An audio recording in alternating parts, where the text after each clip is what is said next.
Okay, performing the sound test. This is a sound test. Okay, performing the sound test. This is a sound test. Okay, yeah, that's good enough for me. Let's launch into the Last Caretaker.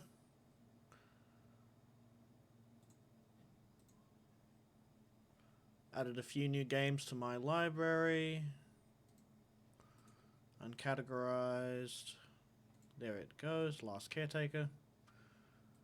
I'm prepping for tomorrow, so let's hope that goes well. I believe I'm going to make it to the 17 hour mark. Welcome to the stream, everybody! Welcome to the Last Caretaker. Hopefully sound is going through. Oh, this updated just a few days ago? Interesting.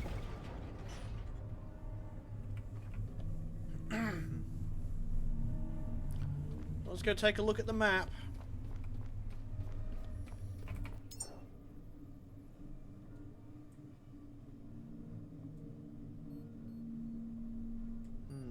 Should we try and explore up this section? Oh, there's a thing here.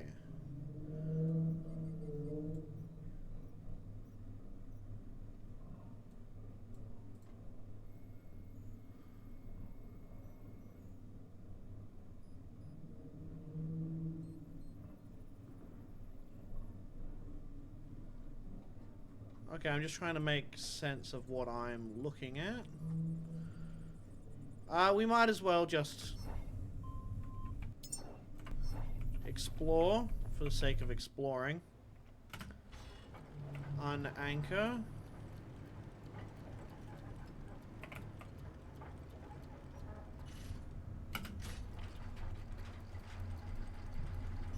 I mean, I guess we could clear this place out.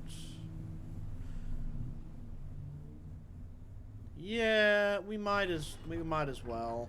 I mean, we're right here. We'll clear it out. We'll take as many human fragments as possible. Any advanced scrap. Flamethrower is locked and loaded. I've got enough stuff there. Okay. We'll just top up the flamethrower. And we'll start exploring.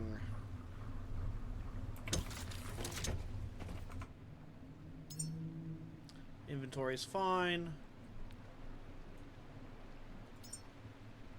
Oh, we can't. That's not a grenade slot. Okay.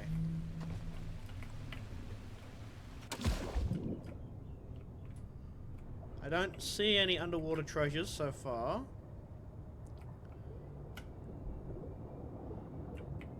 Hopefully we find more human loot.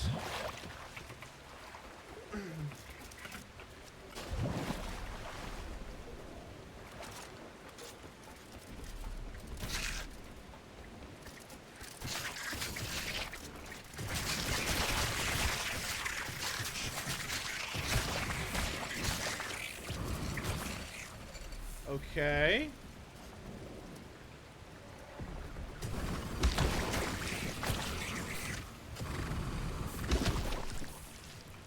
That's done. Ah, that's why we can't move fast. Crouching.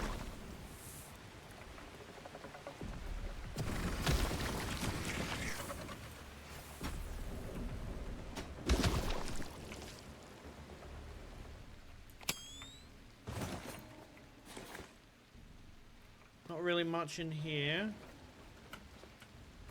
Oh, hello. That's just regular tech scrap. We don't really need regular tech scrap, that's the thing. Oh, hello.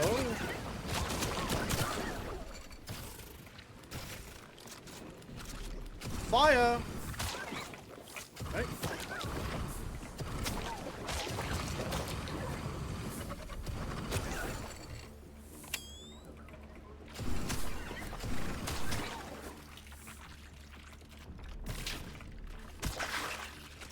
Right. Nothing in there. Nothing of importance in here. You can sometimes get notes from these, I think.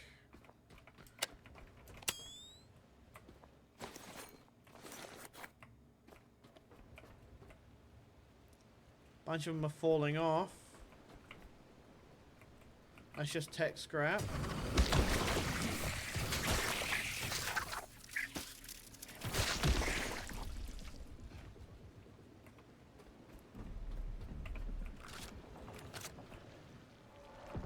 I do want to find out more about the lore of this game.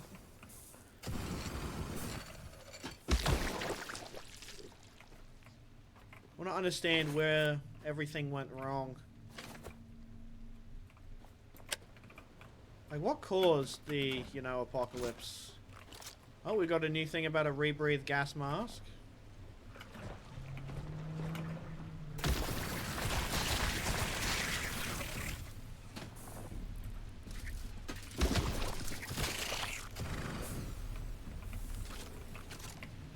Okay, turn this on. I think the story that we read last time was just absolutely tragic. I'm hoping we can get 100% on like the anomaly, because I believe that might explain a few things. Because we are some sort of human AI.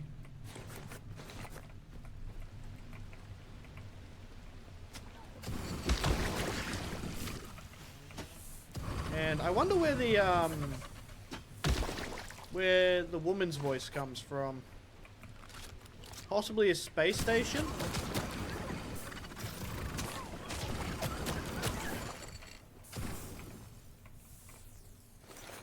Got some crayons.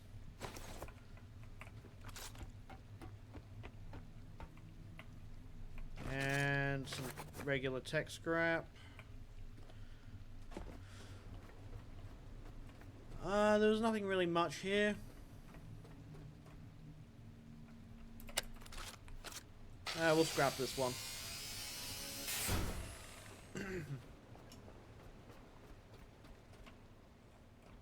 Oh, there's down there. We didn't loot down there.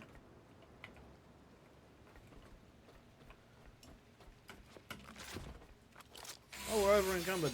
Okay. Well, that's not going to stop me.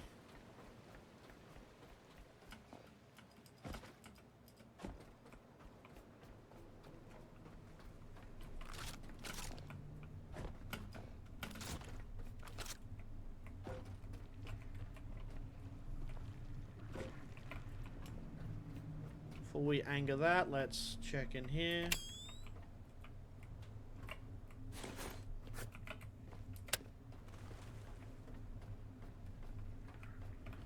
And light this on fire.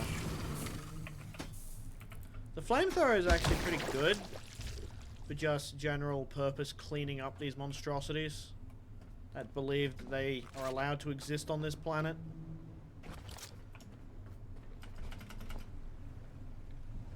Okay, let's deposit our trash and sort our inventory.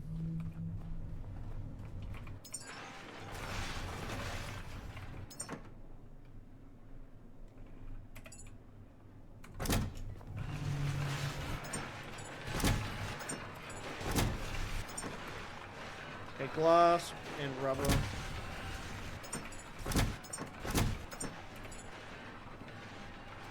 And more diesel production.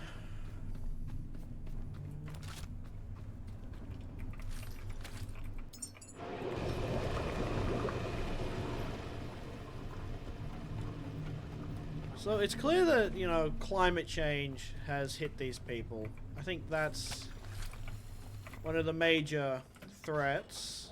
But I think they found something. I remember one of the logs talking about they found some sort of anomalous sort of, not bacteria, but I think algae. Which is quite something.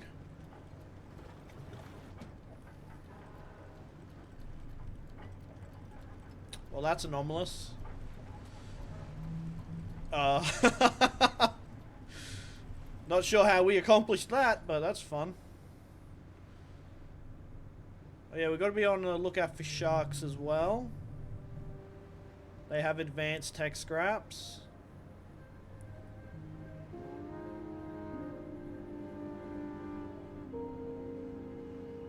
And this will be another grave site to visit.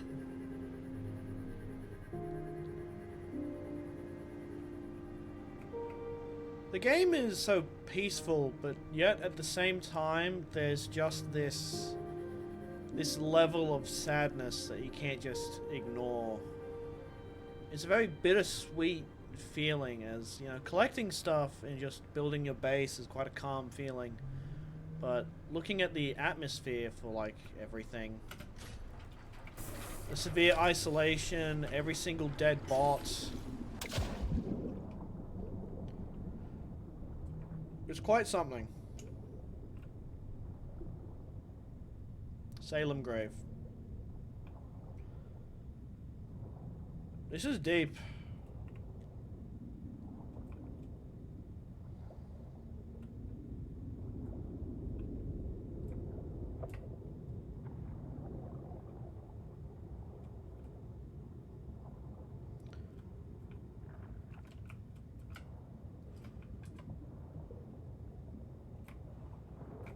Compass. More Moses directives. We will try and read more, as I want to get a better understanding of how this has happened. Oh, we don't need to fear these because we have the instant death light.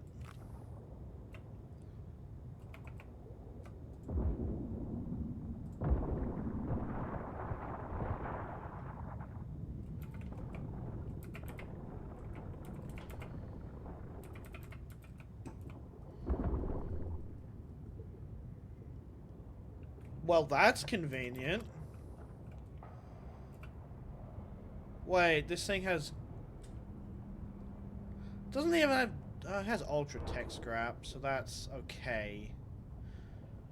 But a dead Bioshock is... Our flashlight is so bright, it kills. Which I think is pretty cool. I like how you can scrap the cars under here as well. But it's not really worth, I'd say. We're looking for advanced tech scrap because that has titanium. That's the massive bottleneck. Is titanium. That's what we want. We want titanium. Out of everything that is a bottleneck, it's just titanium. I mean, I guess we could just hunt sharks, but... yeah.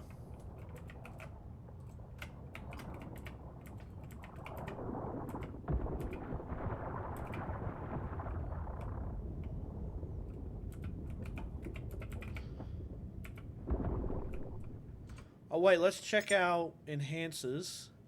Every time I log in, I swear I get more enhancers.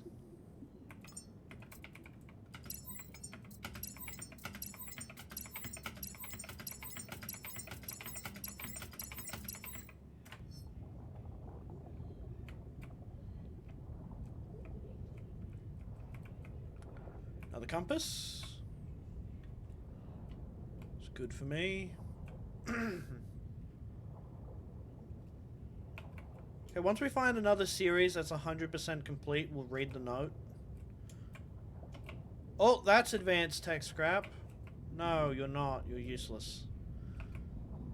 Sadness. Wow, this is...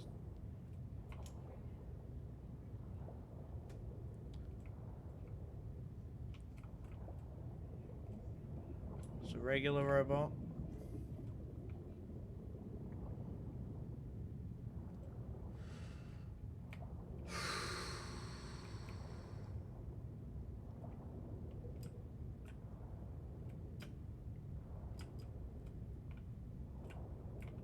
It's actually a lot easier to be under the water now.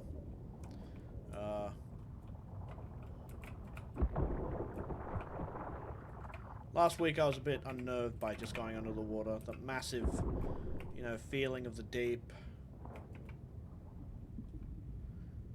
The Chen Martin's Codex. Peripheral voices. Interesting, interesting.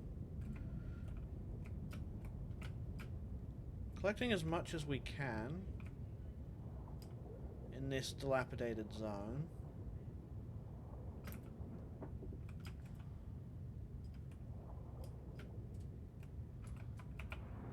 High-tech scraps. Okay, that's good.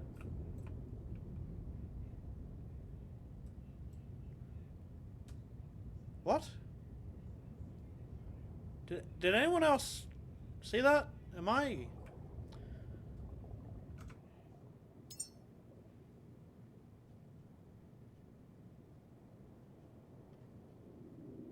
That was a bug, right? Right? I'm not going crazy, am I?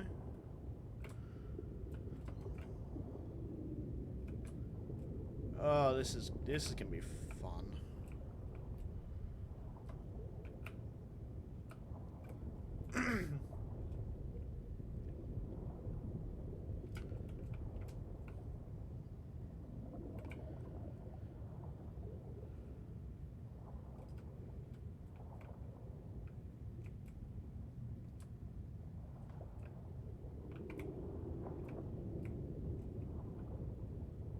The sounds are not helping. And the loot disappearing in front of me also is not helping.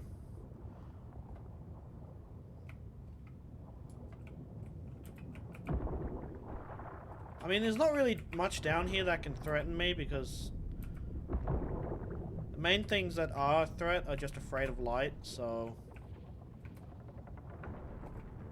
what are they gonna do?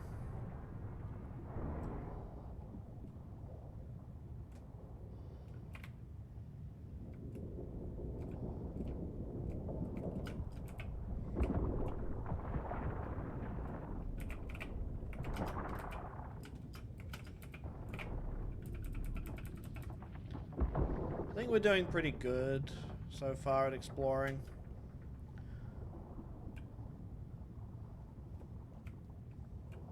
But then again, how do you do poorly at exploring?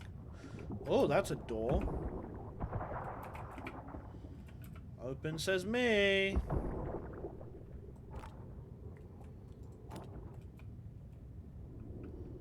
Oh, it just leads to the outside. That's kind of disappointing. Oh, it's nighttime.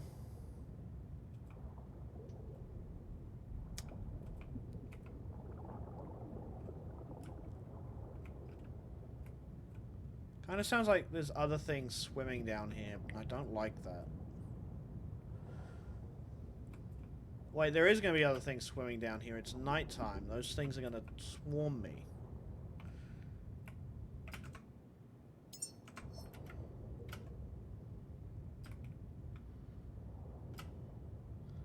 If I knew which way was southeast, I would be swimming towards that because there's another location near here.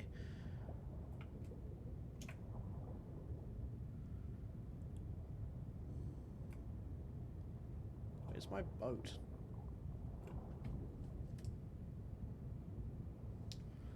Yeah, I thought it was raining for a second.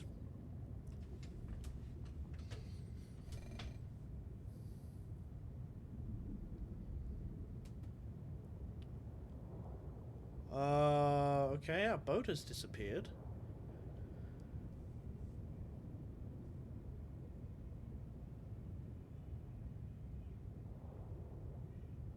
No, it's over there.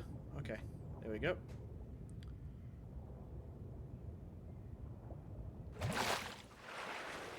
Oh, it's not nighttime.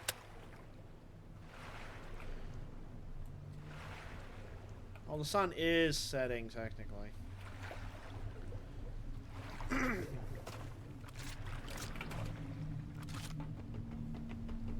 Okay, I'm gonna start saving the, like, advanced bio scrap. Because that stuff is decent for us.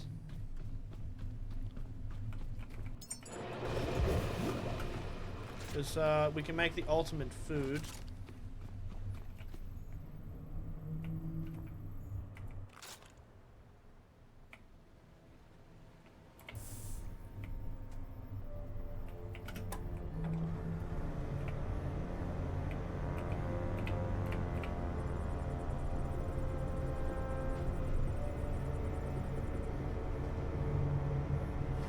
So we found a bunch of these seed stations. But one of them was a complete dud. So I think actually saving humanity is going to be more difficult than what we intended. Well, I guess we didn't really intend anything. It's just going to be difficult. Oh yeah, put all scrap in the scrapper. Yeah, that's fine. No, it's not. It'll bug.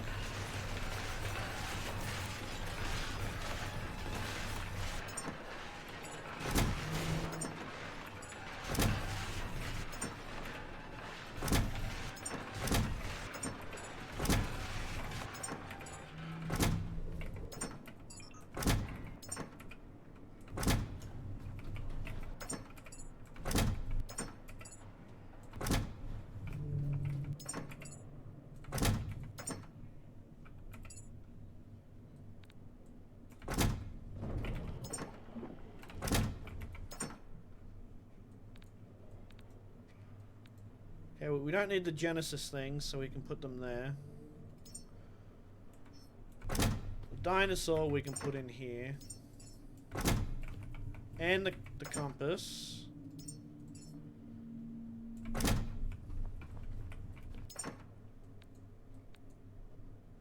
There we go, our inventory is much better looking. Well, it's nighttime.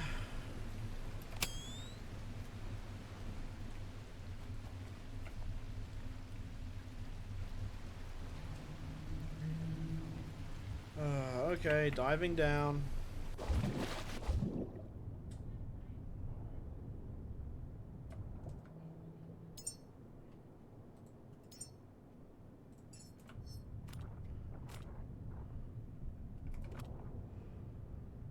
Does this give any actual... Oh, that's trippy. That's cool.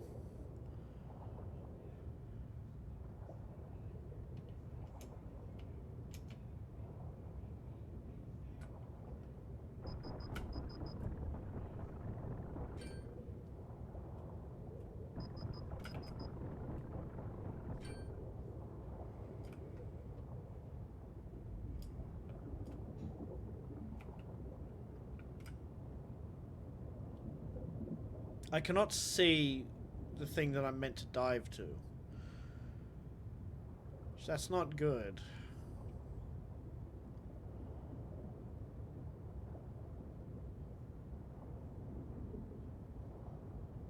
I wonder if this glow stick actually gives me ambient light.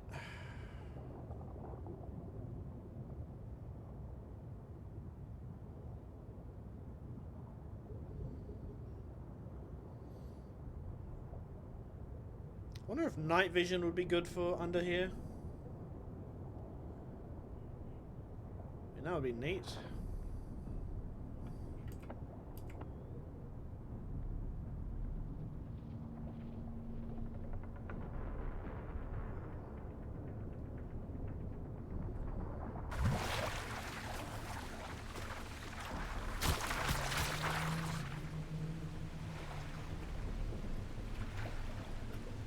I mean, you'd think they'd actually just run from the light.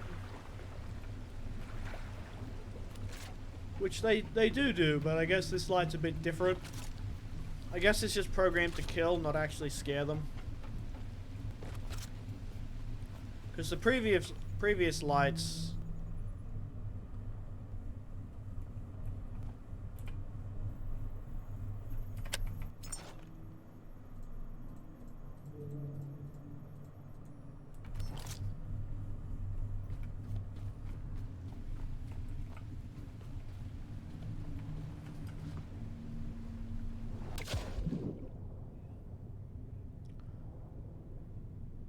No, we can't make that. It really wants us to dive down that far? We only have a maximum depth of 100 meters.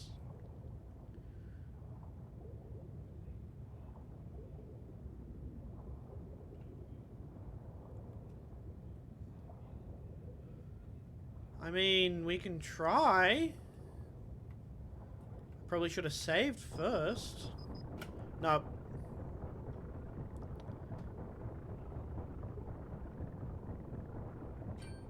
Not doing it.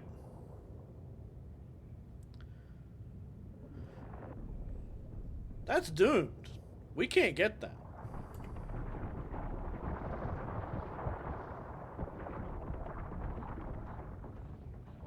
But if we run out of seed, we might have to go there for an emergency. Okay, that's interesting.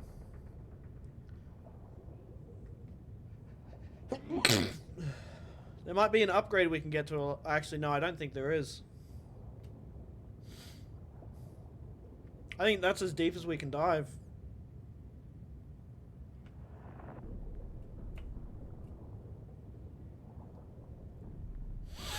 Okay, let's explore a new location.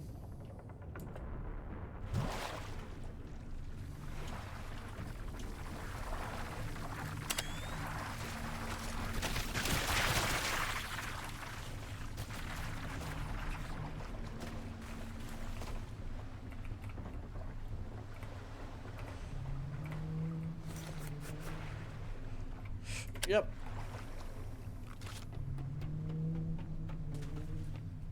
Don't even need a gun, we can just, yeah, blow things up with our mind. Okay, so this just can't be grabbed. Okay, we'll go here, and then here. And then we'll sail out east, and see what we can find.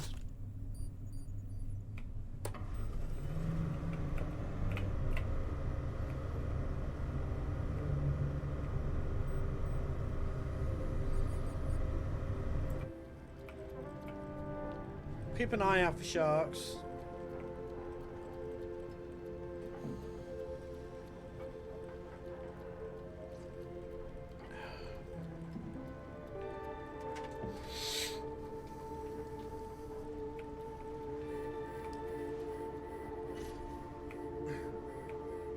So I've got a decent games list for tomorrow for the 24-hour stream.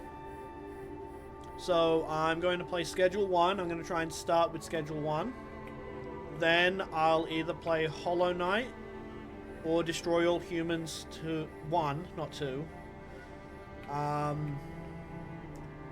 don't have number 2. Number 2 was my favorite, and I would love to play it, but your boy is broke.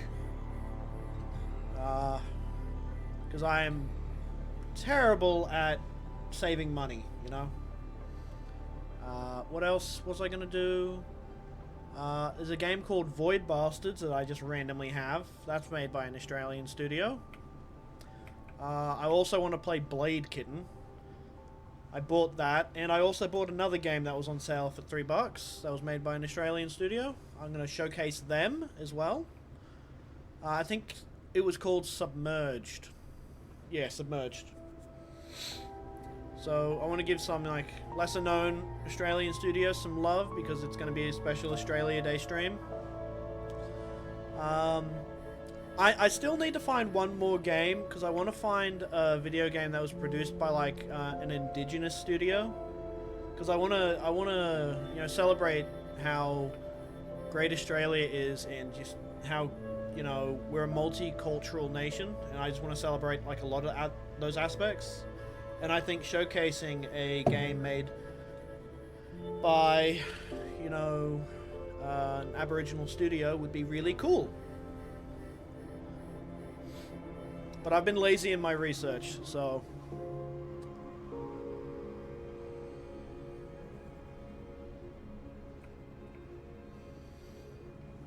But I'll be looking for that probably after stream while I upload the VOD.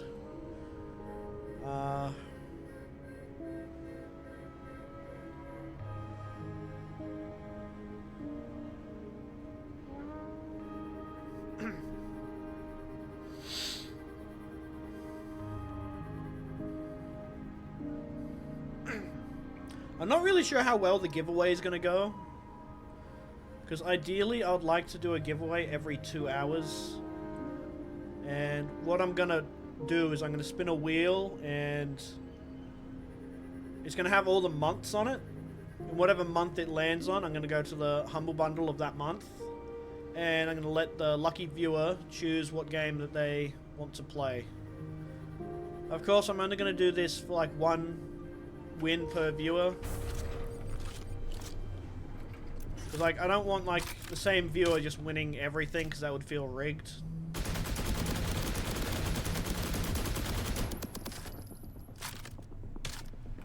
But, you know, I feel like it would be a nice surprise for, like, random viewers who, you know, pop in and decide, like, hey, I like what's going on.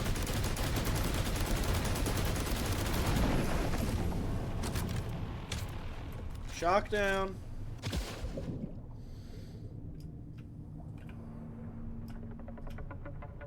What is this thing? This is the Bioshark.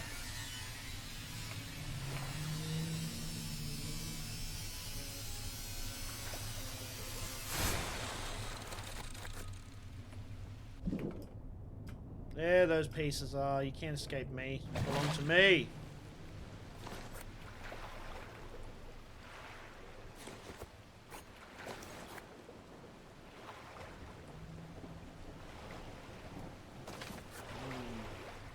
Nice and peaceful. Collected as much loot from that shark as possible. I think the worst part about the 24-hour stream is going to be the chair. I'm sitting on a wooden dining chair. And like, I'm gonna be in pain.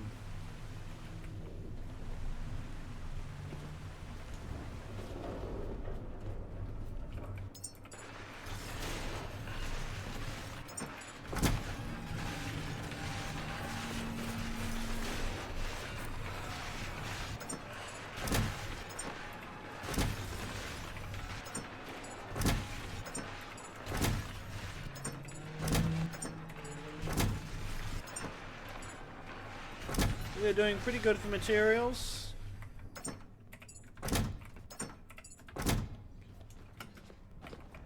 And diesel production.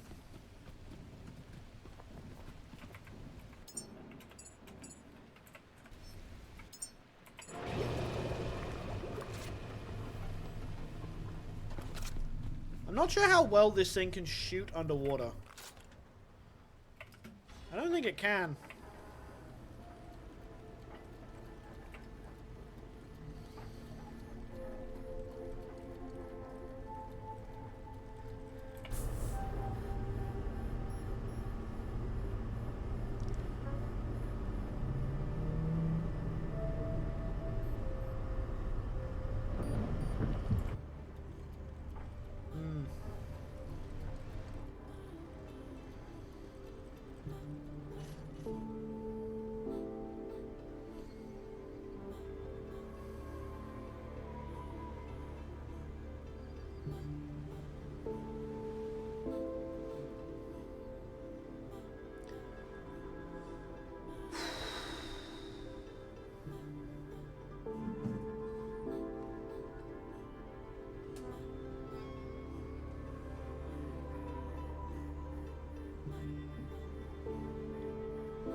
Oh, man.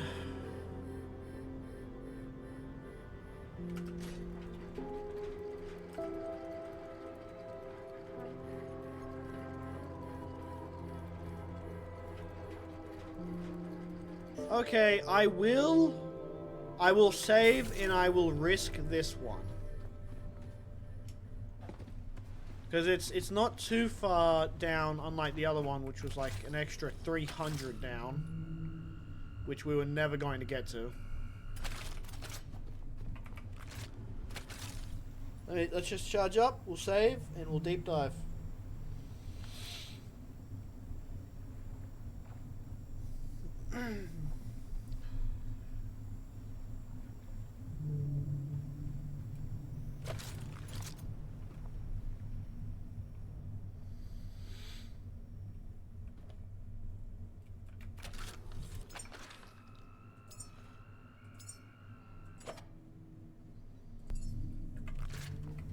Okay, is everybody ready?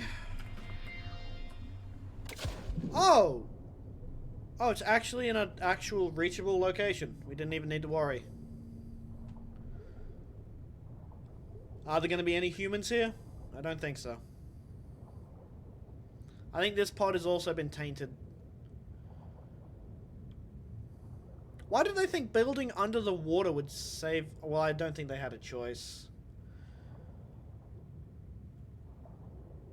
Because as far as we've seen...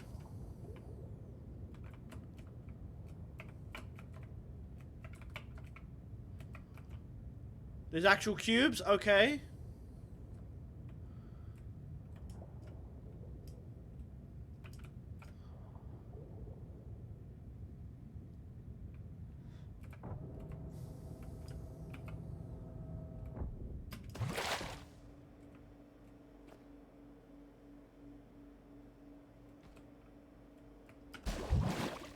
Okay, that's a bit laggy.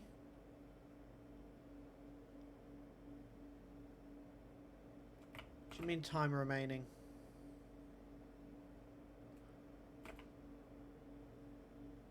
Why are they ticking down? What?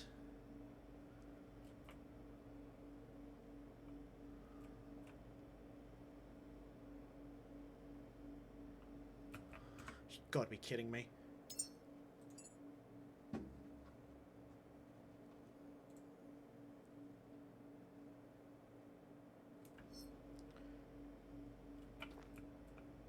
Why are they suddenly ticking down? Is this a bug?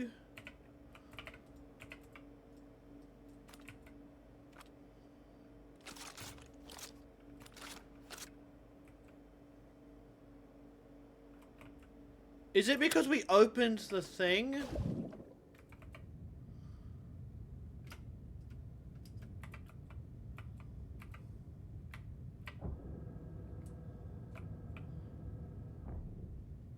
Oh, man. That doesn't feel good. We have just lost 4 human seeds. 4. Lesson learnt. Do not open these things.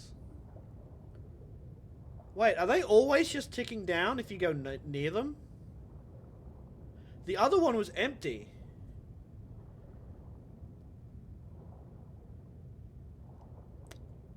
That might be a bug.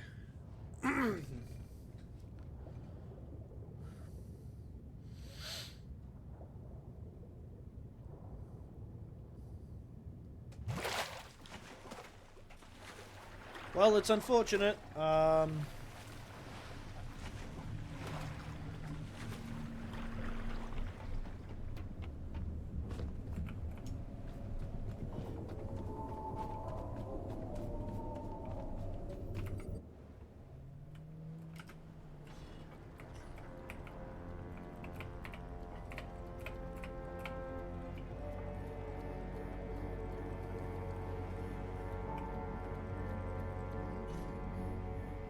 Oh, there's another shark.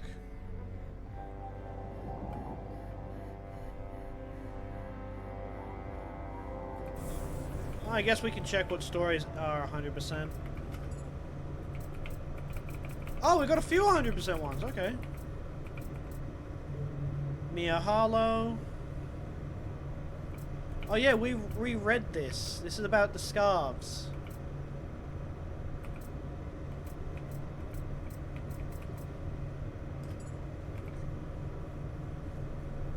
Delivered 100 kilograms of unprocessed biomass harvested from coastal and shallow aquatic zones. Contents include seaweed, plankton residue, and assorted microbial matter. This is strictly experimental. Not sure what you're hoping to find here, but it's cheap and plentiful. Nutrient density is approximately 8 units per batch. Let me know if this suffices for your initial runs. Adjusted collection methods to focus on regions showing higher mineral content and microbial activity. This batch includes 75 kilograms of bio-enriched algae and microbes from monitored sites. Feedback on the last batch hinted at the need for higher nutrient absorption rates. This one's better nutrient yield is around 11 units per cylinder. Maybe you're onto something. Switched entirely to cultivating biomass in isolated environments. Delivered 50 kilograms of pre-engineered algae to microbial composites infused with nanite-compatible nutrients. This is no longer a whatever works situation. Nutrient density has jumped to 15 units per cylinder. Starting to see a pattern here. Keeps the results coming. It's intriguing. Here's to the next phase. 40 kilograms of refined bioenhancers tailored to your specific energy boosting needs. This batch includes synthetic enzymes and cellular amplifiers. It's highly targeted to show nutrient efficiency of around 20 units per cylinder. I have to admit, this is looking less like a trial and more like a breakthrough. If this works, it's a game changer. This is the final iteration, 25 kilograms of the most precise biomatter I've ever delivered. Ultra-dense, nanite-infused material with mitochondrial amplifiers, oxygen carriers, and all molecular fine-tuning you could ask for. Nutrient to energy ratio hits 25 units per cylinder. If this isn't it, I don't know what is. This isn't just a test anymore. It's history in the making. You better make this count. That's interesting.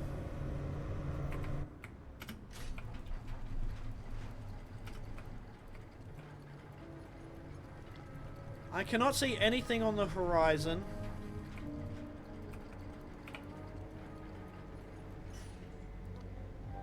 But yeah.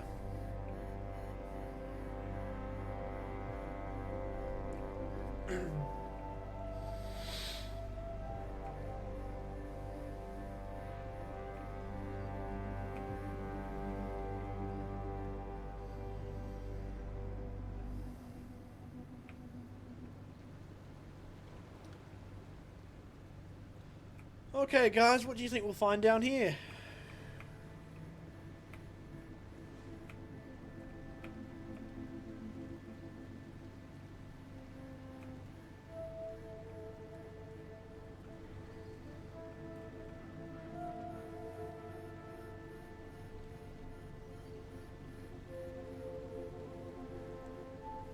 I wonder if there's a Wikipedia where all the notes are kept. Because like some of the bigger notes I can't read because I don't have a page up or page down key.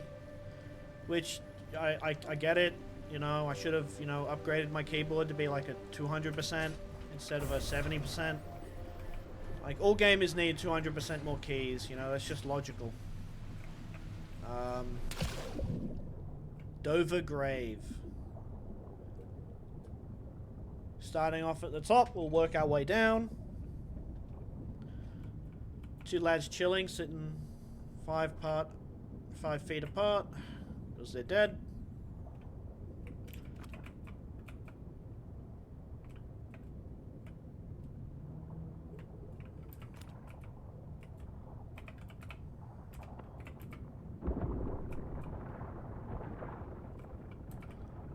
This is good biofarming.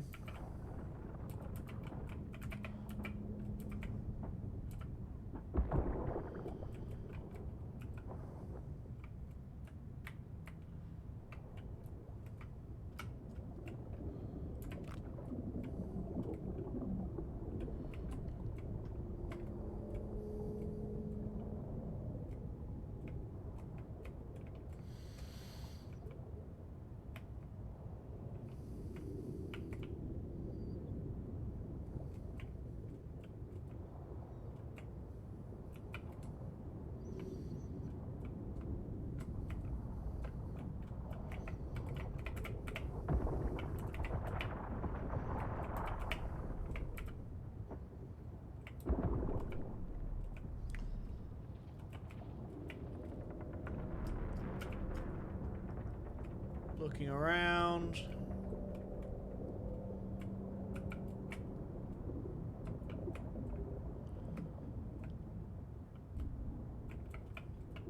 These grave sites are a good source of fuel.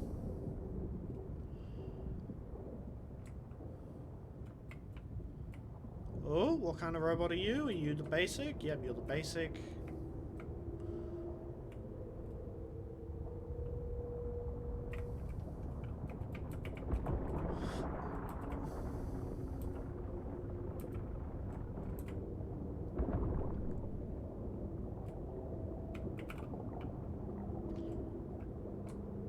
you're not scaring me. Weird underwater noises.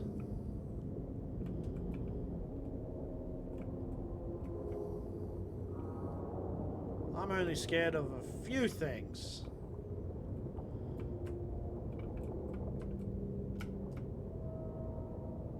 And that's not this. Though sometimes it can get to you. The underwater deepness. I mean, like, I've seen videos on how terrifying the ocean is. Like, you could not pay me to go for a deep dive. Well, definitely not on my own, I guess. With a professional, I would. But, you know, just deep diving on your own is like, you don't do it. But I mean, I guess even diving with a friend, you're still at like a severe risk.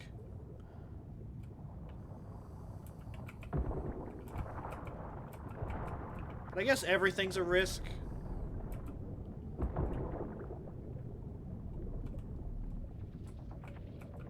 But still, it's quite terrifying. Because you can get dragged under with just the current. Okay, let's talk about less morbid things than dying underwater, because that's... I don't know. I don't think people want to hear that.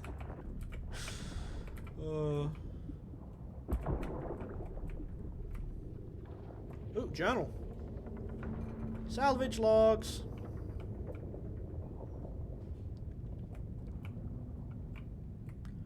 Guess it would be cool to do a story explained video on this, because I definitely haven't seen it on the usual channels that I go to find out lore.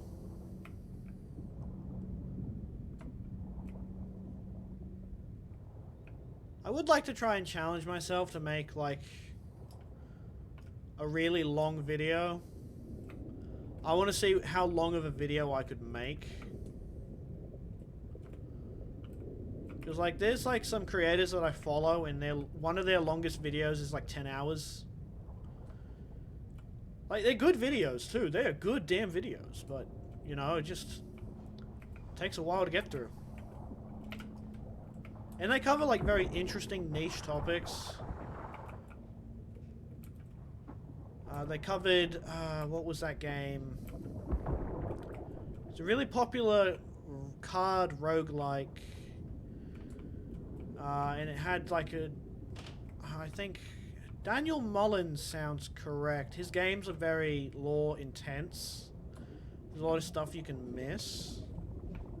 But they are very... Goes deeper, but we can't go that deep.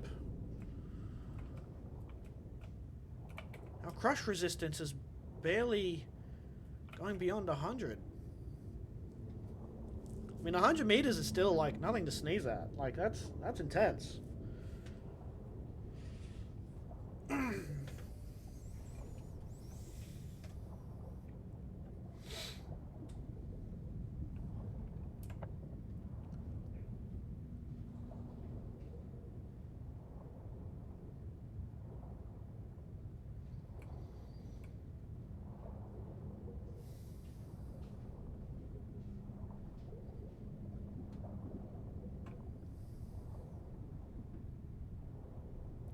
I guess I could explore all the areas that I've already unlocked. But I want to see if I can find another tower. Up we go.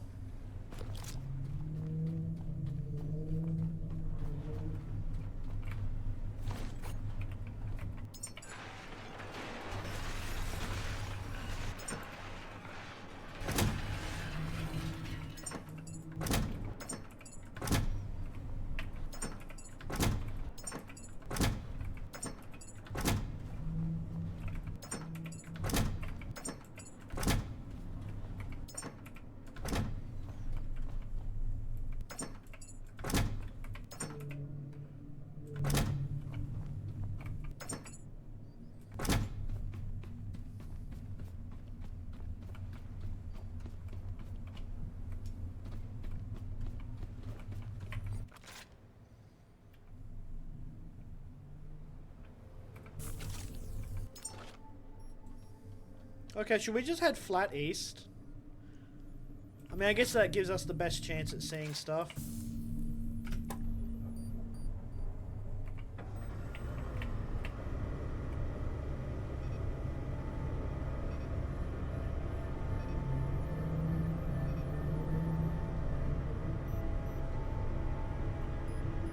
I mean, the container is right there, so I might as well.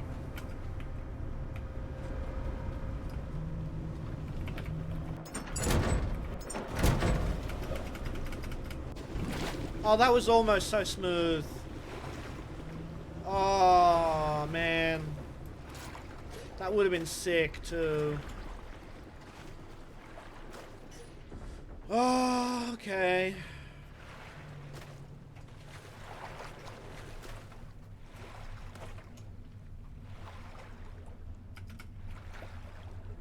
I think I have to gotta hold the spacebar button to grab things.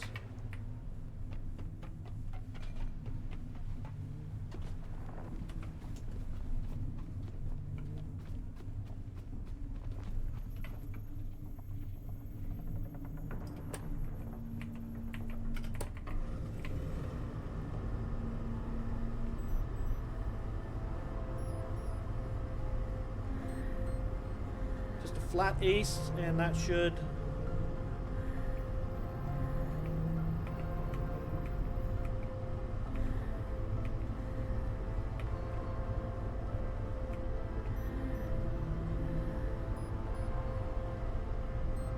Yeah, that's good enough. 91 will do.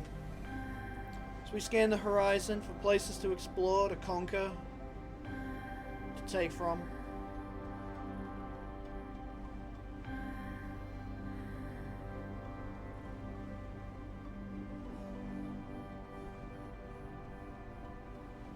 Vast nothingness in the...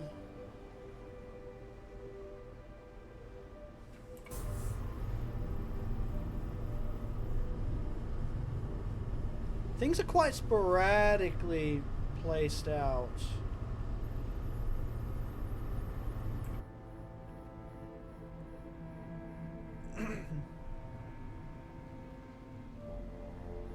Like, sometimes I think I can see things in the distance, but I can't really. Oh, hello. Oh, I think I forgot to put it in the Discord. Whoops. But yeah, we've just been exploring. We're going east. We're gonna see how far we can go. I mean, there's a shark there. I think we should... Oh, I'm sorry to hear that, friends. Hopefully you can feel better soon. Being sick sucks.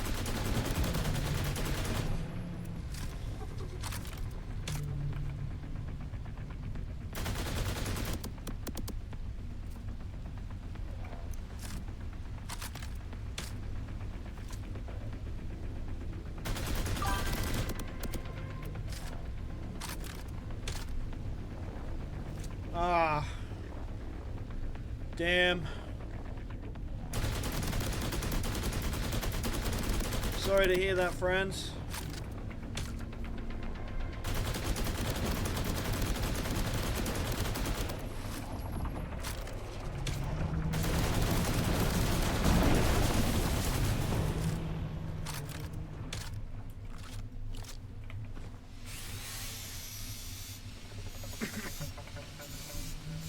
I mean, hopefully things get better.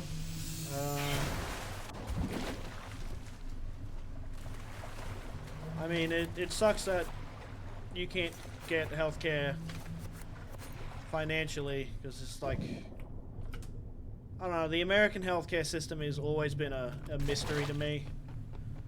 Just,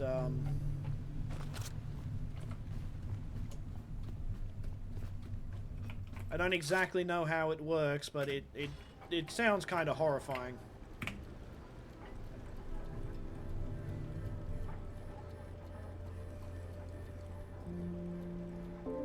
But stay strong, friend. I hope that you can recover.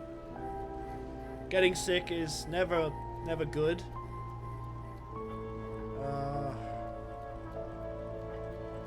Yeah, whenever I fall sick, I'm just like hoping that I don't get like a fever.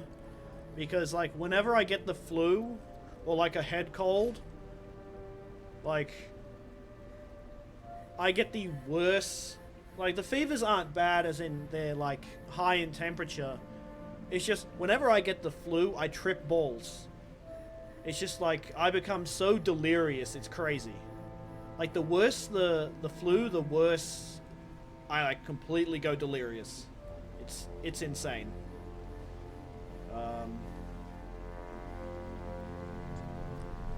But yeah. Oh man, I do terribly when I get the flu. I just buy like multiple packs of like giant water bottles. I just stay in my room.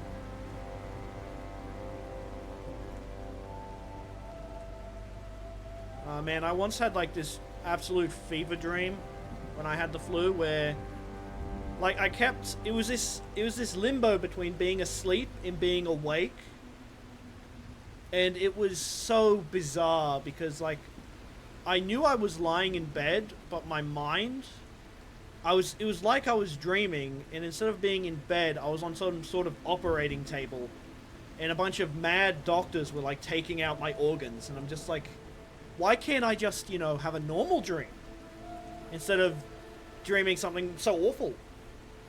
And it was just like, I was in a state of being both awake and asleep, so it was not fun. Not fun.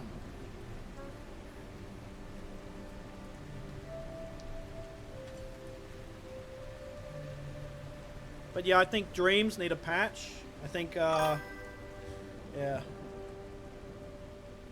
Oh, that's cool.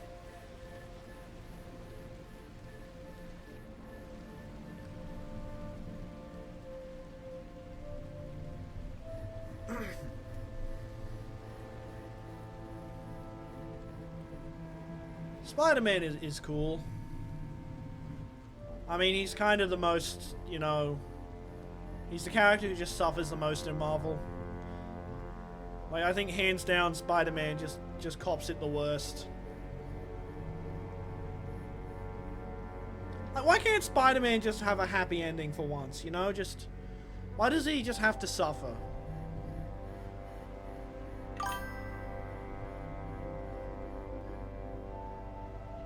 He is. Everyone loves Spider-Man. Spider-Man is the most beloved character, but I swear his storylines are so tragic. Yeah, that's true.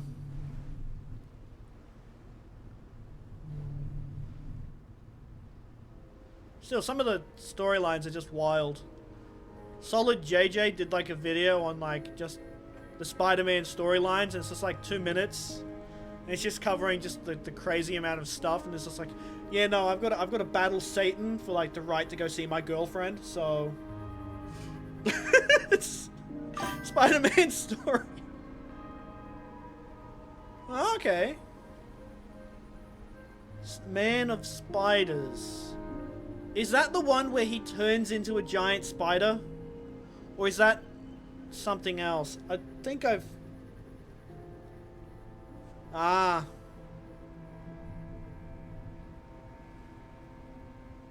Right, I think it's Doctor Doom who has to fight the Satan to go see his mother or something. Oh, wow, that sounds terrifying. That reminds me of a movie. Of like this like pack of spiders that hunts socially. And like every generation they learn more and more, and it's just like, wow, they're a hero and not a villain. That's crazy. You know, speaking about bugs and villains and heroes, I've been reading, oh, what was it called? There's this story that I've been reading. I've been meaning to start reading it again. It's on my phone. Hold on, let me actually take a look at it. Because the story was actually really good. Let me just mute my phone real quick. It was called Worm. And it was about this girl who's like a teenager, and she unlocks her superpowers. And it's controlling bugs. And then she accidentally joins the villain team. But it turns out the villain team she joined is kind of better than the heroes, because the heroes are kind of scummy. It's a pretty good read. And like, the fight scenes are actually pretty horrific. How far out have we driven and there's just nothing? I think we got lucky when we explored all the stuff that was actually really close by. Yeah. Like, very much.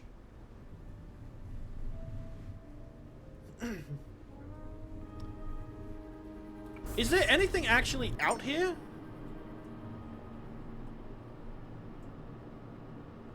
I don't think there's anything out here.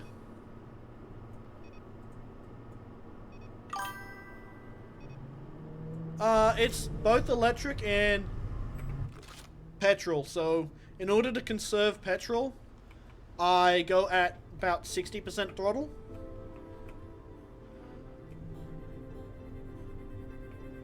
Okay, well, let's just try going northeast for a bit. But yeah, I've got like a fat amount of diesel. We can kill sharks for diesel fuel. So how much diesel do I have? That's 2,000, 2,000. This is my emergency diesel. That's all out, unfortunately.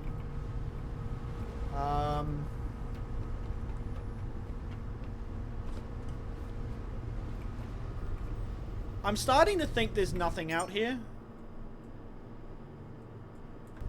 Because I've not seen hide or hair of anything. Do I have to go like really far out?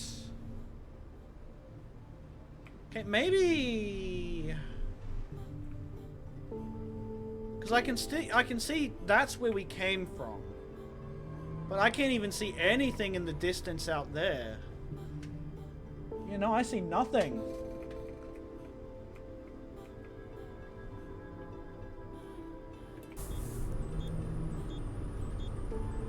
Okay, I think our play area is very small. Which means we have a very small selection of humans. We've already lost 4 seeds because I think it kind of bugged.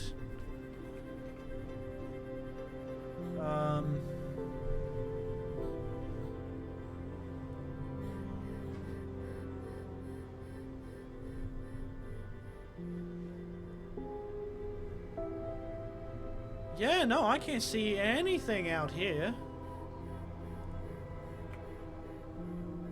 Guess we start heading back west.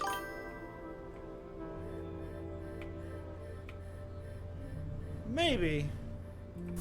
I think each structure is actually made by hand. Okay, we'll try and go here.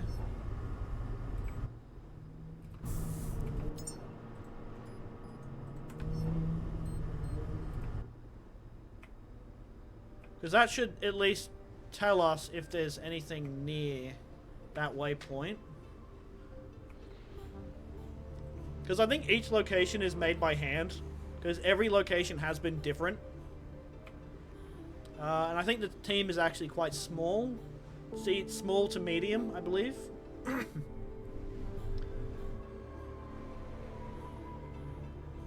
But, you know...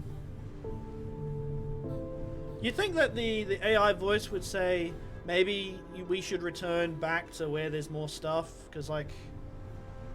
Or maybe there's something actually hidden out there. I don't know.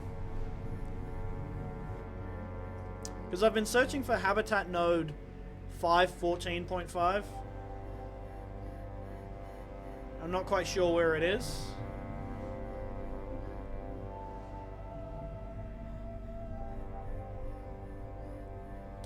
I think we've nearly actually done everything there is to do in the game.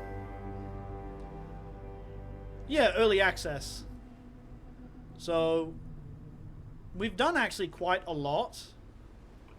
But I don't think I can actually find enough materials to make every single human. So I guess I should try and just make 3 of the ultimate humans. and send them up. I wonder how much that's gonna take. I guess I should go everywhere and collect everything. I think we'll end our series on that. I'm gonna finish all the quests that I can. Because, like, there's some cool stuff. There's, like, a secret cave somewhere. I'm not actually sure where the cave is. We found out some interesting stuff as well. Our robot, the only one that's responded, has some sort of human element in its, like, code. Yeah, as soon as the game updates, I'll definitely come back to it. Because, like, this game is very fun. I'll probably, like, play in my own time as well, just to collect all the notes. Because I'd like to do, like, I'd like to make short little videos of just, like, doing, like, dramatic readings of the lore.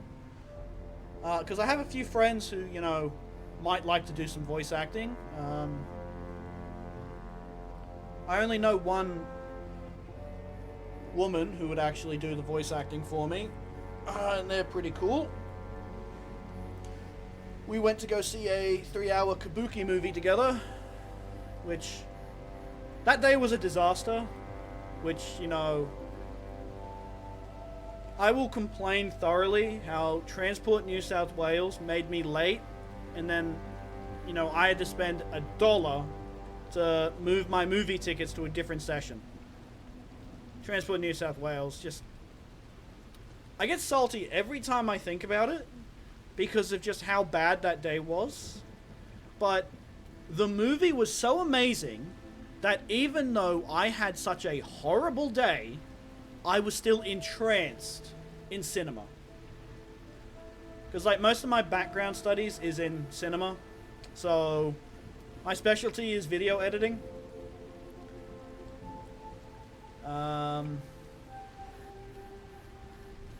I've also done, like, different studies as well. Like, I just collect degrees as if they're candy at this point. I have certificates in IT, game design, game development, business management, being a receptionist, even though they call it something else, business administration. I'm sorry to hear that you're in pain, friend. Being in pain sucks. Like, I've been in painful situations. I had to get my wisdom teeth removed, and so they gave me the option of getting them removed one at a time, or getting all 4 removed at once. Now, what do you think your boy did?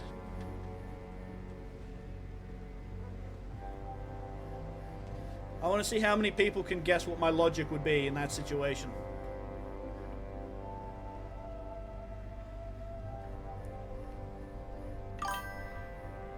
Yep, I got them all done at once. And why? Because it was cheaper. And when you really think about it, on the sort of like pain threshold, it's cheaper on the pain side because... I hope this makes sense. Getting all 4 done at once is like... It's a longer investment in, you know, being in pain and being miserable. But it's longer because you'd only have to do it once. If you got them done one at a time, you'd have to repeat that pain multiple times. And I had to make sure that I requested no opiate-based painkillers, because unfortunately my family has a very bad history with that sort of stuff. And I think my family also has a genetic immunity to trapadol, which I didn't even bother taking. Like, I just raw dogged it. I just sat in pain instead of looking at the painkillers. I was just like, nah, not worth it. You know, just... But all 4 wisdom teeth removed. Okay, there is nothing out here. We've definitely confirmed that. Oh yeah, I got gassed. And like I don't fully get like all the videos of people on the gas just being absolutely kind of loopy, because like when I woke from the gas, I was fine. Like I just felt like disorientated and just miserable. But you know, I didn't, you know, start talking about, you know, random nonsense. So it's kind of, I guess like dentistry is different maybe, I don't know. Maybe Australia uses a different gas. I really don't know. Yeah, they do. I was prescribed Trapadol, which is a high intense painkiller. Wait, hold on, that's a thing up there. That's a thing.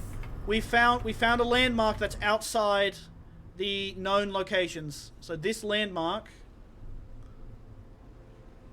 But yeah, I didn't bother taking them. Like I just raw dog the pain.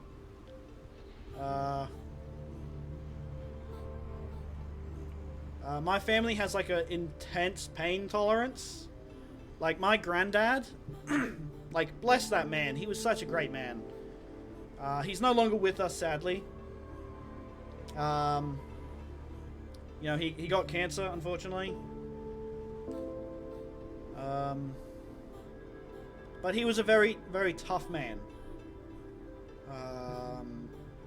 And I can take solace in the fact that, you know, despite the chemo treatments being absolutely awful, he at least did not die in pain. As from what we were told, he died of a heart attack, but he just couldn't feel it. So that's an interesting tidbit. My grandfather was such a Giga Chad, he could not feel his heart, the heart attack, which is unfortunate. But you know, my granddad was a great man. Really love that man. I make sure that I visit him at least once a year, because you know I don't want to forget. Because I have the tendency to forget if it's like out of sight, out of mind.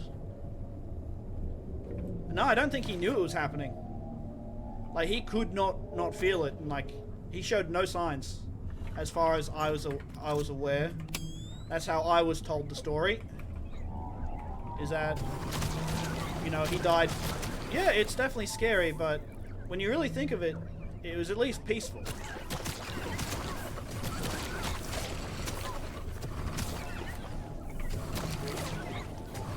This is a very different node than what I'm used to. But yeah, it is quite terrifying.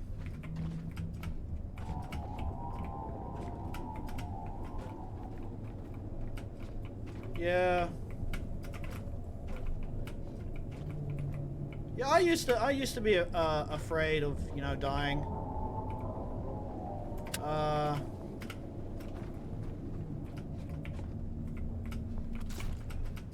But then I kind of like, you know, just have to kind of just accept the fact that death happens. I'm more afraid of, you know, horrible situations that could happen. Like, because I learned something interesting about the gas. Yeah. Because it just, like, the thought can sometimes just stay in your head and just refuse to leave. So I get that.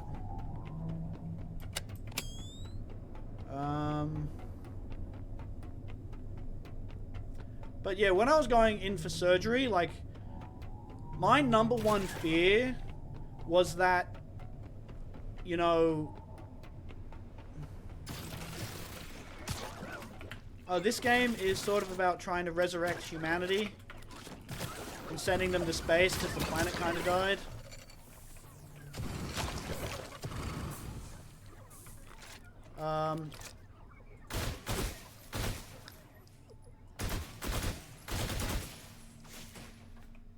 But Right, so I had this this fear when I was going for my surgery that...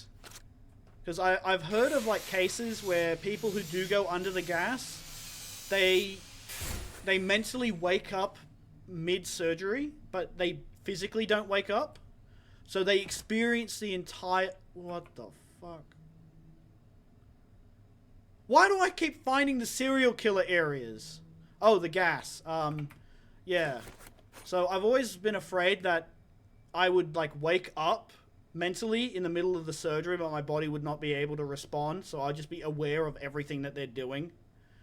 And I mainly have this fear because I have a weird tolerance to drowsiness medications.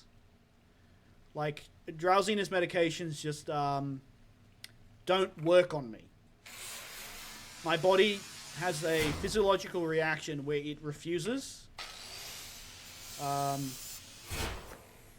then it'll, if the medicine does work, my body will then go into overdrive and develop a tolerance, which is crazy. So I once took this medicine that made me feel... Oh no, I took the gas. I was just terrified that I would actually wake up. But I didn't, which I'm very thankful for. So my tolerance for being knocked unconscious did not show up, but other medications just don't work on me. And even if they do, my body will go into an overdrive where it'll fight the medication and I'll just end up awake and paralyzed. So that's scary.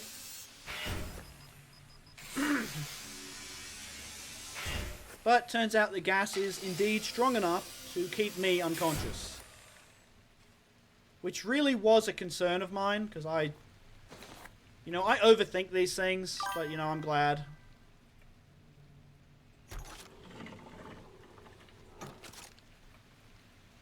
It shouldn't be what happens to you, hopefully not. What is this area?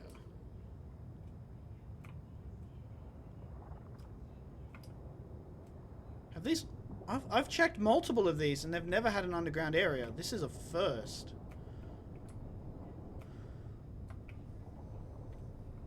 Yeah, I had to get my wisdom teeth removed because they started acting up after I've spent thousands of dollars on fixing my jaw.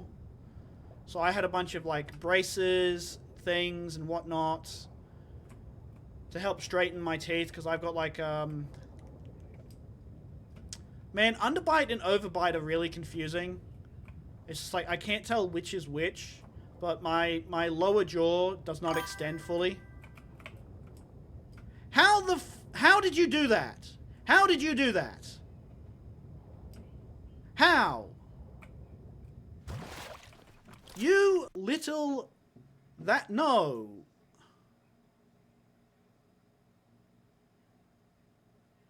But the phrase SMM top is banned. What the You sneaky bastard.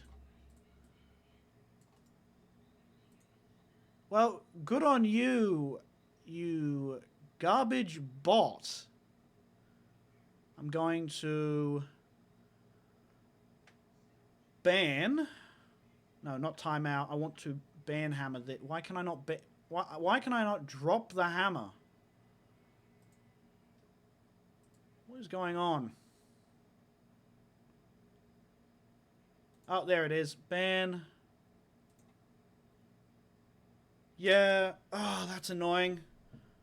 Well, we have a new one to add to the list, everybody, so that's getting banned. Moderation, settings. That is so annoying. Permitted terms and phrases. Oh, no, banned terms and phrases. Yeah, that one's a 57 and not a 54 or 48.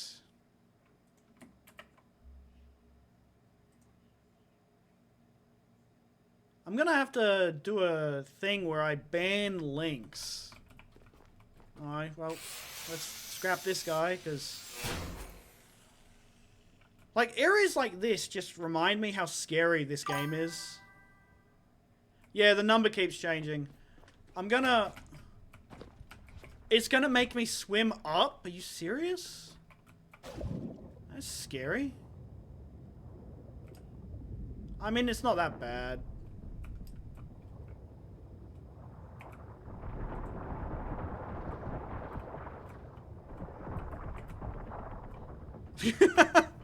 They all swam towards me, then instantly died.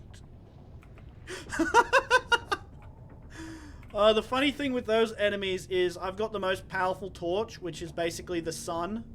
So, as soon as this light hits them, they explode. Have you ever seen that Michael Reeves video? I think that's his name. No, that's not his name. Maybe it is? And he's talking about a termite infestation in his garage. So what he did was... Yeah. He put a thing where all the baby termites started running at the, at this giant zapping light. The sun garage, yeah. Oh, I love that guy. He's so funny. Okay, so this is as far as I've seen something go, so there could be more.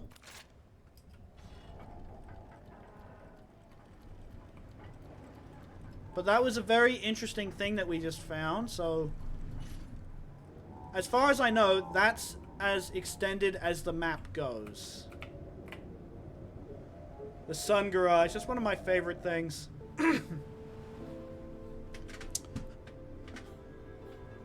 Man, that reminds me, I need to revamp my YouTube channel and actually start creating more things.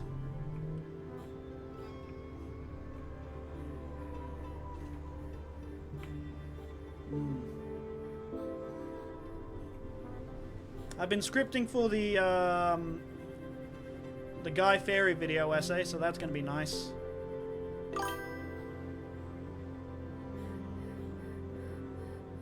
Yeah. I think there's something I can do with Streamlabs bot, where they're going to, because I think there's like, I can blacklist links or I can whitelist links. So, you know, links can't be posted unless it's been whitelisted. So I'll look into doing that, and I'll do a video tutorial on it. Yeah, Streamlabs auto mod. Streamlabs auto mod is difficult because it'll sometimes just censor randomly. And it's just like, no. Please, no. But yeah, I need to revamp my YouTube channel.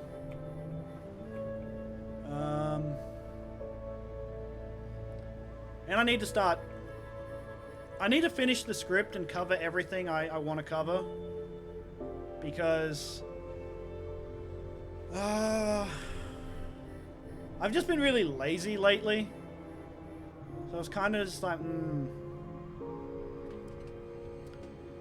But, yeah. The video essay will come out on the Day of Suffering. Which means a lot more people will be introduced to the Day of Suffering. And will I explain what it means? No. But, once a year, I create a video and release it on that specific day. There was one day that I missed, but I was, like, insanely sick.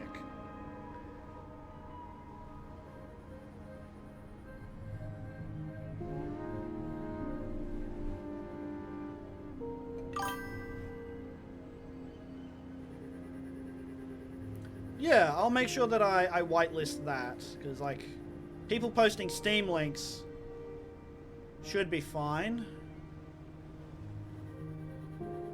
I don't... There's potential trolling with Steam links, so I think I might... I don't know. It's difficult to tell.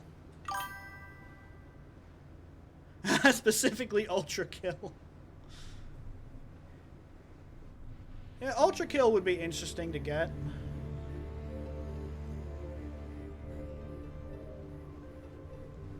A fast-paced, insane game.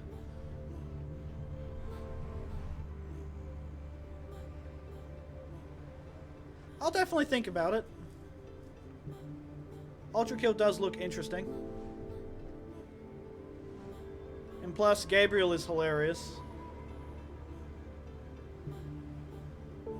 Yeah. There's a lot of good games out.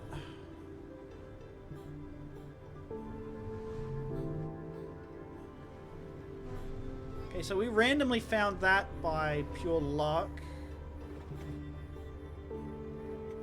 But I'm starting to think that those nodes... Yeah, Gianni Matragano is great. I love that guy.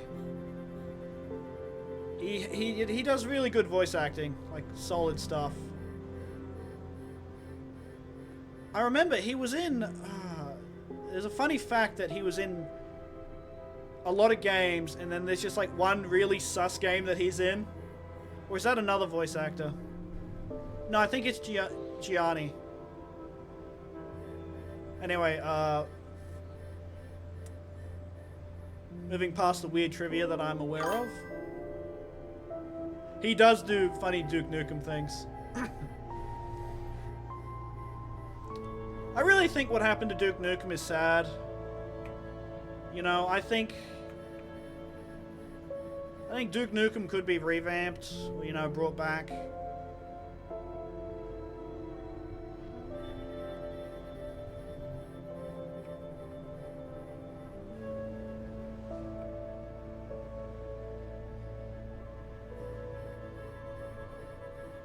You know, I think my favorite portrayal of Duke Nukem was Duke Huggum.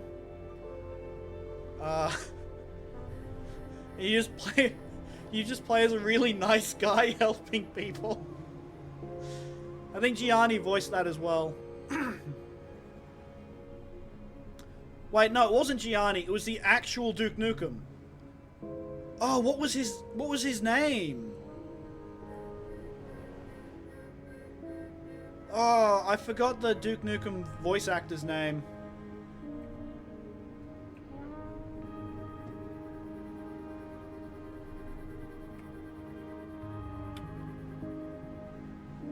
Ah, well, sadness.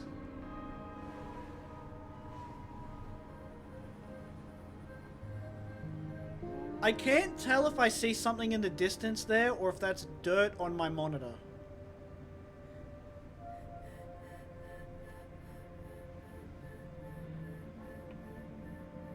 I should really clean my monitor. I should clean my TV too, but, you know, I'm lazy. That's not really a good excuse. I should actually be less lazy about things. The funny thing is, like, I drew a penis on the TV on the dust.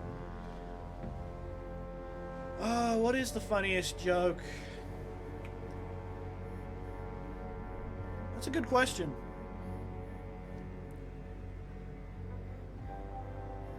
That's a tough one. A lot of the stuff what he does is really funny.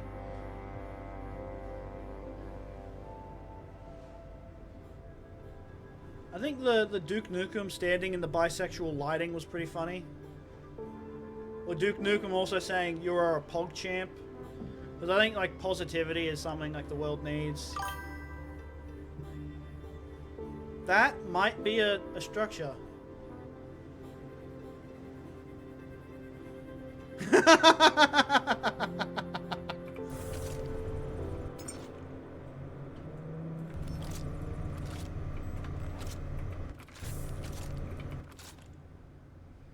That is a structure. That is straight up a structure. But what structure is it? This.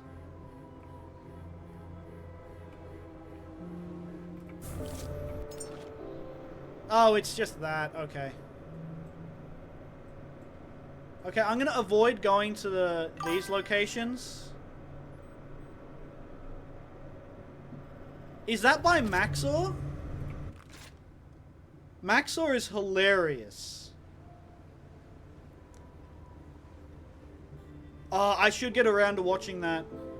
Have you seen his video on what is that absolute brain-rotted game called?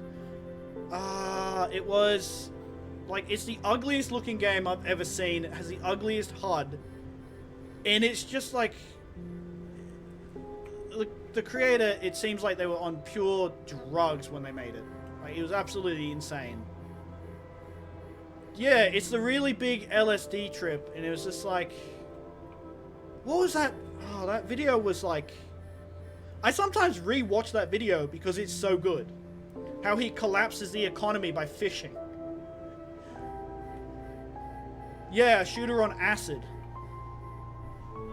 What? Oh man, like, people are gonna be mad that I forgot the name of that game, but it's just like, I can't remember everything. I can't even remember, like, basic things. Sometimes I just forget. That game was like an absolute parody on life. And there was just a guy in the game who just collected Funko Pops. It's just crazy.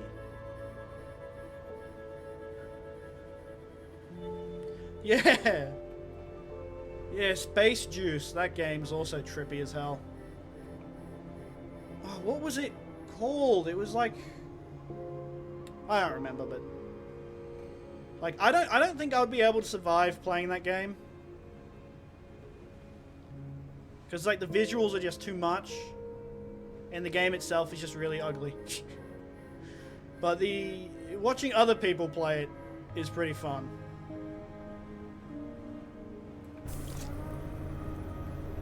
Okay, we're heading to the habitat node. Oh yeah, Reggie is funny. I've seen a few of his stuff. Okay, we'll go here. I'm not going to any of the seed vaults because I don't wish to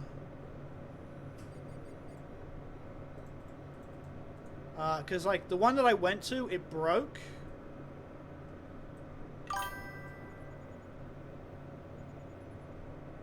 Yeah.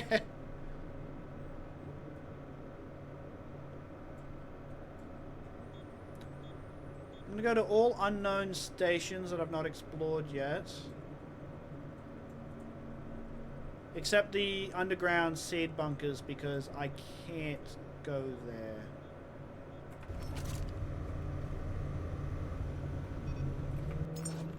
I don't want to glitch out the seeds and then run out. Are we running out of fuel? We're actually running out of fuel. That's crazy. Who said we were allowed to run out of fuel?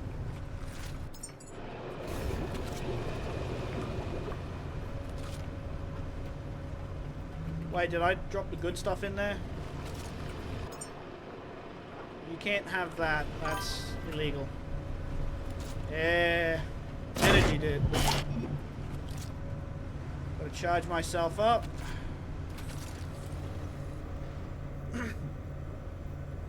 And dump all the garbage in my inventory. But yeah, this game is quite something.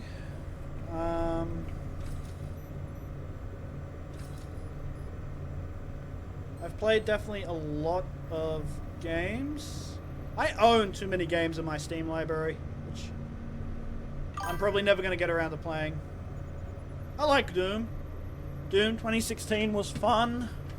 I got to play the early multiplayer, which was fun, because years ago I pre-purchased Wolfenstein for TF2 hats, and then I couldn't play Wolfenstein on my Vista, so I kind of gave up. I played Wolfenstein when I got my second PC, which was a Windows 10, and my third PC is a Windows 10.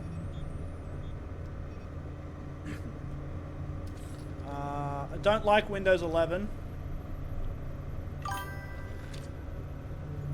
Yeah, I like Animal Crossing. I think it's fun. I've never actually played any of the games though, but I'm aware of it.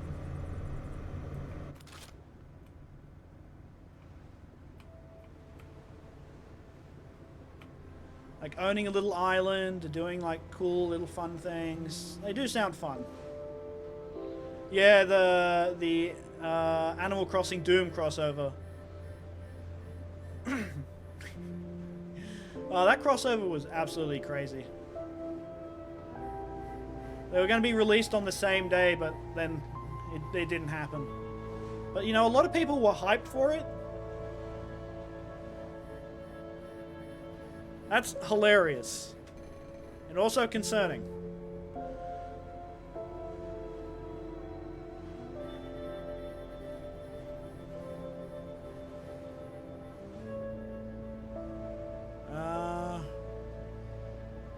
Yeah, somebody made like a really good song about like the crossover happening. It was actually really good. I downloaded it and it's on my phone.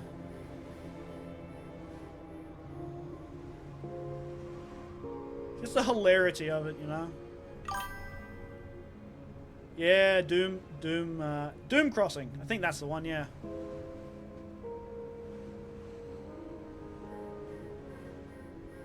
We've got plenty of diesel.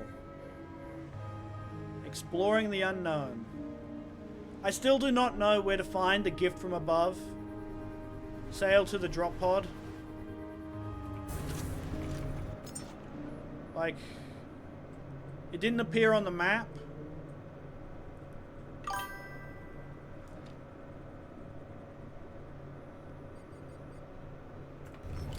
Okay. I've not heard the others. Man, I remember the... I remember Bowsette. Oh, people go crazy with the crown. It's just absolutely hilarious. Yeah. Oh.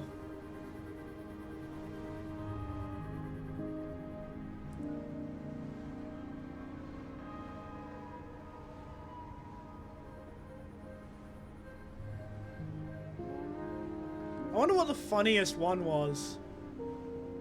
What was the funniest person with the crown?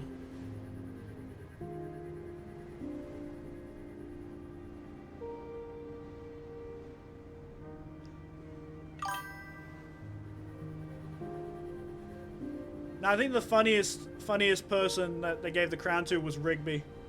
Dude, that video was actually disgusting.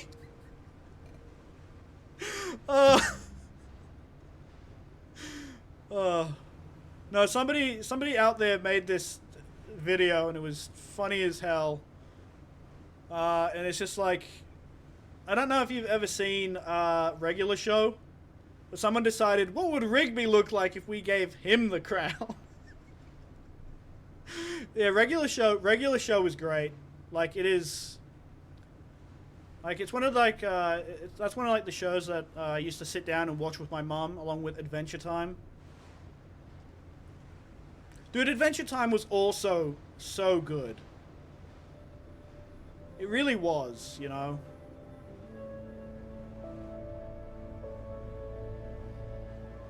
I really liked how they redeemed Rigby from being just an absolute piece of trash to someone who's actually decent. And then Mordecai was kind of like meh.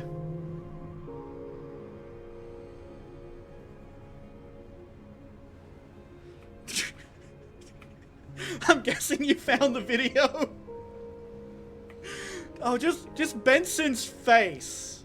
Just Benson's face as he looks it up.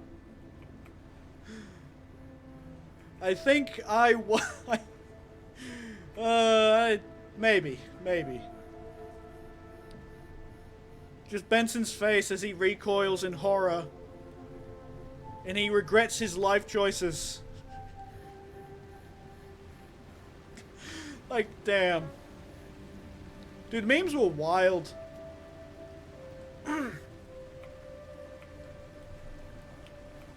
Another underground place, which is really good for fuel.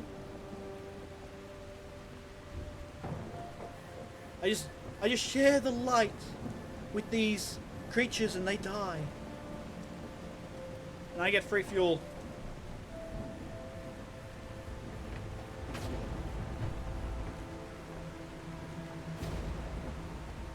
I think my game may have bugged because I don't know where the drop pod is. I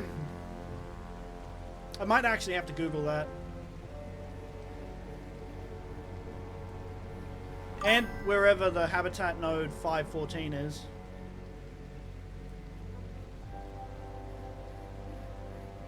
Well, Peach was designed for Mario Power Tennis in Scrap. Interesting! Wait, there was a what Peach? I thought Daisy was the counter to Peach. Because, like, Daisy's D is just an upside down P. Oh god, the phrasing. Oh, that's gonna be a clip. True.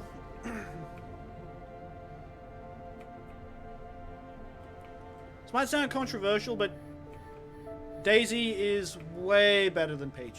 Just, you know?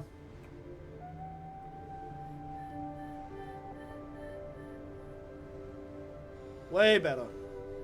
Clearly the superior choice.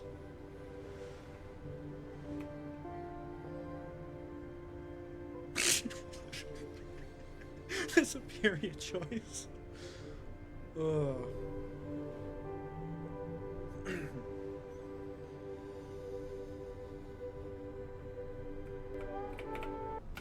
York Grave. Okay. So that gives me some ideas of where we are, at least. This might be set in America.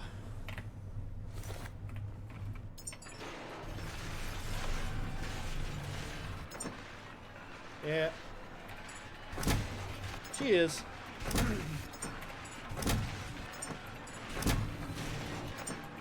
He just seems more fun than Peach, in my opinion.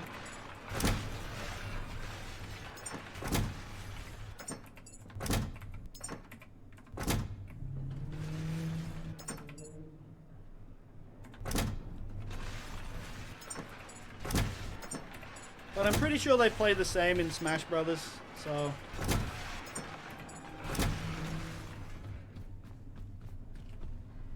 I think there's like minor differences, like on pull chance or something, but I'm not fully integrated into the Smash Brothers differences.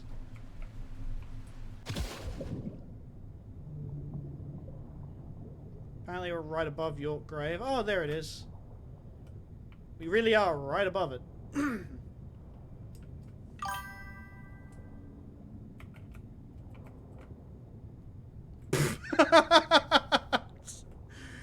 That's an idea. Yeah. Actually, could you imagine that, like a Squirrel Girl storyline where it's basically like Man of Spiders except squirrels? It's actually just a bunch of squirrels in like a really convincing mascot suit.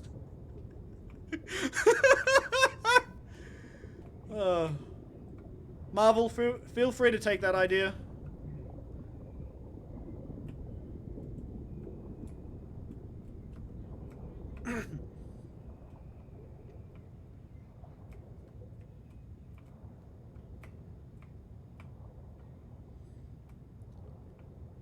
Okay, this place does not seem like it has much. Not seeing any fuel. Oh, that's... Oh, fuel! I see it. Give this a whack. And the fuel comes to us.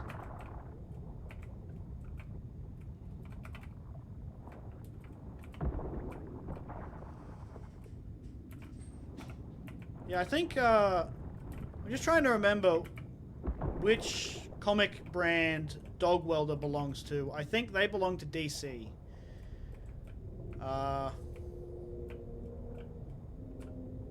Which, it's really weird that they made a character whose superpower is welding dead dogs to people. Really? He's Marvel. Yeah, I thought he might have been, but then like I doubted myself and I was like, nah, that's a DC character. Does anyone remember what DC's version of Deadpool is? Because like DC has a version of Deadpool, but he's like green. Imagine, you know, you're waiting for the Avengers to save you, and it's the West Coast Avengers. Like, how disappointed would you be? But then you just see Dog Welder welding a dead dog to like Thanos or like Ultron, and you're just like, we're the real Avengers. This is terrifying. Yeah, that's true. Deadpool was like a Deathstroke ripoff, but then DC returned the favor by ripping off Deadpool. So there's this weird version of Deadpool. Superman hates the guy. Like, how annoying of a character do you need to be for Superman to be like, I want to kill this man? You know, like, I forgot what his name is, but like, there's just like a comic panel where he's just like, I'm a Democrat.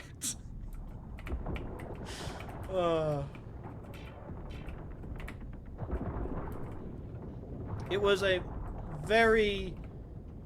Yeah, and his suit was all green and blue.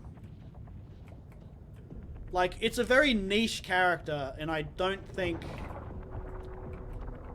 he was well known.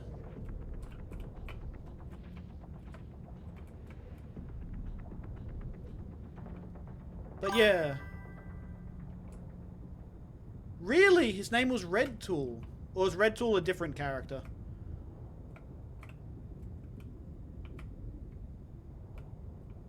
Ah.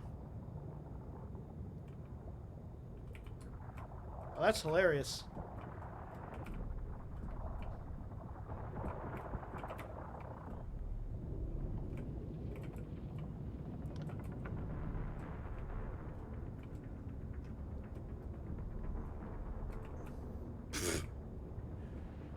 That's funny. I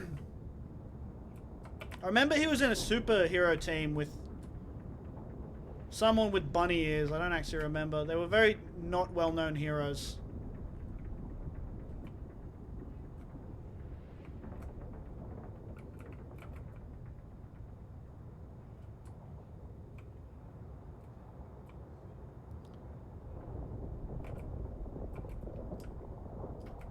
But yeah, DC's attempt at trying to break the fourth wall.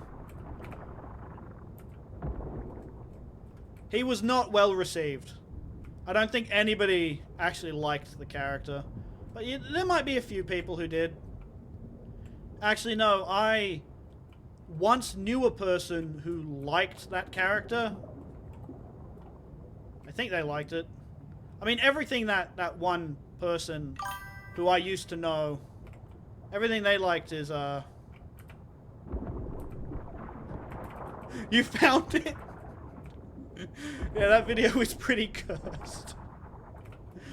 Oh, I just love Benson's face of just pure abject horror.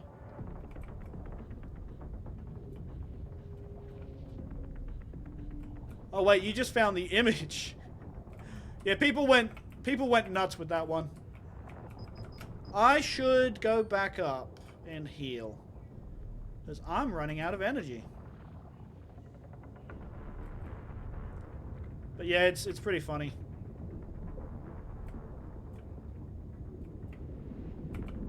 When the internet gets creative.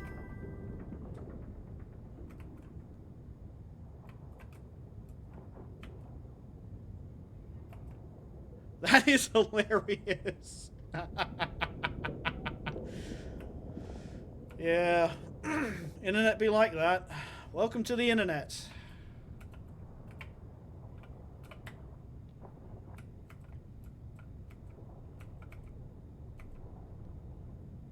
You know, I'm surprised I've not had to provide my ID to YouTube yet. Oh, holding E prevents me from going up? Interesting.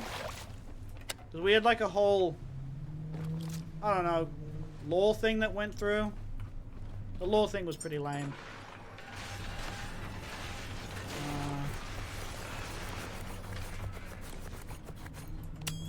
I mean, there's actually a bunch of stuff.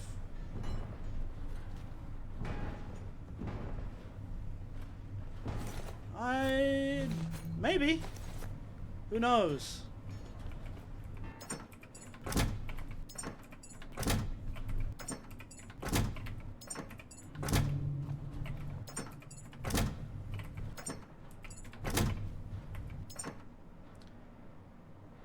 I mean, I guess that's where I'm sticking that now.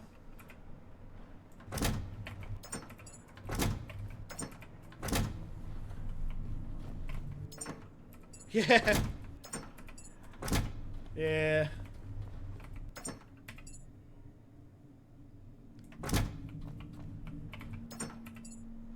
Wait, no, I should keep that on me. That's good.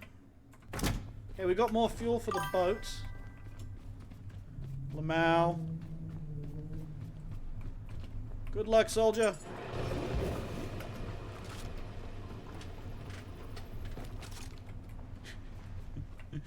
I have a feeling this is going to be extremely cursed or extremely wholesome. One of the two.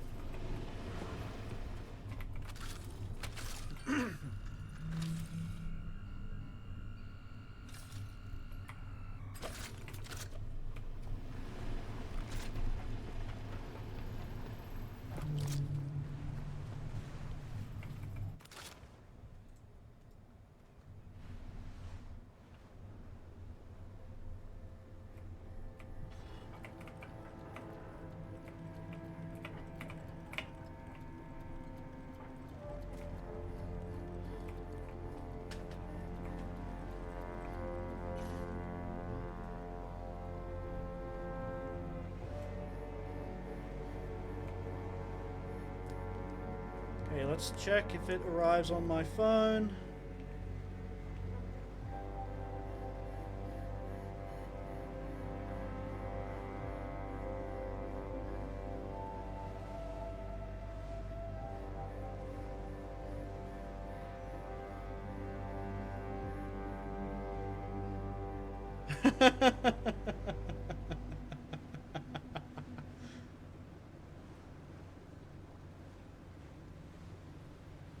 That's actually really well done.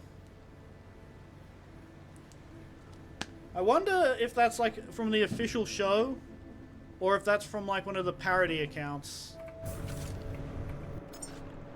Because weirdly enough, there's like parody universes of... That's an edit? It looked really good. Because like there's like a whole bunch of Cosmic Dap in the Smiling Friends.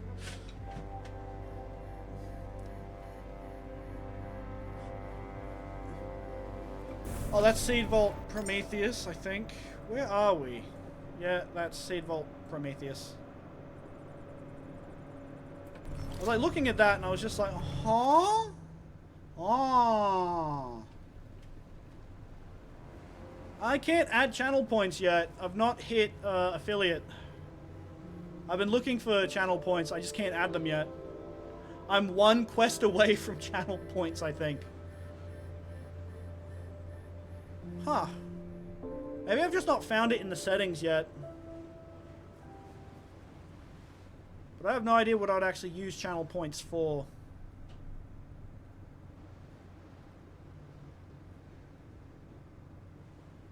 Oh, true. Follower emotes would also be good. I mean, I guess I could try and make my own emotes. A redeem for a cooking stream. Well, that would be good. I do enjoy cooking.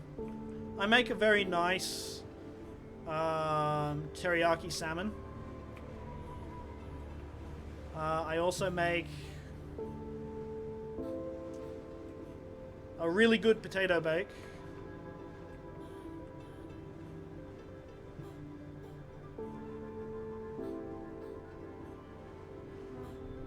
Interesting. I think that would be difficult for me to set up because it's just like... Well, not like the channel points shouldn't be too difficult to set up, but like the logistics of setting up like a random, okay, let's go cook something right now. Well, I guess I could.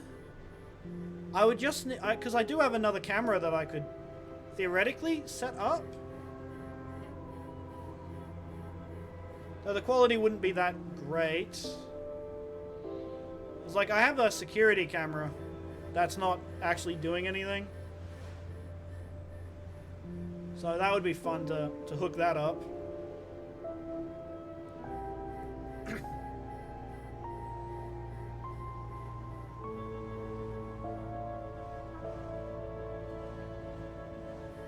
Man, I was just reminded of that really weird subreddit. That's all about unsecured security cameras. Like, it's so unnerving to see that works and see that it exists.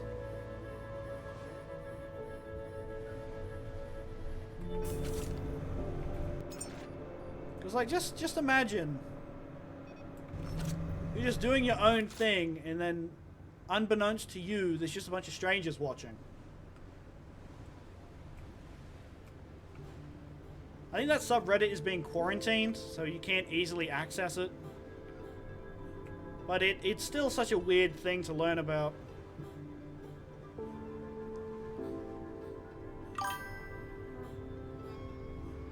Just talking about like that really cursed subreddit for unsecured camera feeds.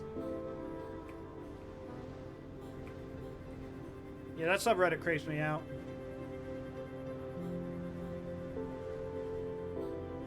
Is it still being quarantined?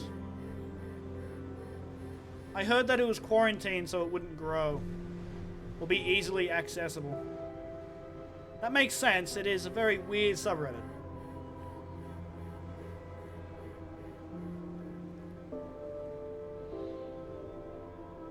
But it just makes you really...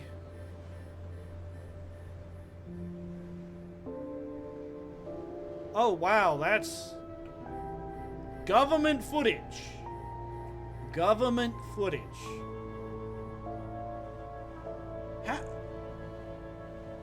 How? I mean, that just... How does a government body not have secure cameras? Like, come on. We should name and shame that country.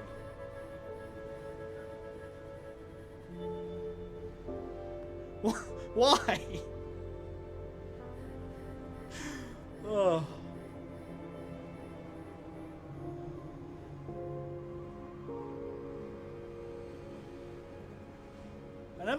I never really did understand the appeal of just watching these random cameras. It's just really weird to me.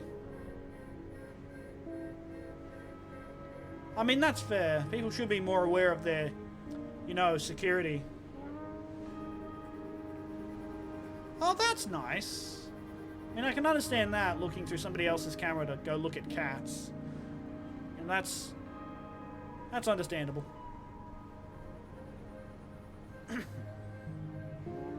So remember this one story about how a guy got a free printer?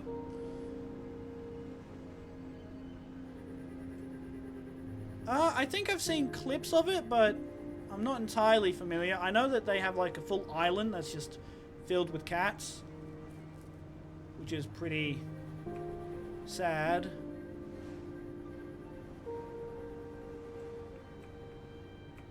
You know, all those cats and there's no one to take care of them. It has a ball on it. Roof Wars.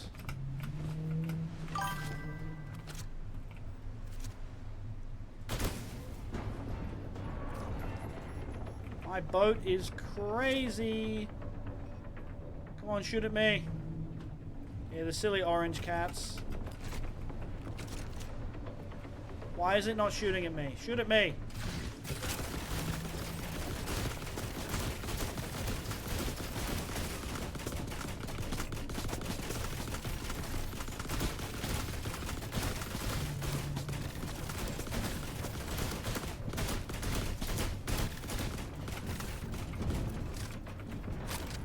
Yeah, we're doing something very funny to this ball. We're making its entire life useless.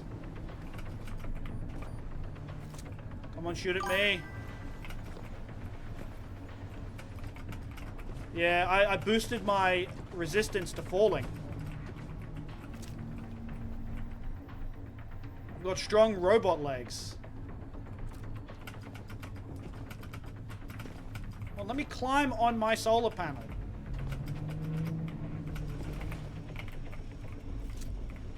Shoot at me.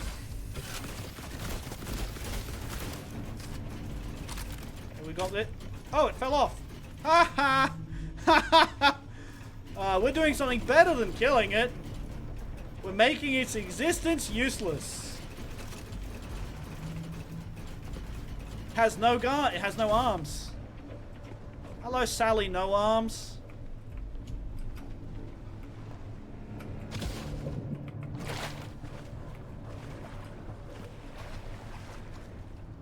Yeah. No, I just think it's funny.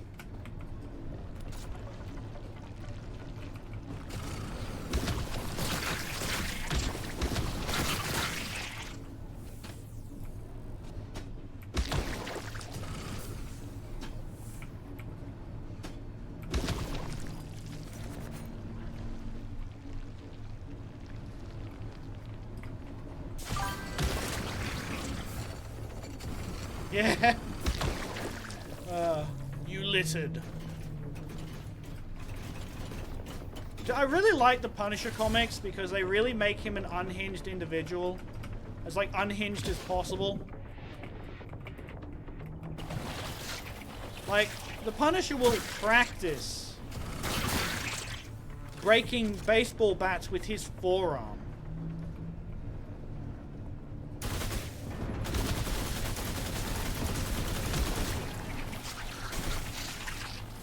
Yeah.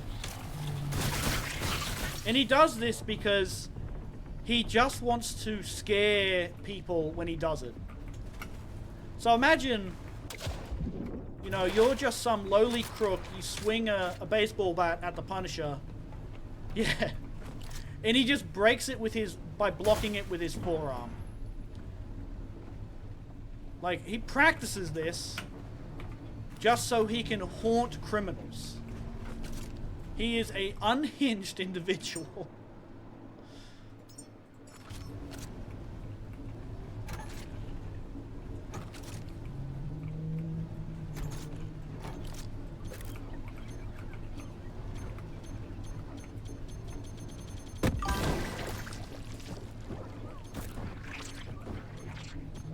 Yep. We're just cooking everything in there. Yeah.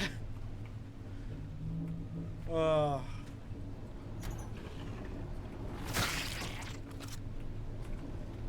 have mad respect for the Punisher. The Punisher TV show was decent-ish.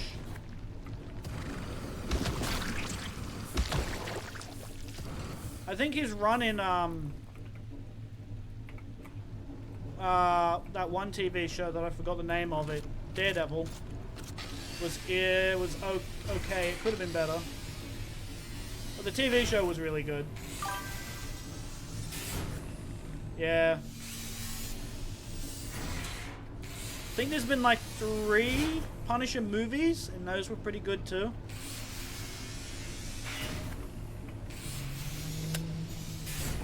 Though I think the weakest part of the Punisher TV show was, you know, the villain. Because, like, they could have made him more ugly. They just didn't want to make him more ugly. It's just like, take that handsome actor and make him ugly, you know? Oh, yeah, I forget in the comics he was like... Yeah, I forget in the comics that he was white. But dude, Samuel L. Jackson did such a good job at playing Nick Fury that I just can't see Nick Fury as anybody else but Samuel L. Jackson. Like, there's just no one else. I can envision as Samuel L. Jackson. Yeah, it's the de facto face.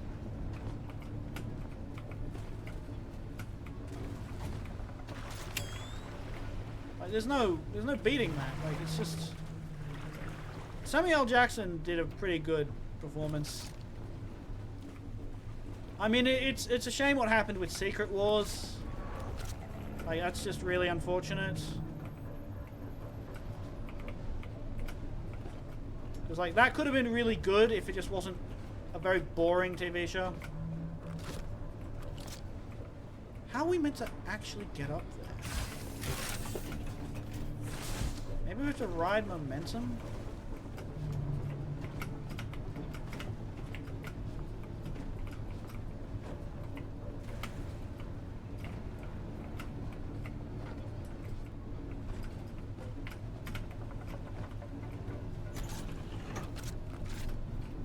Oh, that's how we're meant to use the doors. Hammer time or crowbar time. Yeah. There's been very few good Marvel TV shows. WandaVision was really good. It was a change to form. Yeah. Man, Half-Life is just like, that's such a amazing game. Like, I look forward to when Blue Shift comes out. Because, like, Black Mesa, I think there's teams that are remaking the other DLCs. Yeah, WandaVision was really good, a real change to form. And, you know, like, you gotta just appreciate, like, stuff when it's different. Because so many different shows, TVs, have, like, the same story plots. And it's kind of like, give me something new. And the way that it was portrayed, everything was really interesting. Like, it was designed to be watched, like, not binged, but, like, watched, like, once a week. And so that's how I did it. You know, I watched an episode once a week. And I enjoyed it.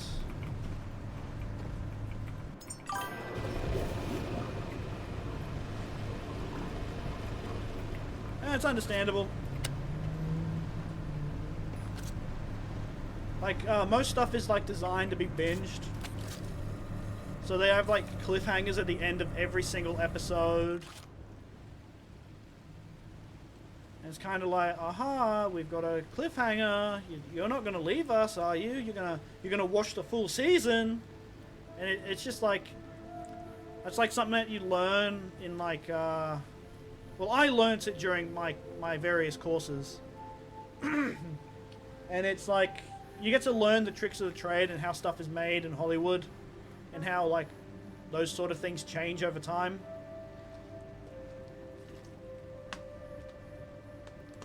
Because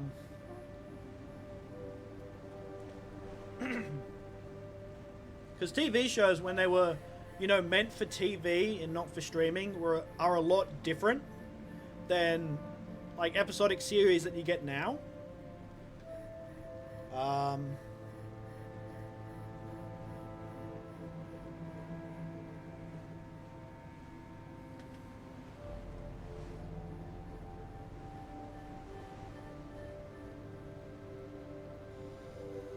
But yeah, that's as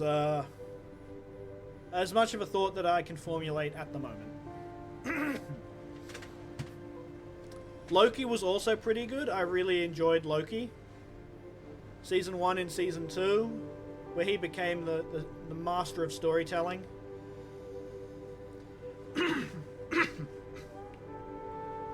Though I do think people are just burnt out on, like, multiverse stuff. Because it's like, aha, interesting, we've got multiverse. And sometimes it's not really interesting. Yeah, He-Man. He-Man's pretty good.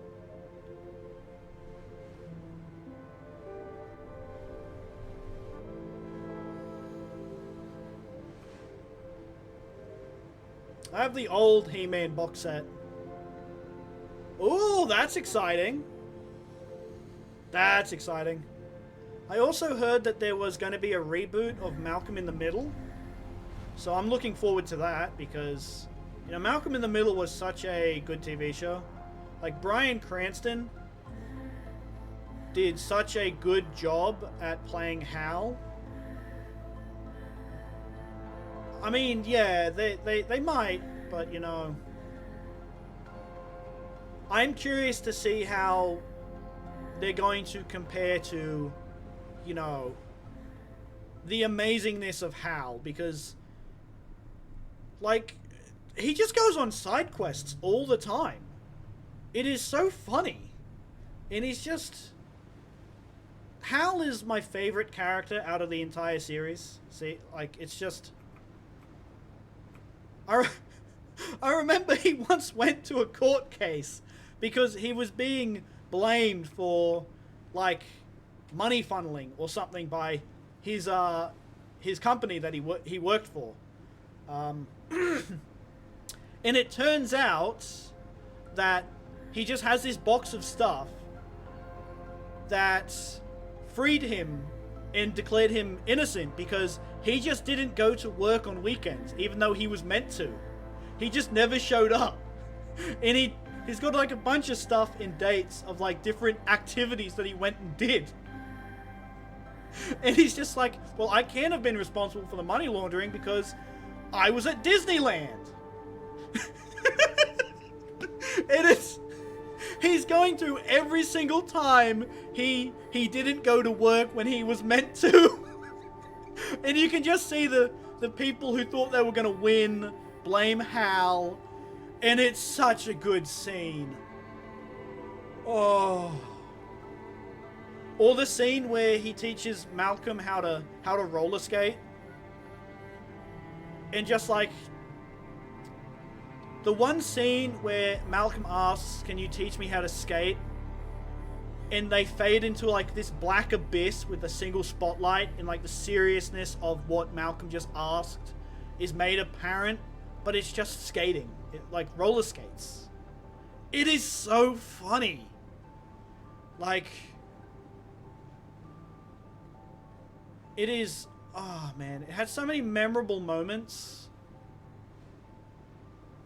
Oh, I thought that was a bug on my screen. That's an angel just floating around. Man, I look forward to... I should re-watch Malcolm in the Middle. Because it was like such a good show. Like, sometimes it's just difficult to find, like, good TV shows to just sit down and watch. Because it's like...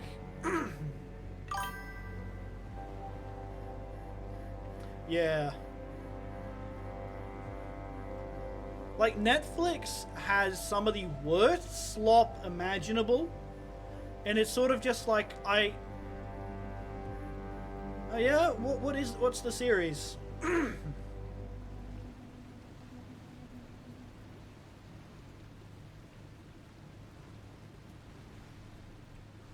I might have heard of it. Interesting. I can't say that I have ever heard of this.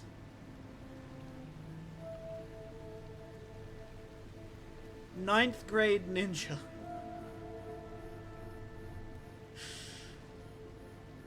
That's pretty funny sounding.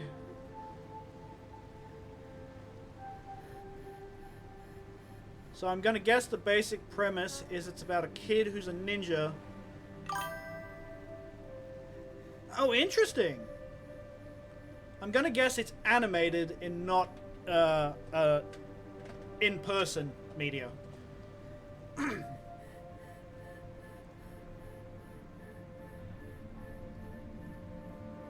We might have to start killing sharks for fuel. Is there another fuel reserve that we can loot?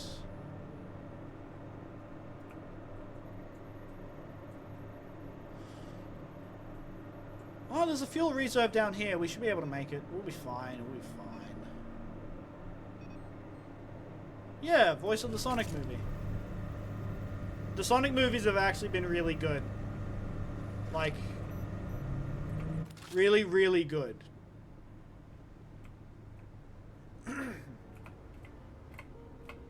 They're just good family fun, you know?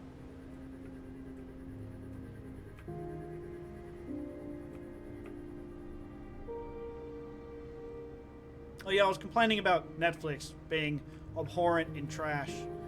Because it's just like, I would love to find another episodic detective TV show. But like, I've been absolutely spoilt because Psych was just too good of a TV show.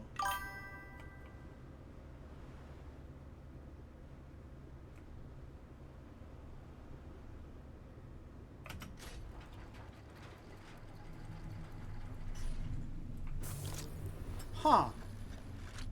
This sounds like an older animated TV series. That's pretty funny. Beating up a wizard nerd. Oh, I'm out of grenades? Oh yeah, I used both of them. Oh well, time to use electric grenades.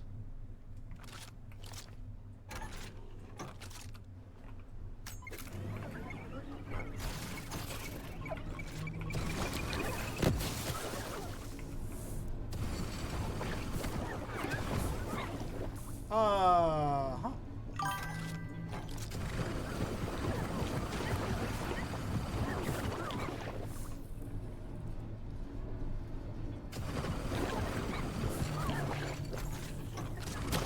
Okay.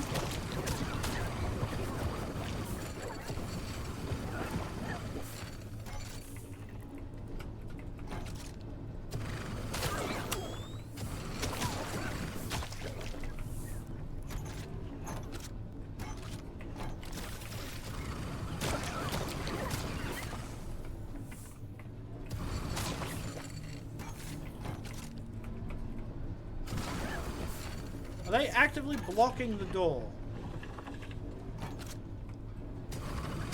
No, they're not. I'm terrible at opening doors, it seems. Oh, we got Nocturne Detection Node Project. How did you find them? I thought they were really good.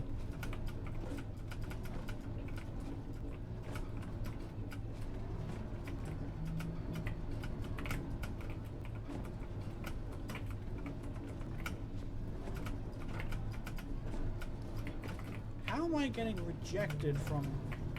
Let me land on the door, damn it. Ah.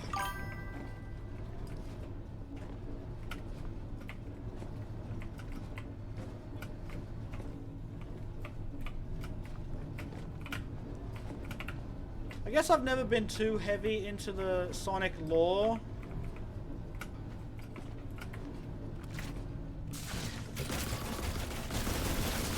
Yeah, I really enjoyed it. Jim Carrey did a really good performance. Yeah.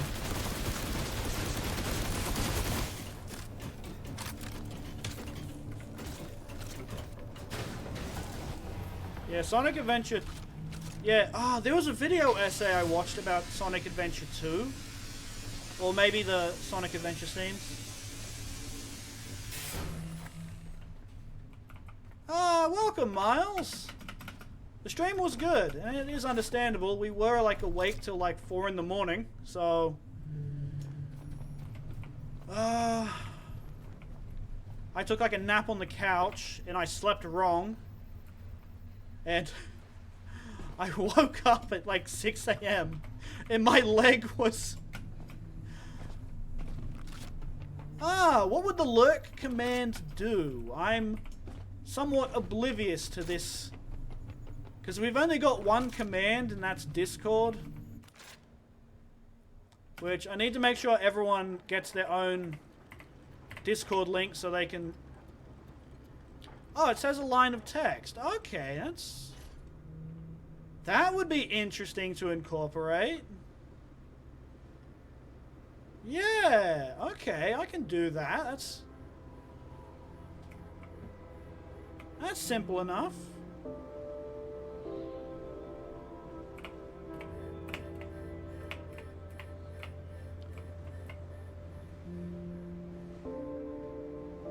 That's a good idea.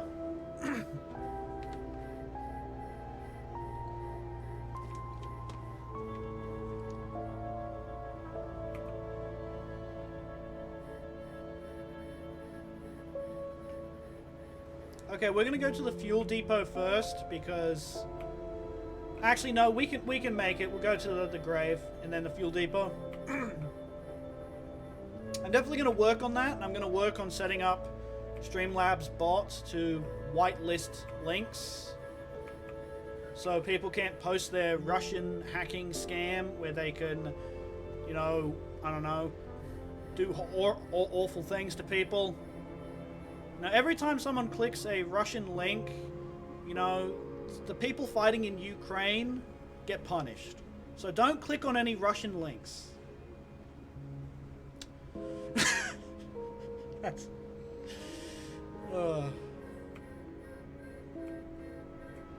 But yeah, I need to figure out a way to prevent those links so people won't click them, because like I want to assume everyone is smart enough to... Well, maybe. We'll have to check that if it's on the official piracy list, because like there's a list of safe places from Reddit/piracy. Because like piracy is not a bad thing. It is a it's simply a service issue. Okay, that's pretty good. That's pretty good.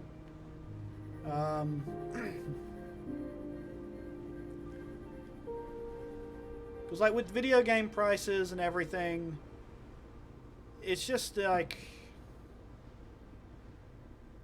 I don't know, people should be able to experience culture without being punished for it, you know? And like a lot of AAA games are just charging too much. Like, it's crazy. Plus, most AAA games aren't even that good. Like, you got the main ones, Battlefield and Call of Duty, and they're kind of falling behind. Like, it's all about the indie developers, you know? And they produce some really good stuff. And for decent prices. Like Silksong, $30. An entire game that's filled with content. Oh, that's interesting.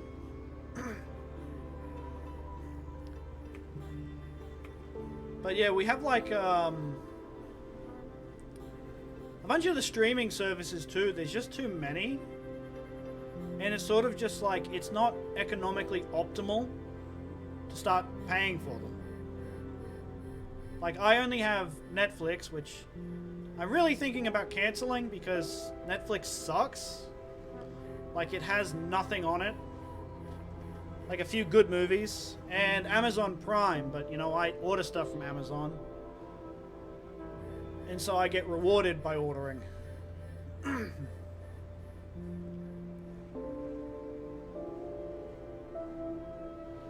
Yeah, I've got Prime Video. I used to have Disney Plus as well, but I decided to can that as well. Batman is pretty good. I watched Batman the Killing Joke the other day, and I didn't think highly of the animation. I didn't think highly of the movie. Like, the first half an hour, like, I was really confused within the first half an hour of the movie. Because it's just... Like, I thought I clicked on the wrong movie, and I was just like, okay, I might as well continue watching. And then I checked it was the right movie, and I'm just like, what? You know, that movie was just like, how many times can we fit Batgirl's ass into frame? It's just like, guys, come on. You know, I'm here to actually watch a movie about the Joker and Batman. Because, like, I did my thesis on The Killing Joke. Yeah, a single comic. It's crazy. Absolutely mental that they did that to a single comic.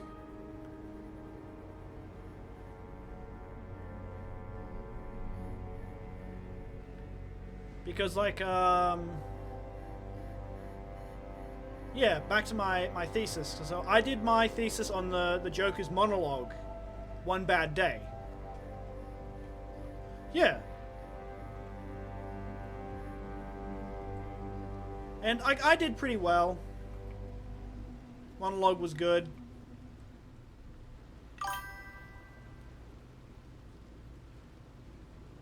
Yeah. You can't... I feel like saying that is worse than just saying it's just showing Batgirl getting crippled. I feel like maybe that's just me. Maybe Joe Swanson is the new, you know, it's the new Krill, it's the new sewer slide. It's the new self-censoring.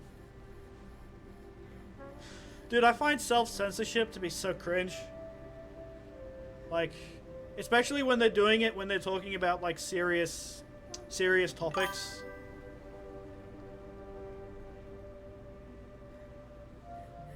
Yeah.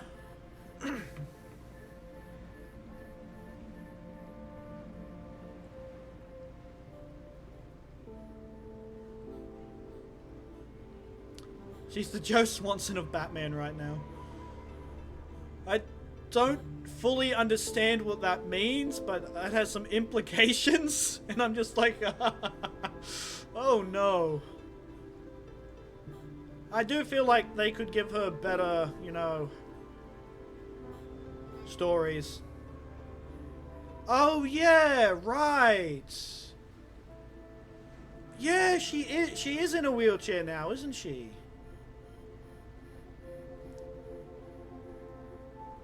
I've not kept up with, like, the DC stuff. Right. I somewhat remember this now. Yeah, comics are a lot harder to get into. Just because there's so much prerequisites. And it's, like, really hard to find places to read them online. Like... That's like one reasons I've not gotten into comics is because they're too much of a pain in the ass to read.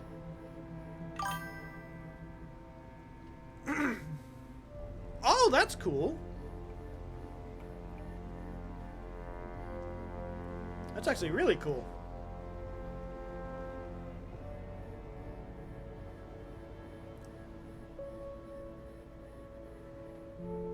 But yeah, manga and manhwa are, like, way easier to read. Oh, well, they're more easy to access than comics. Because, like, I feel like if you want to read comics, you have to get the physical print. And you can't just read them online. And so you got to actually search for the physical print.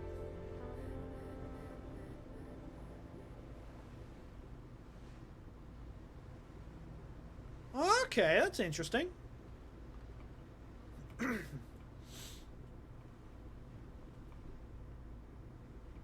Yeah, my friend once explained to me how many comics you needed to read to understand Batman Dark Metal. Oh, that's interesting. And there's, like, so many comics just to understand everything that's going on, and it's just like it's too much, you know, like. And since they're not easily accessible either, it's kind of like... You'd have to be super into the comics to actually start reading them. Because I've still not found a good website to read comics. I'd like to get into it, but I just can't be bothered. You know?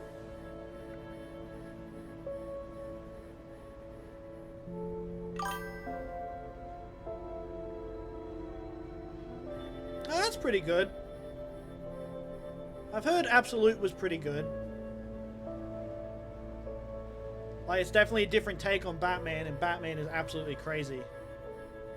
Yeah, you don't need prior context. You know, it just exists, and it's just good.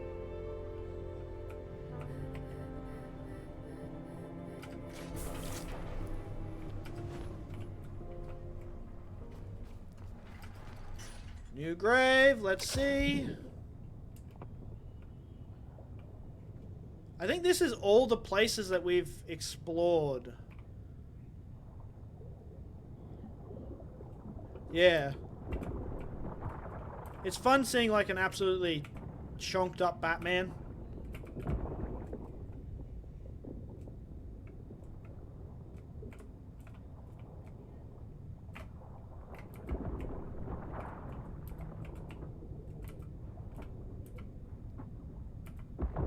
Oh, that's pretty funny. Alfred shot Batman.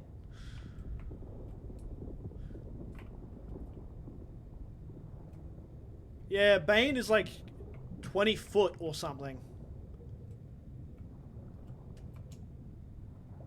Like, he's huge. He's massive. He's big boy. Big chunky. Big boy. He's thick.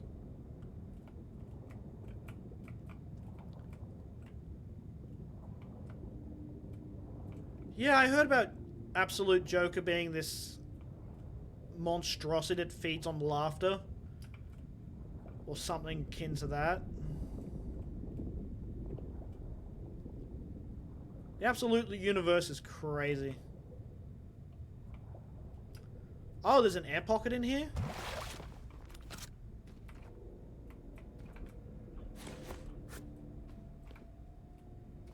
You know, I don't think we're gonna find enough things to make a full-on advanced human. I think we might be able to, we might have enough to make one. Yeah, something like that.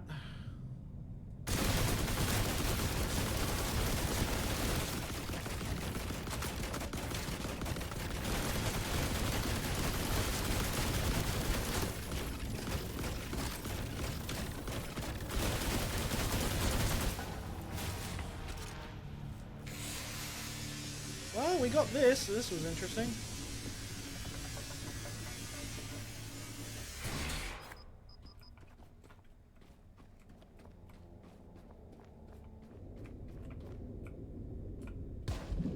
Yeah, they made the Joker even more terrifying. It's just like, what are you meant to do at that point? I mean, he's basically it. Ben 10 is pretty cool. From what I remember, the original show was decent. Alien Force had decent writing. I don't know if the newest stuff was any good. I didn't keep up. But yeah, Alien Force in the original run is all I remember.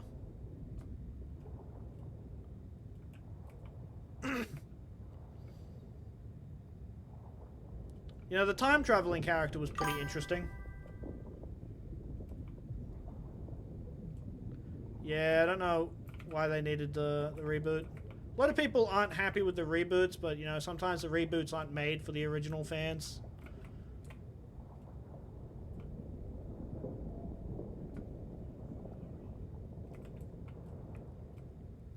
But I think, like, they're made like that because each new generation is more brain-rotted than the last. Which they're definitely not helping by what they're doing.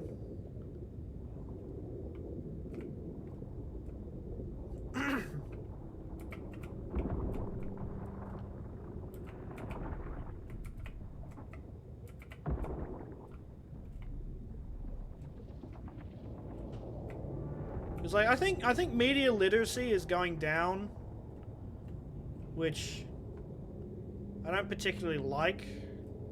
It's kind of like a really big, scary thought.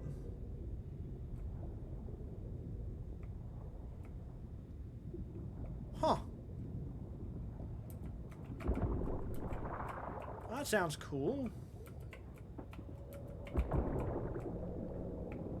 Oh yeah, didn't they nerf Ben 10 so he could only have 10 aliens? I thought that was pretty stupid. Like, just let him collect aliens. You know, it's the ultimate weapon.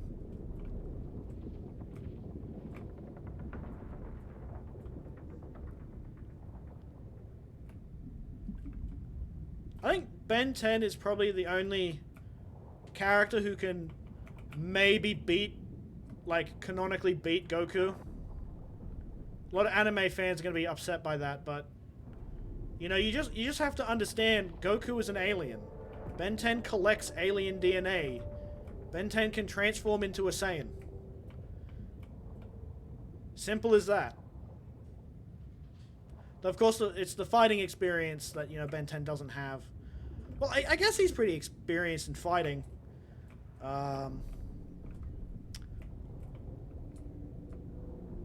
So, yeah. Yeah, Ben 10 wins that fight.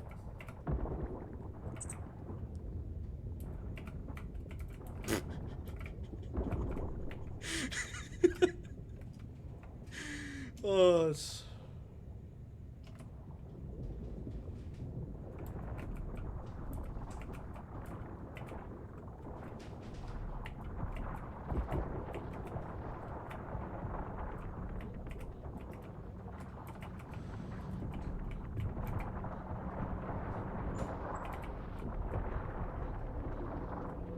Yeah, we're getting a lot of fuel, so we should be decent for fuel.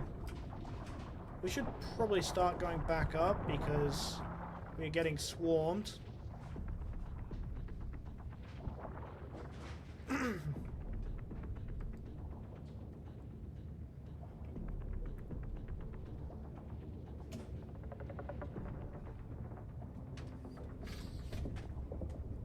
I still don't know where this last habitat is.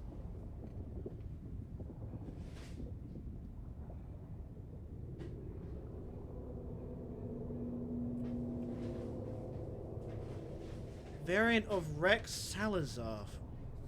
Interesting. You know, I remember that TV show. I think Generator Rex or Generation Rex. It's about like a guy who could transform into machines.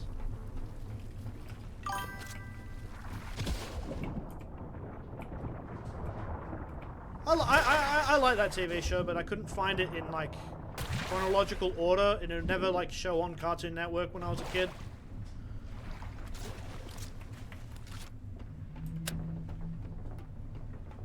That and the Secret Saturdays, you know, those were, like, peak, you know?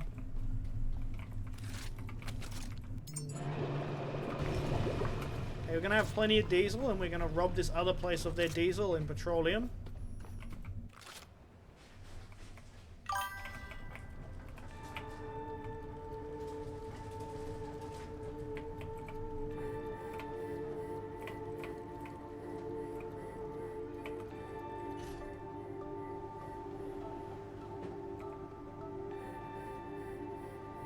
Interesting.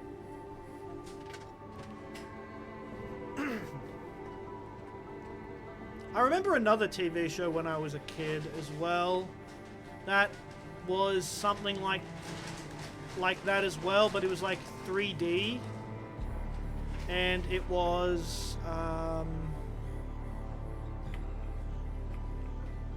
world where humans and robots were like coexisting. Max Steel, yes, he puts on this metal gauntlet and he becomes a robot. Like, when I was a kid, that was the dopest shit I've ever seen.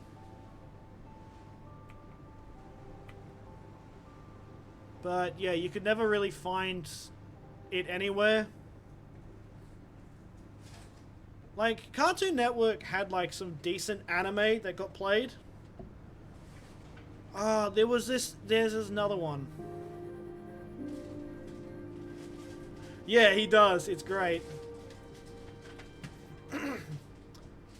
There's this other one that was put on Cartoon Network where, like, some guy's nephew, he finds this book. It was peak. It was great. I've not actually seen it in, like, 20 years, but it was peak. It's probably not as good now, but I'll let it stay in the nostalgia zone. Really? Oh, that's good to know. I'm happy to hear that. Does anyone remember that anime with the books? And it was like Pokemon, except you were forcing children to fight each other. It was the most bizarre TV show ever because do you remember? Does that click a gear in your head? I remember it. Zatch Bell. They were trying to. It's like this annual event that happens every 100 years to try and, you know, determine the king of whatever universe that they came from. And they got to fight each other in this other... Yeah, Zatch Bell. Oh, that was peak. That was peak. It is. It is.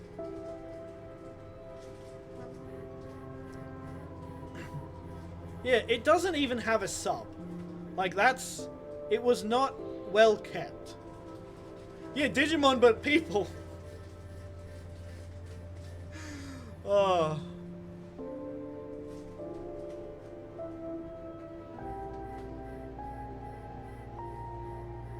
It was so funny at points. Oh, man. Yeah, Cartoon Network did have like a peak anime selection whenever they would play it. Yeah, what series gets you, nostalgic friend?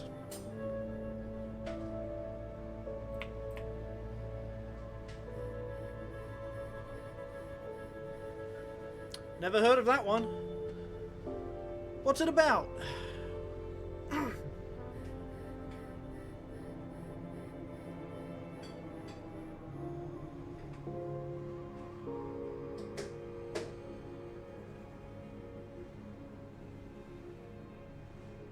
Yes.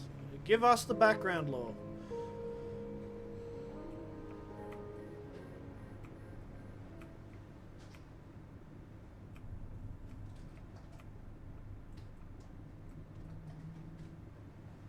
Okay, it exists in a very bizarre spot.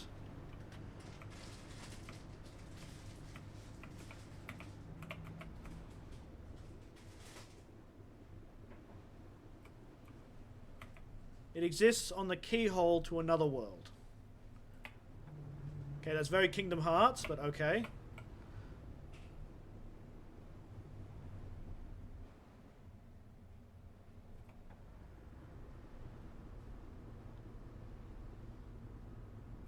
Imbued into slugs. Okay, interesting.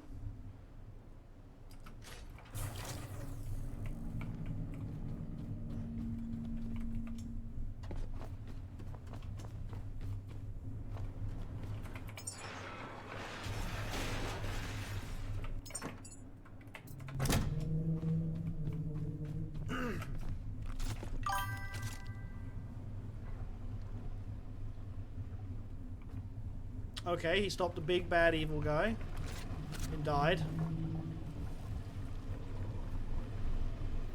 Kinda did, kinda didn't. Not important. Okay.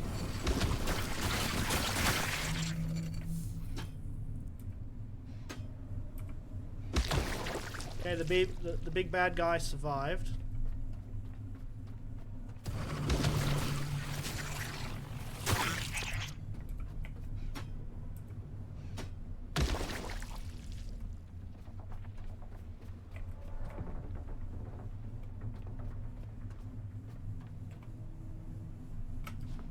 Okay, so they learn how the slugs really work. Okay, okay.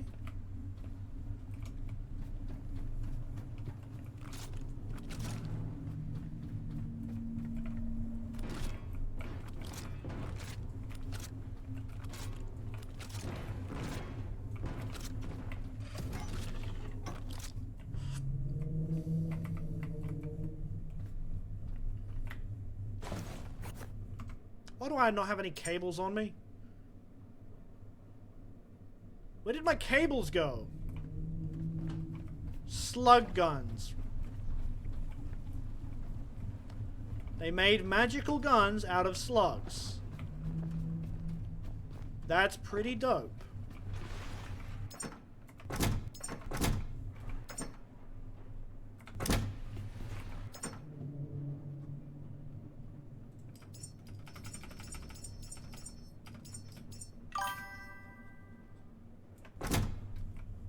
Load an empty glass tube, pop it in, and jet a compressed air launches your slug at the right velocity to transform. Okay.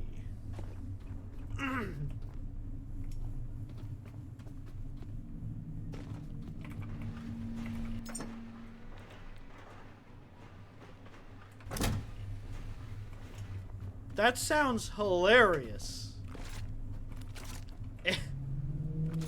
Like that's pretty good. Like the concept alone of launching a slug.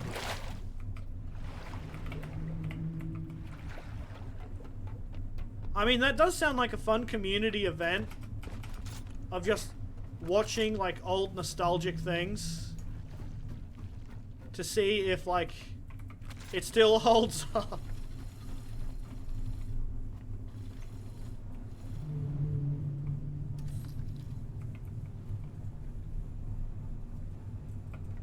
That is hilarious. There's a slug that exists just to punch you.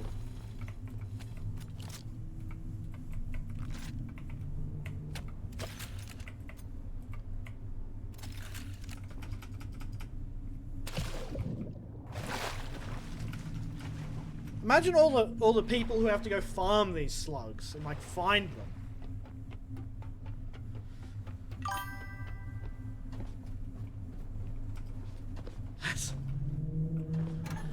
That is hilarious. I mean, of course there's going to be slugs that are completely useless for combat. It's 500.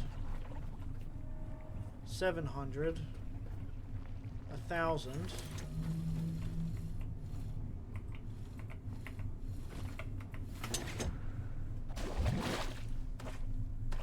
Interesting. So it's like Pokemon, but slugs.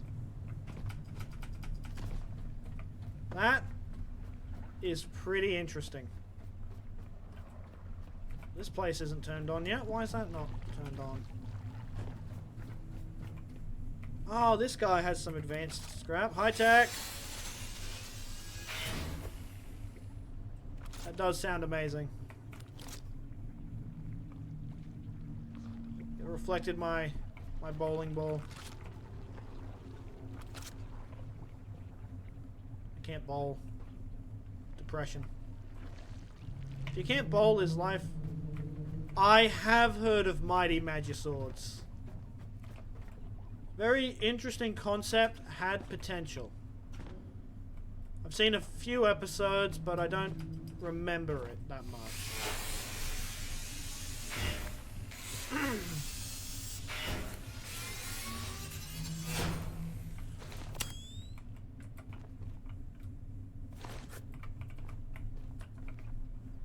Swords that, yeah, it did have a bunch of potential. Like, you can get really creative with like the swords and what they do.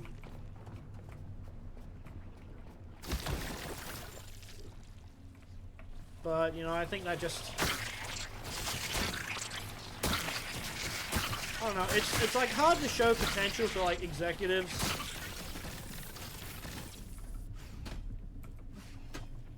Yeah, random magical swords. So some of them are going to be really useful. Others are just going to be like, what is this and why does it exist?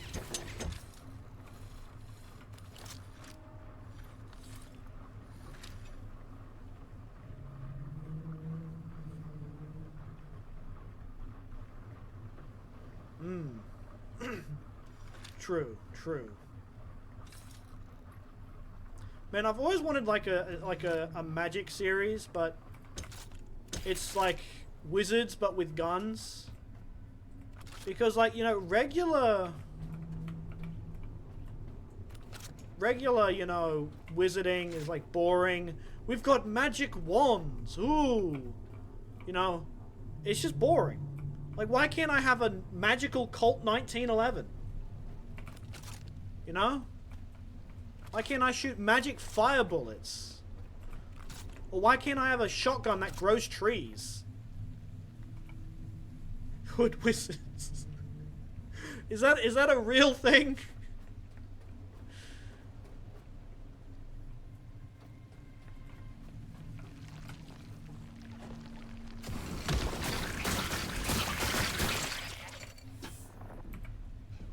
Because, like, you'll have all these wizards in fiction, you know. Like, let's take... I know this is going to be a controversial, like, example. Yeah, so let's take Harry Potter as an example, you know, like... they make their wands out of, like, magic trees or something. And they've got, like, a whole bunch of stuff to do with that. But, like, what is stopping you from making, you know, the butt of a shotgun out of that magic wood and being able to cast spells out of a shotgun?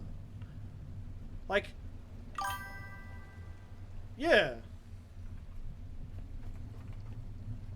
America Wizard teaches at Hogwarts. Because, like, I would like to see more creative magic where it's not just, we have a wand. Wands are boring. They are boring. You know? Like, Dumbledore's Wand of the Triarch could not beat, you know, a really cool wand that's in the shape of a gun.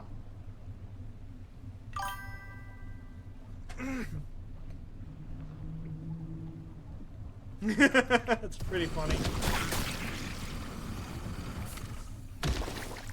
Yeah, I once played like a wizard in Oblivion, and their sole wizarding practice was, look at my muscles. Aren't they impressive? And then he would beat people to death with his fists. So his whole goal, he was the Swole Wizard. The Wizard of the Swole. He would cast spells to make his fists on fire. Because there was, I was running Midas Magic, and they had spells for fist wizards like me. And like, those images of like the spellcasters, and it's like, oh, I'm out of mana. They just rip off their cloak, and they're just muscle bound, and they have so many muscles, it's hilarious.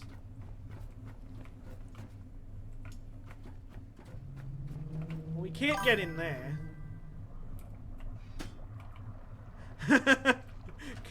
I cast gun.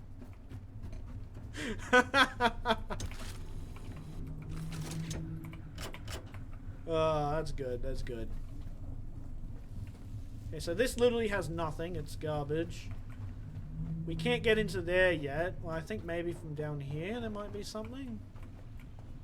We looted in there.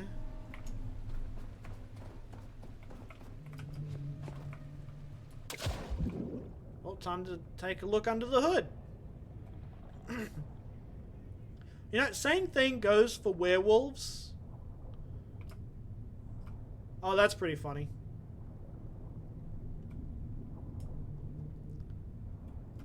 Because, like, werewolves are also pretty boring. You know, it's just like, oh no, it's a werewolf. It's tearing the neighborhood apart. Oh no. But you know what's scarier? A were-pterodactyl. Or, like, literally a were-anything. Besides a wolf. It is so generic and, you know, just... You know, like... At least Skyrim has were-bears. You know? But, you know, that's, you know, my gripes with society being lame. And just not creative enough.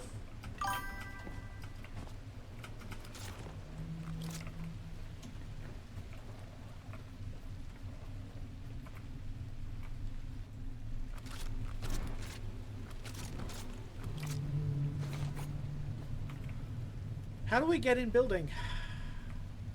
Confused. Building is not openable. Can't open building.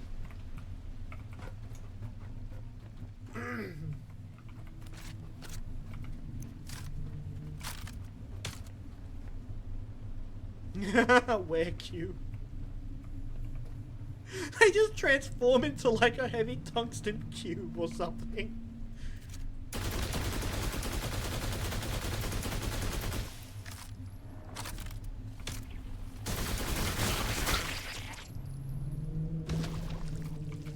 Oh, gelatinous cube. That's funny. I remember somebody else had a concept where they would turn into a house. They were a warehouse.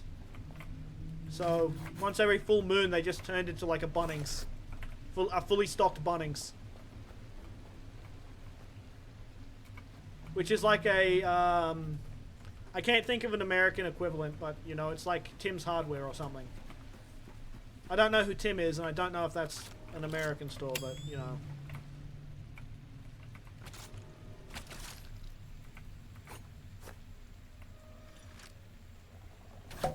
Actually, what is the American equivalent of Bunnings?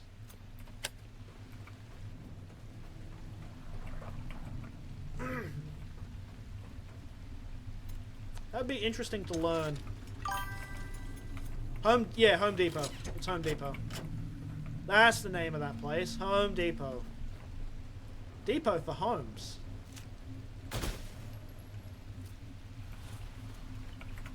They just all flew straight into the ground.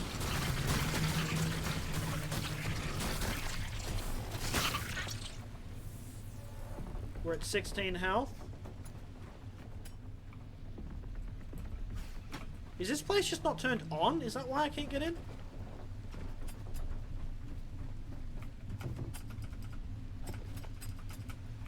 Oh, that's pretty funny.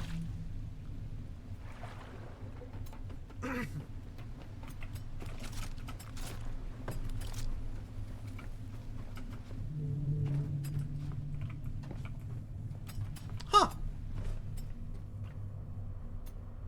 This is turned on, but I don't understand why it's not working.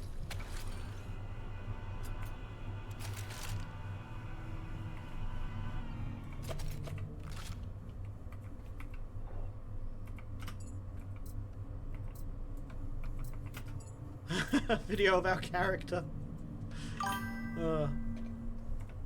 That's pretty funny.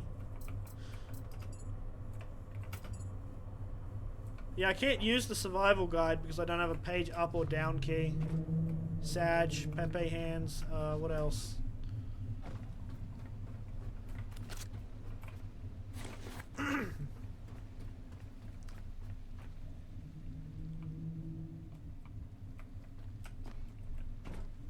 There's got to be a way underneath. I'm missing something. There's a staircase down here. Which means there's got to be a way in.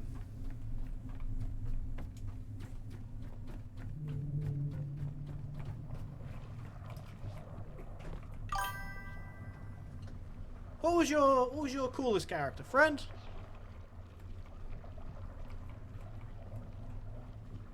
Okay, the way in is from underneath. But how I get underneath?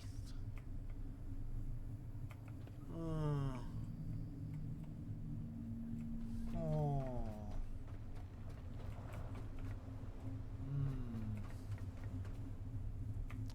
Ah, what did Bizzle do?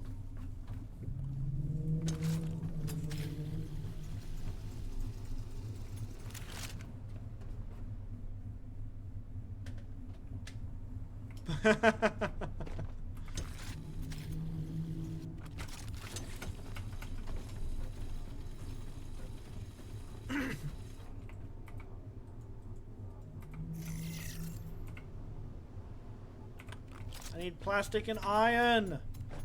No. I stuck.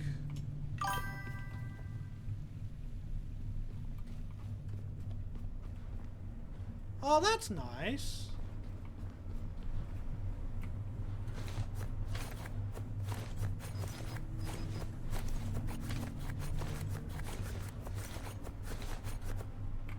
That's nice and wholesome.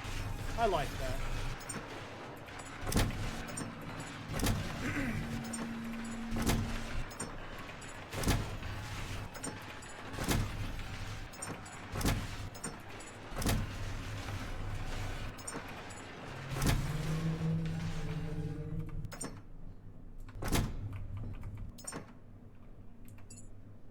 And we can't put gold in the gold chest anymore.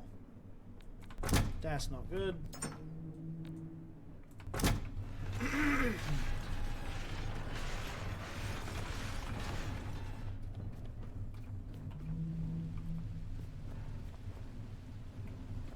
Okay, homebrew ability, a special version of 9th level magic. She can summon a 9th level magical familiar she can summon. Okay, that's neat.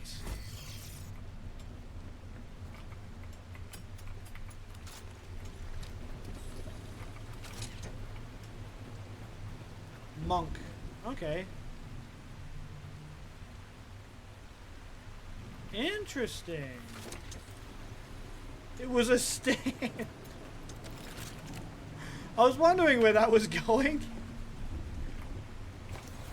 Yes, I'll defeat you with my stand power.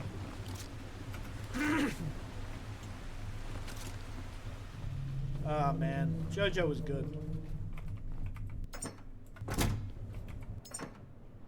I need more cables.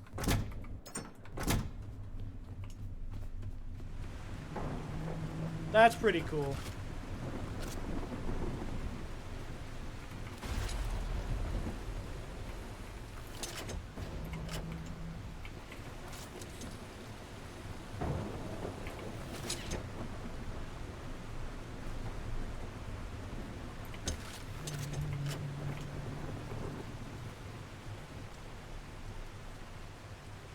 Oh, that's amazing. Her patron was her stand.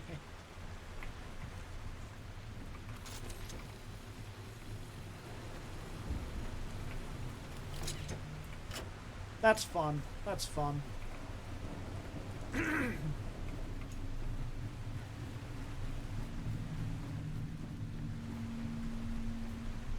kind of wish I knew how to get into this one place. Because there's not an entrance that I can easily identify. Guess I should check the roof again. I don't believe anything was hiding under the junk, but I could be wrong. It just attacked me.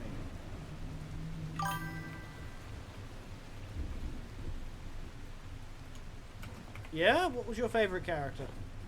Your most powerful character?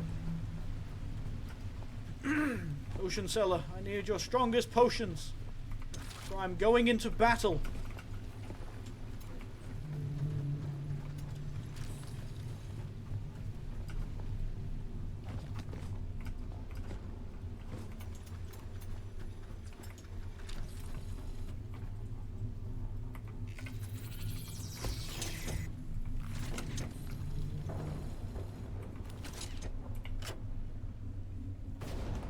Oh, is there nothing left in the tanks? Did I actually siphon all of it? 600. 0. 300. 500.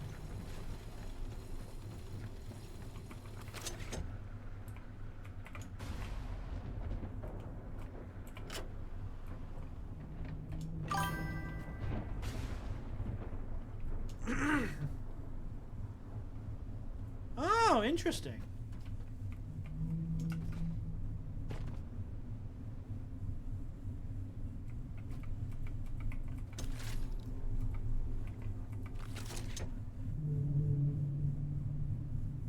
For some reason, this petrol tank won't fill.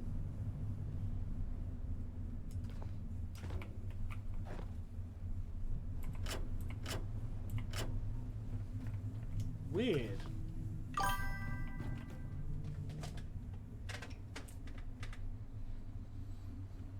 Okay. You're going to have some sort of long-distance artillery, I can imagine.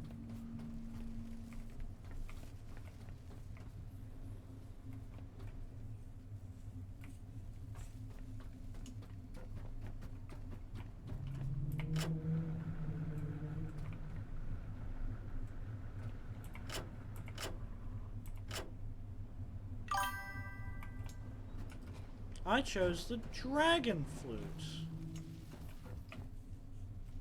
Interesting. What is the dragon flute?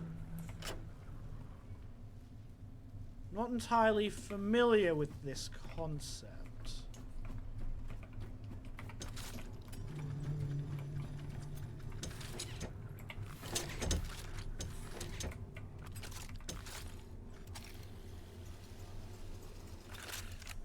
The artillery was on... Ah, that's cool.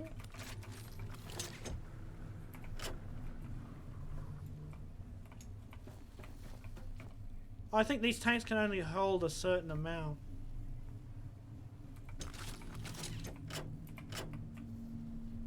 I need more petrol tanks. The way the Green Ranger summoned the Dragon Zord. Oh, interesting. That's pretty cool. That's pretty cool.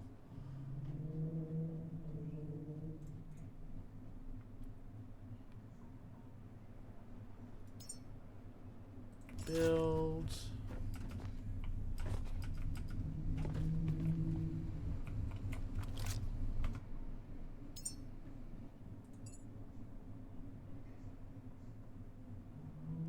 Okay, you can never pilot. Well, that's a fair balance, I would say.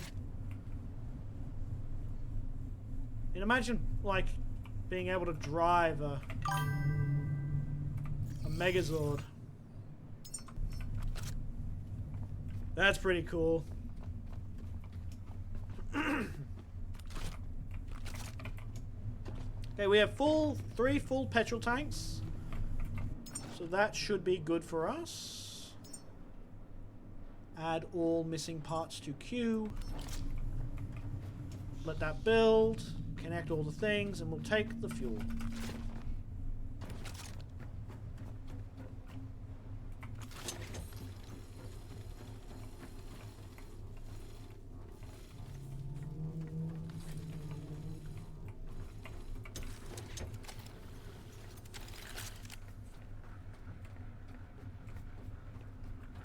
Let's change the direction.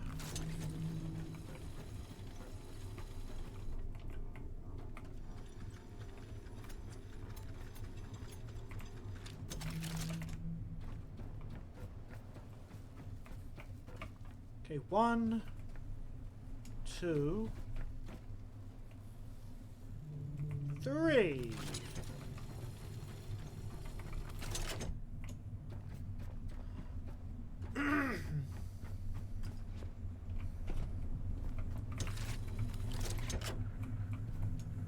Yeah, I've seen a bunch of D&D clips, and D&D looks fun.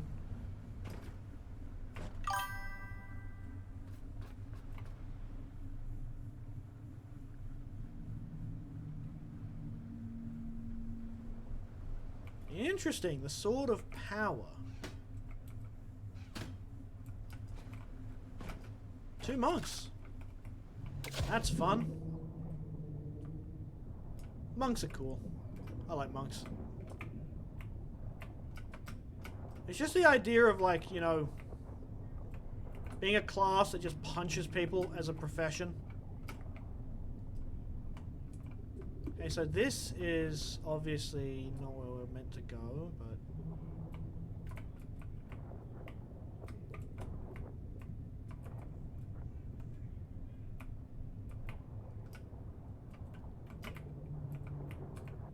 There's a lot of waste down here. Yeah, He-Man sword. Sword of Power.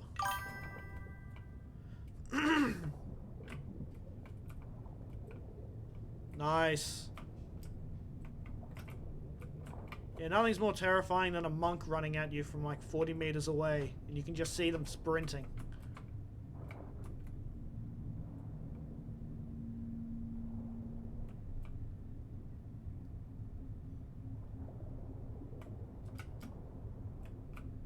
Okay, so I can confirm there's no way up.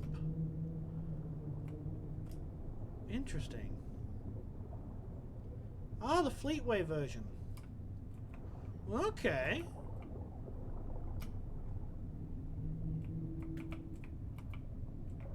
Ah, okay, that makes sense. That makes sense.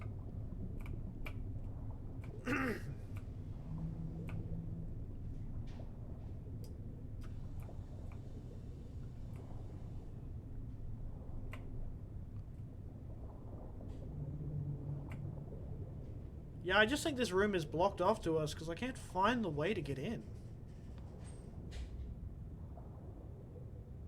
Unless I'm missing something massive. I thought Azeroth sounded familiar, so I thought, is that Raven's book from Teen Titans? Teen Titans was goated. It's one of the best TV shows. Just absolutely goated.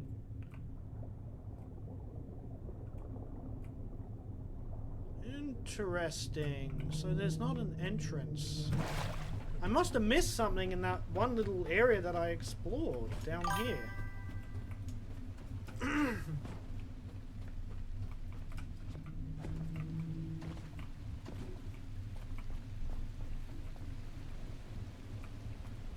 What's the sword's downside? Ah, yeah.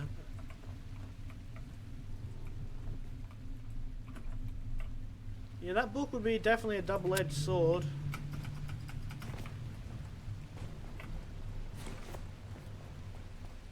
The sword's downside, I would imagine it would be... it could be stolen.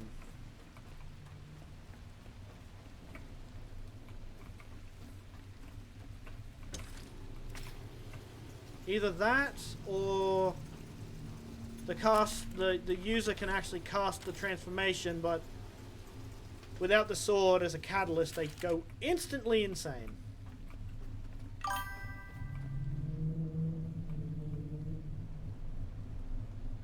Oh, that's interesting. That's a fun way to incorporate it. I like that.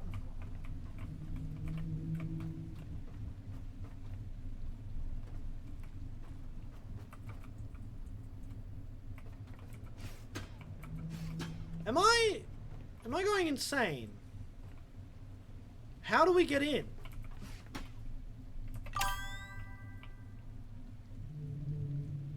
Oh, that's funny. Is this area bugged?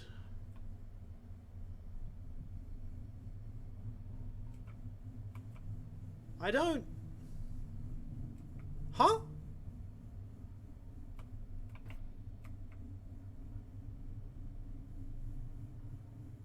We checked underneath, and we couldn't find where we needed to go.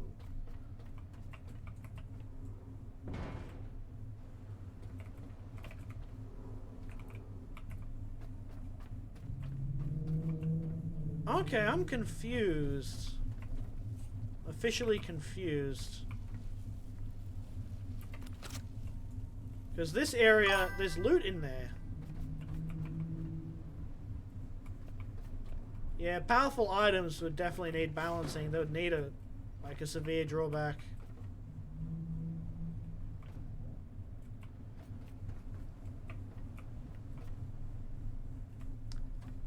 How do I get into this build? Like,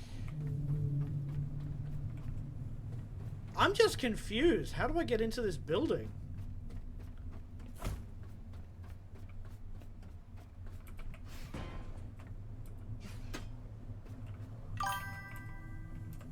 Am I stupid?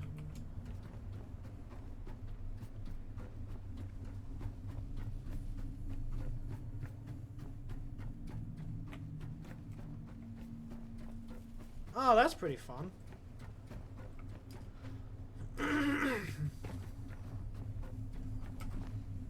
This is using power.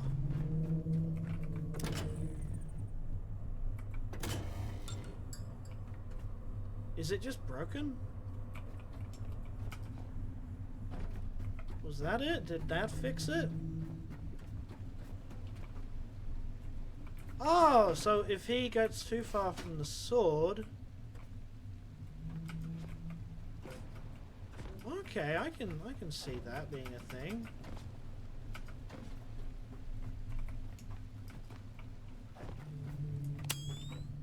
If anyone has any tips on how to get into this stupid area, please share, because there's advanced scrap in there, and this is very confusing.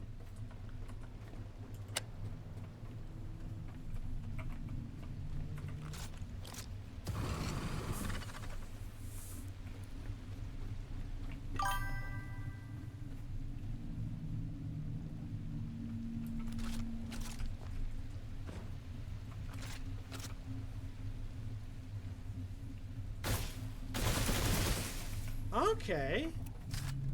Well, that's an interesting flavor text.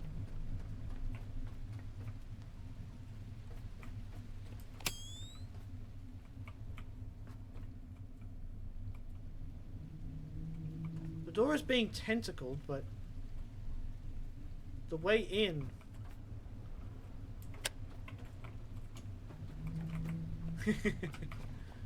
Gotta be close to the sword. Am I just gonna be randomly grenading the roof?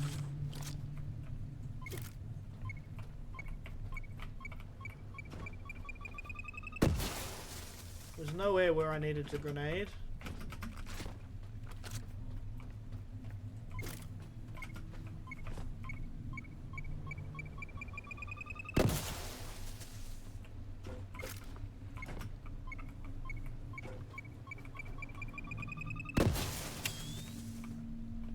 Is that even impacting it? I don't think I'm making a difference here.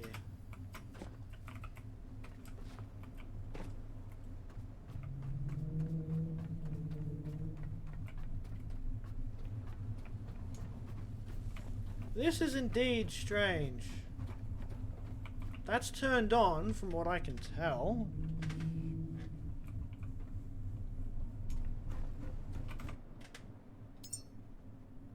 Well, let's bust out one of the big boys.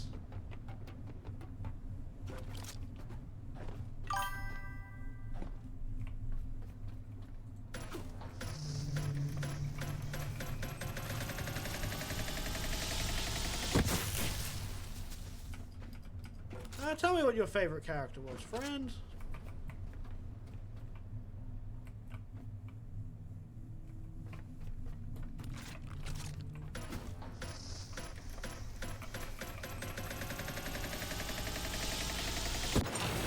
Oh! I killed myself somehow. Whoops.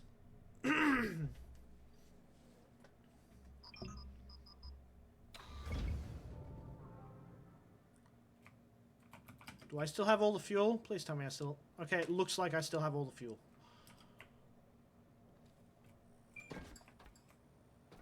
Yes, I took all the fuel.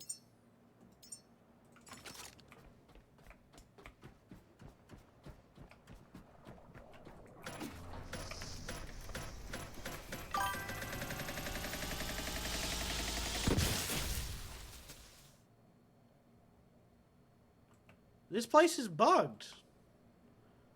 A Warforged Armorer Artificer with special abilities. Oh, that sounds cool.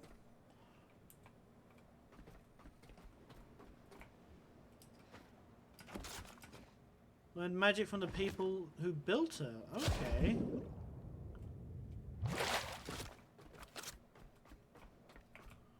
I'm just gonna self-destruct real quick. Oh, that's sad. Rest in peace to her people. Okay, I think there's something we're missing here, exploration-wise.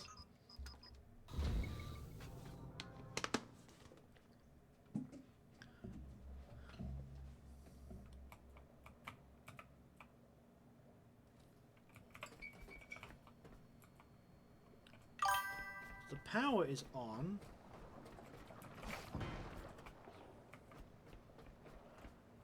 She learned human empathy and eventually love after she goes with her party. Oh, that's sweet.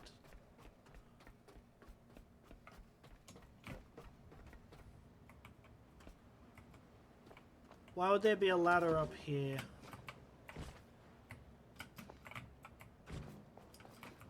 Okay, I think we need to climb up. I think I know where the secret is.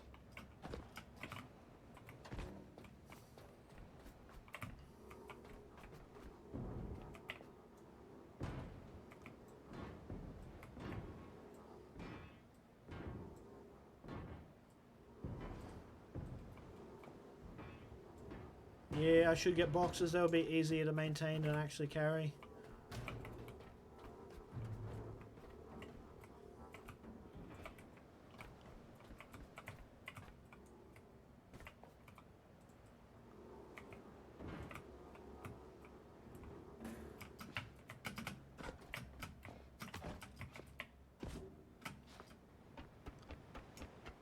So this is the last place we need to check, because I feel like the secret is up here.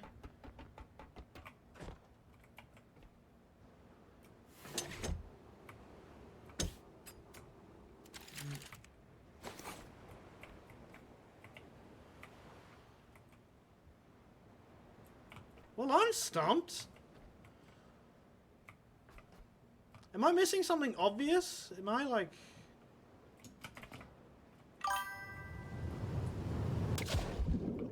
They do explode.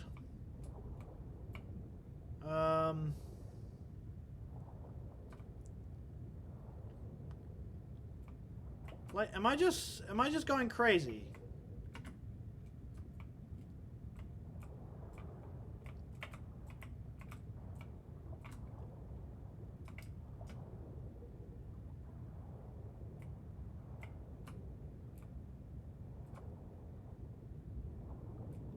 Logically, there's got to be a way underneath. I thought I did all this.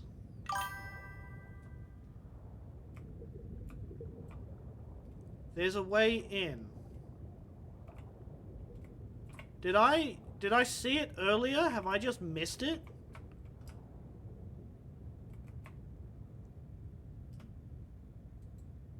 Those look...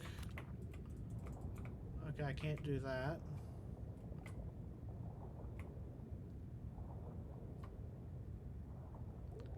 Because something...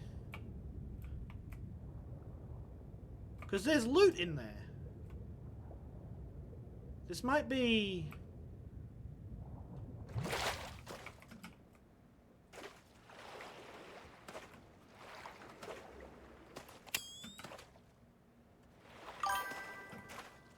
I think it might be bugged. Yeah.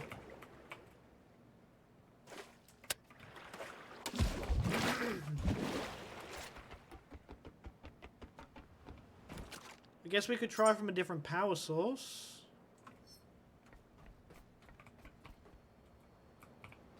And if that doesn't work... Because we're powering it from the boat at the moment. Which should work.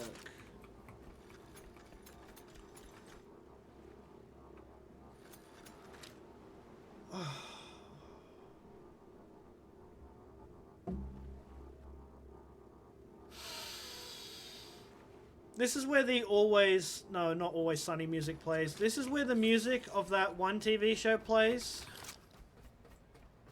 Da, da, da, da, da, da, da. I want to cry.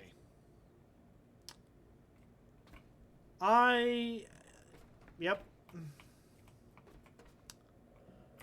Well, people come here for my entertainment value, not for my smarts.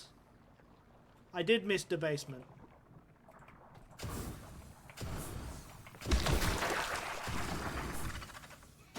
I missed an entire basement section. Now I'm gonna go huff batteries real quick.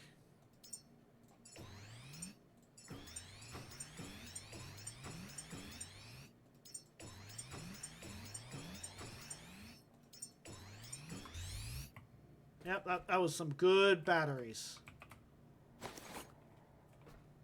This place, like, I can't tell if it's filled with spores or just really weird sun rays. But yeah, that was definitely an embarrassing moment.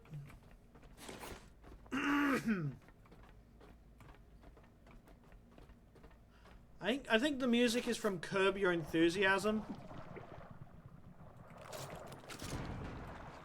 Yep, I did. I missed the basement. Yeah.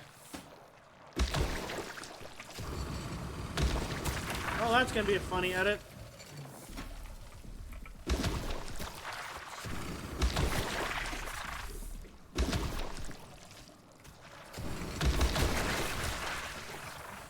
Yeah, these things are they're meant to spawn in leeches, but the leeches are allergic to sunlight. And my torch is literally the sun.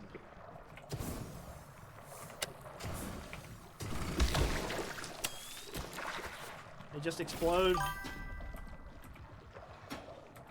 The Fallout editing is going good. I've been busy juggling a bunch of different projects and definitely overwhelming at times, but I do plan on doing more edits and releasing more content. Because I need to not streamline it for myself, but I need to get into like a routine. So I'd like to at least edit a Fallout New Vegas video at least once a month. And maybe a Fallout London once a week. But it's just getting into like a solid routine where I can comfortably do that is a bit of a challenge. And I also need to revamp my original channel as well. Where I store all my short movies and fun stuff that I do. Yeah.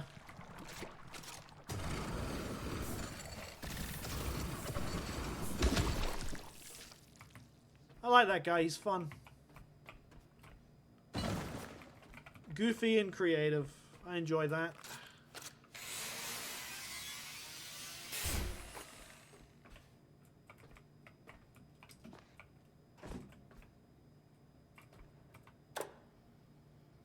There we go.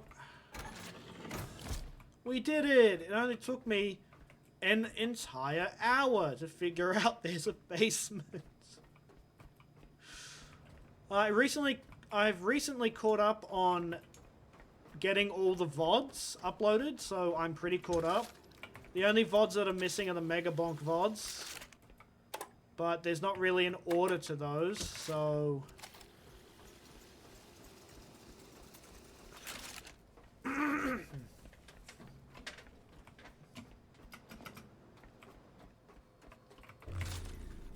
all the VODs are uploaded, which is really nice.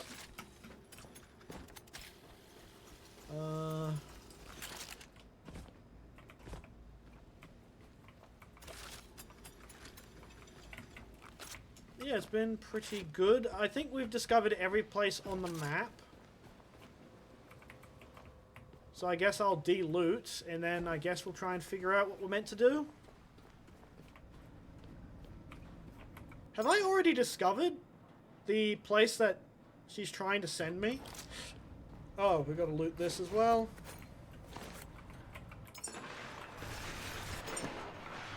Oh, no more gold is gonna fit in there.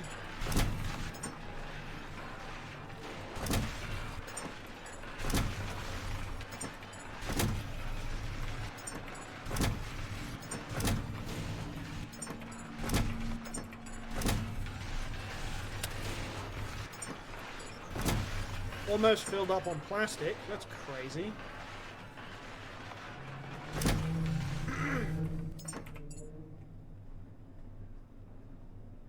Okay, that's pretty good. We've got a lot of stuff. I'll put the ammo that I don't need away.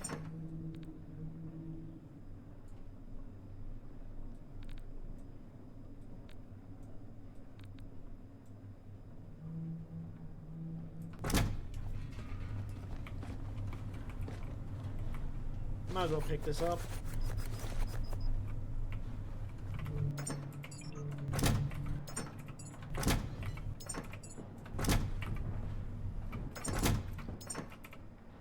Because I've almost done all the quests in the game.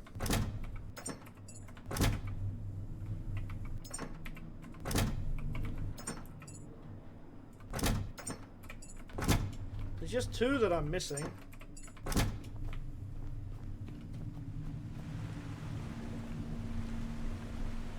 Why are they red?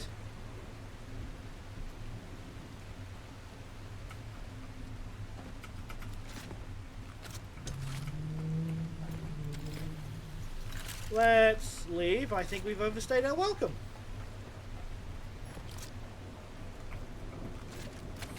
Uh-huh. 5:14. In this place, we've not discovered that one. Wish I could turn off certain map markers, like the seed vaults. Because I can't go to those. We'll go here.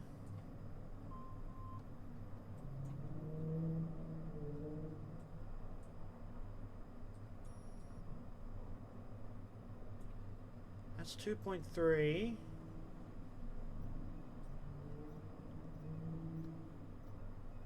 I don't believe we've discovered the habitat node, but I'm just checking just in case we have. 4.7.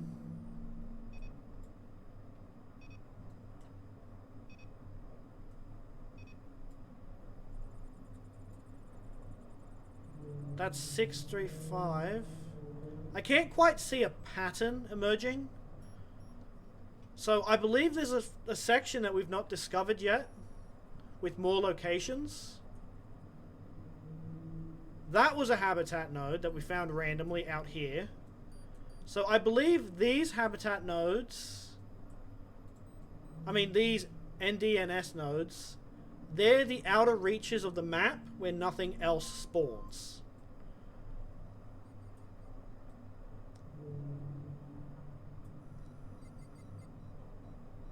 Guess I could go north.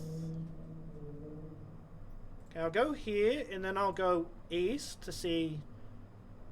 Wait, yeah, there was nothing out here. Okay, let's just look at stuff that I can go to that might lead to where I need to go.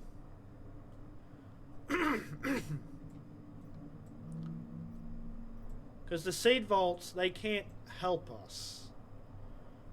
Unless I'm actually ready to take them, which I am not.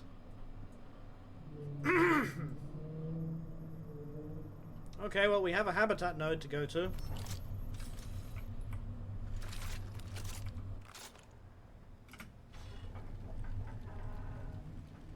Let's leave the ominous red zone alone.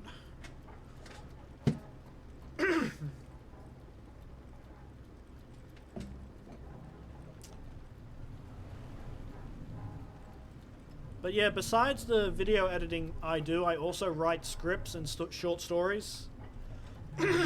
Which I should actually try to begin production of some of those.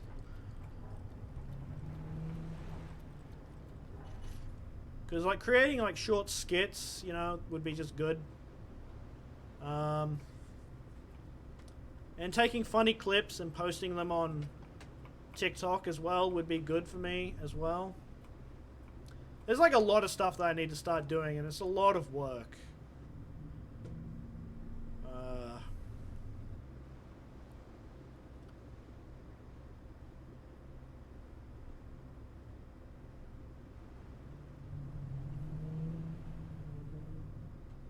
But I think if I just go through the VODs and just find a funny clip, like once a day, that would just be something easy to do. And just watch in double speed. That's that tower.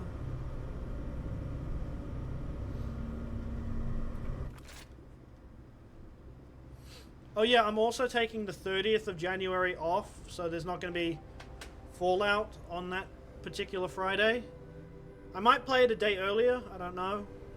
And the reason I'm taking that specific day off is because Iron Lung has come out, and it's in a cinema that's near me. So, you know, I'm going to go see it. Because, like, I'm very interested in seeing cinematic history. And Iron Lung, like, is going to really shake things up. Like, I'm very excited to see the knock-on effect that this one film is going to have behind the scenes.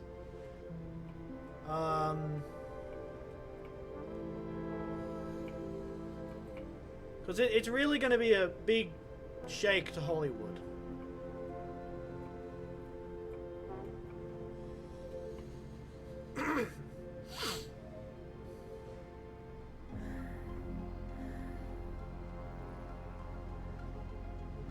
And I think the movie is just going to be... I think it's going to be good.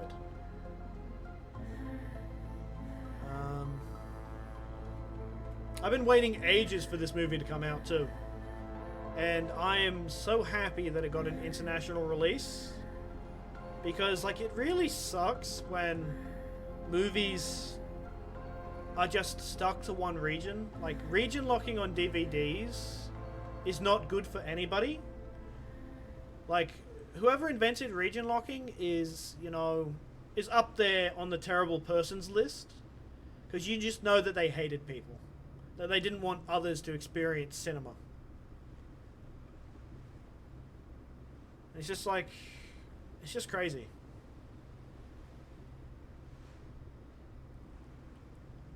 Because I do like watching like a lot of foreign films as well. And what makes me sad is that sometimes I just know that they're not going to like break out of like that niche sort of community of people who just watch really good cinema. Because like these movies are good and I wish that more people could go see them. But like I know a lot of people aren't going to put in the effort to like go to like a place doing a international film festival. And it's like a nightmare to travel to if you don't live near one of these cinemas. Because, you know, Hoyts, you know, they're not going to do it. You know, they're just going to do movies that aren't going to have a massive impact on anybody. You know, the safe movies that everyone wants to go see.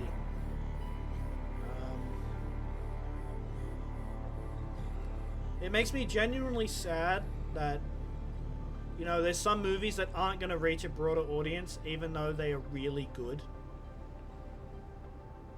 And, like, it would be difficult to find some of them online as well. Essentially, like, just some of them just aren't preserved. Which makes me really sad.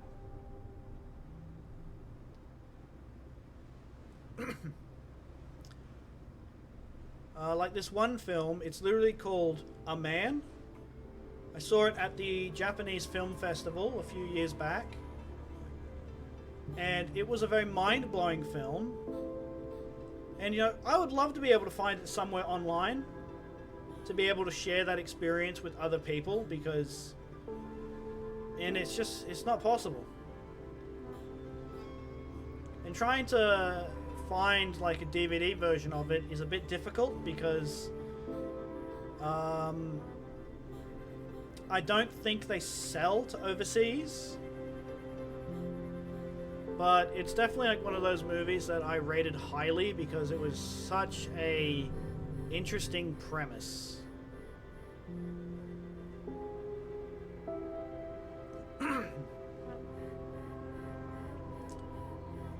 I mean, merely describing what the film was about is just spoiling it. It's like an overall crazy film. If anyone does get the opportunity to watch it, watch it. It deserves to be seen. It's a good movie.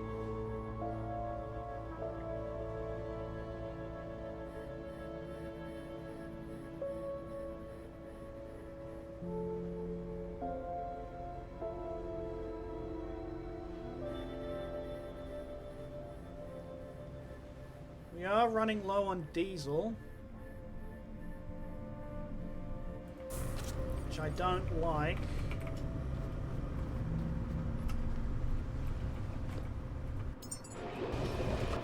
There we go. We'll be back on top of diesel in no time.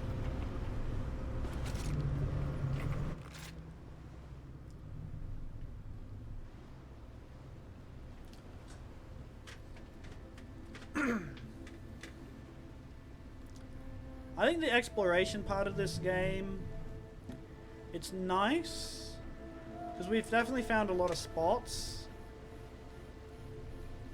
But like the more spots you find, the harder it is to find others. Well, that's my current experience. I've been trying to think if there's any like details to the map itself that would sort of guide me to like where I would like to go. There's a habitat node here. Because I would like to find more of these circle generators and navigation beacons.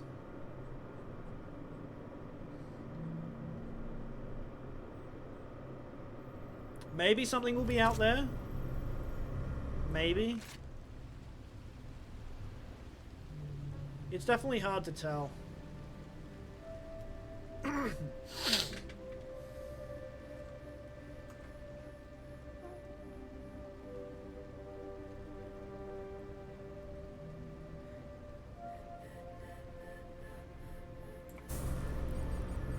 And that's Seed Vault Prometheus.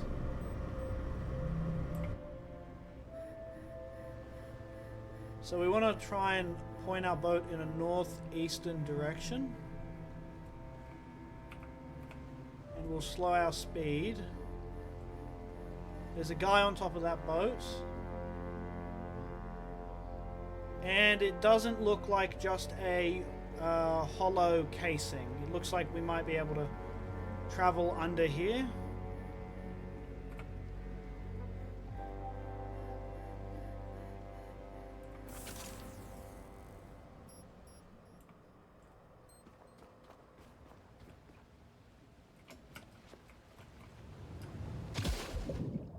Yeah, that looks like that extends.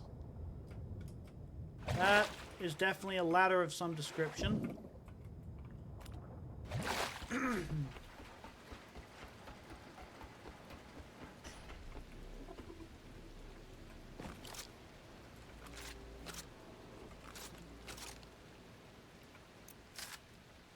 How many rifle rounds do we have left?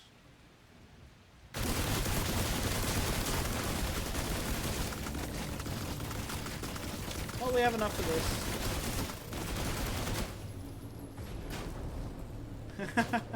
Get beat, loser!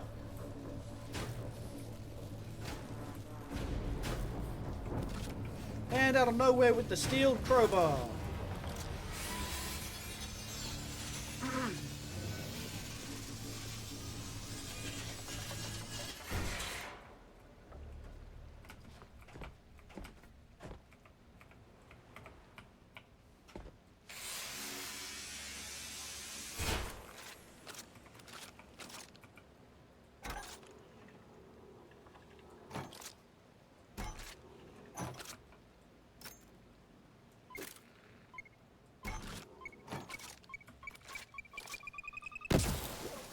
Clear it out with a grenade.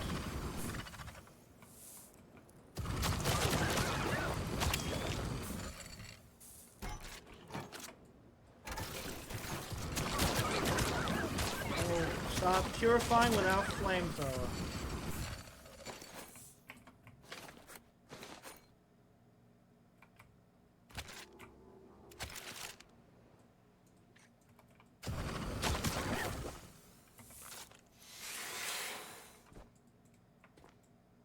Oh. It's not a secret ladder. Okay. I knew there was a secret down here. Secret compartment. What do you hold? Give me everything that you got. Yeah, we'll take some plastic. Not that we particularly need it.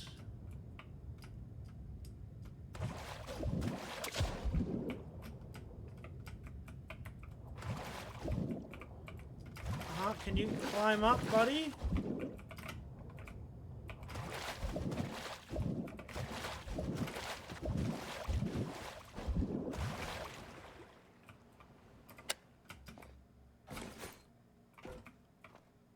We breathe mask and developments for that. I don't think there's anything else here, but we will check the bottom.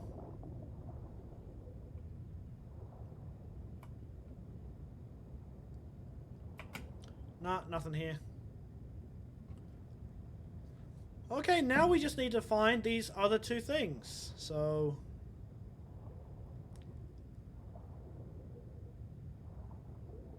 this has really just been an exploration stream so far.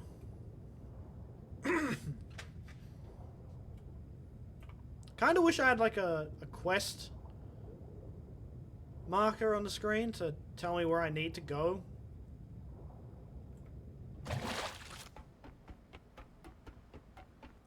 Do you reckon the habitat would be in one of the notes?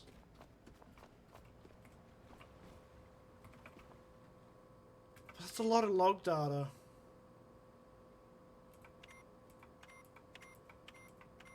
Oh, that's cool.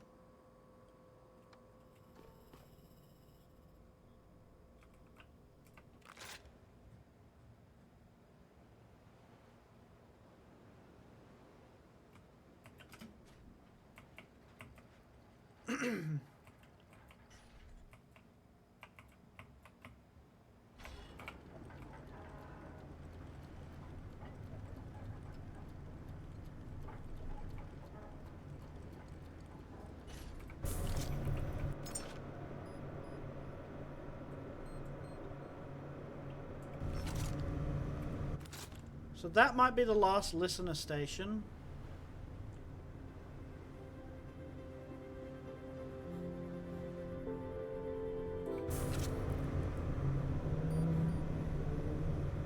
Habitat node that.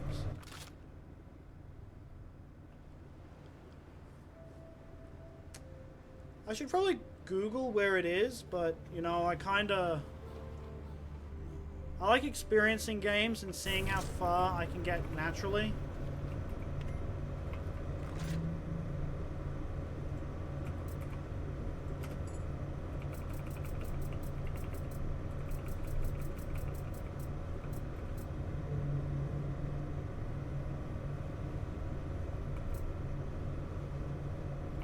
Okay.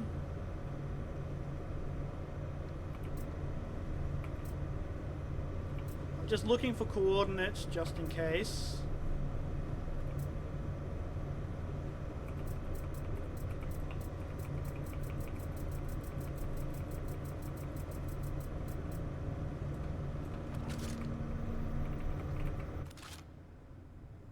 I mean, blind exploration might net us something.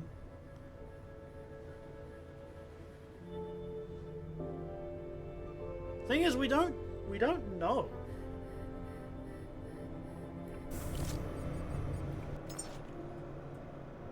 Which is bad.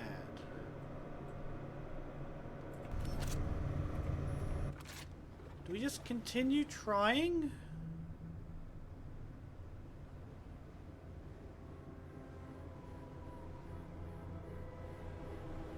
This is rough.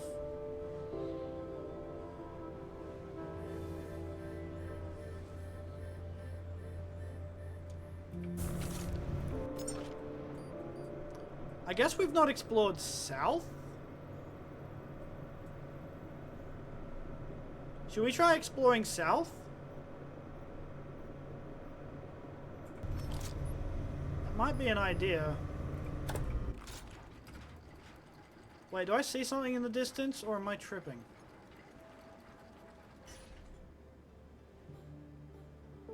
This is a bad time to have a dirty monitor.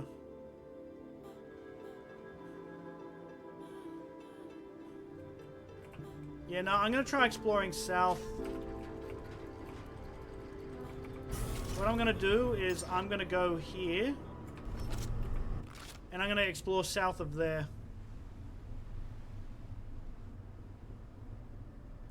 Because that says Central Warehouse Alpha. So, if I believe that to be the central of the map... Because I originally thought this was the center of the map. But that might actually be a better center to look at, because that might show us stuff down here once we get there.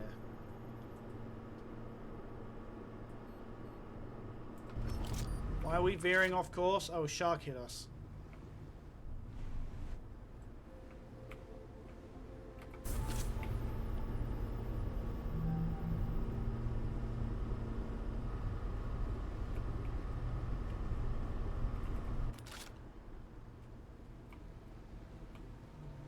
Yeah, we want to go southwest.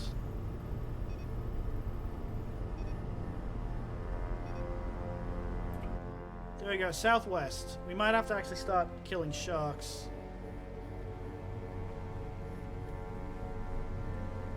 Okay, I think after this, I'll start Googling locations. Because I just unfortunately can't find where I'm meant to go. Maybe it is a me problem though.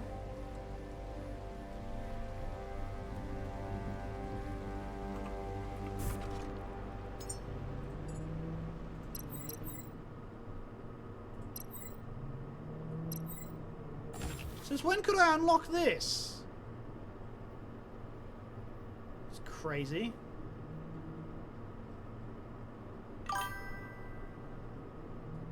Oh, that's nice. Complete quest mother to unlock. I don't even know what quest that one is.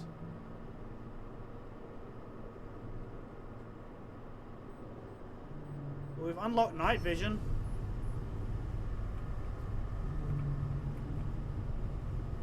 We have a while till we hit our destination, so I guess I'll make night vision.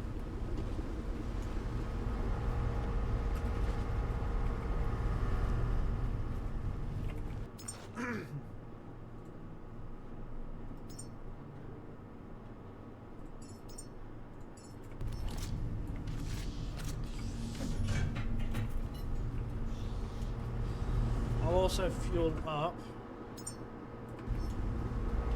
Dump this on the floor.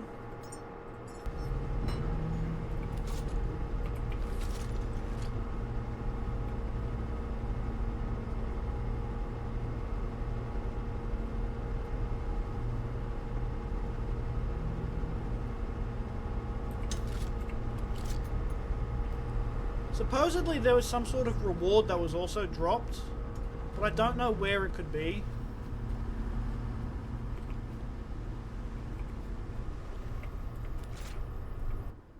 So it's kinda rough. Oh, we have Weil.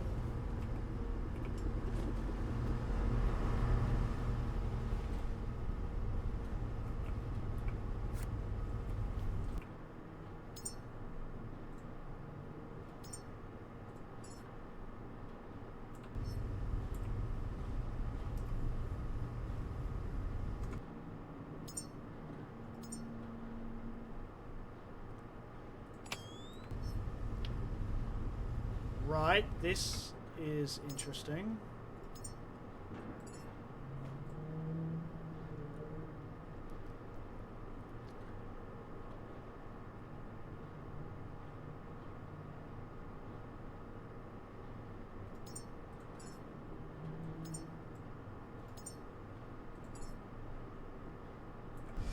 I guess we have to choose between using them. I'll see how good the night vision is underwater.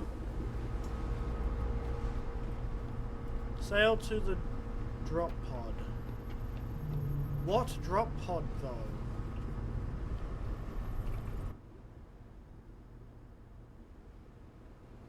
I sailed to one and it was just empty.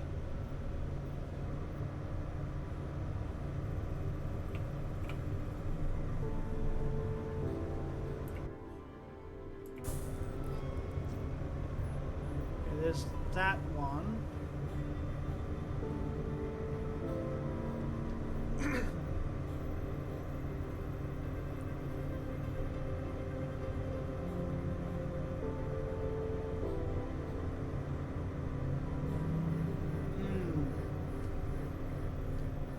Yeah, I think we have just about run out of content for this one.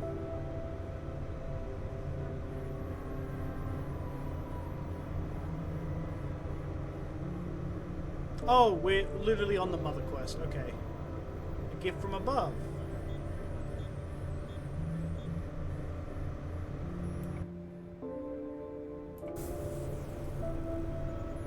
It's the habitat node.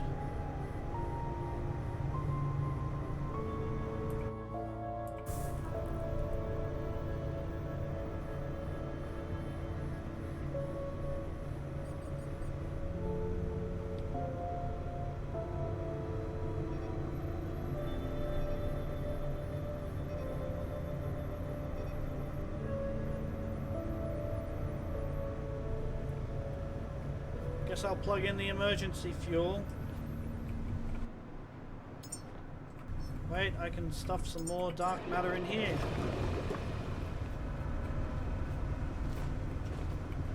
Infinite fuel! And a hum of machines, my perfect machinery.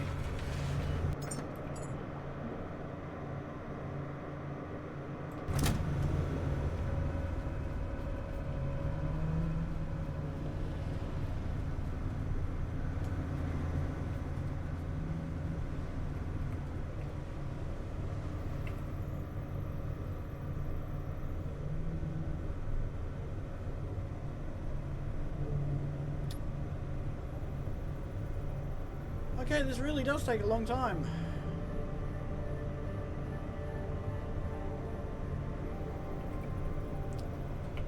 Guess I can read some of the notes.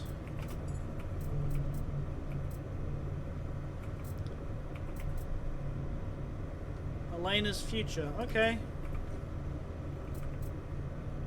Deceased individual report, official notice, name Mark Harlow, time of incident 1842. Location intersection of Solace Bridge and Arcadia Loop, Zone Delta 3.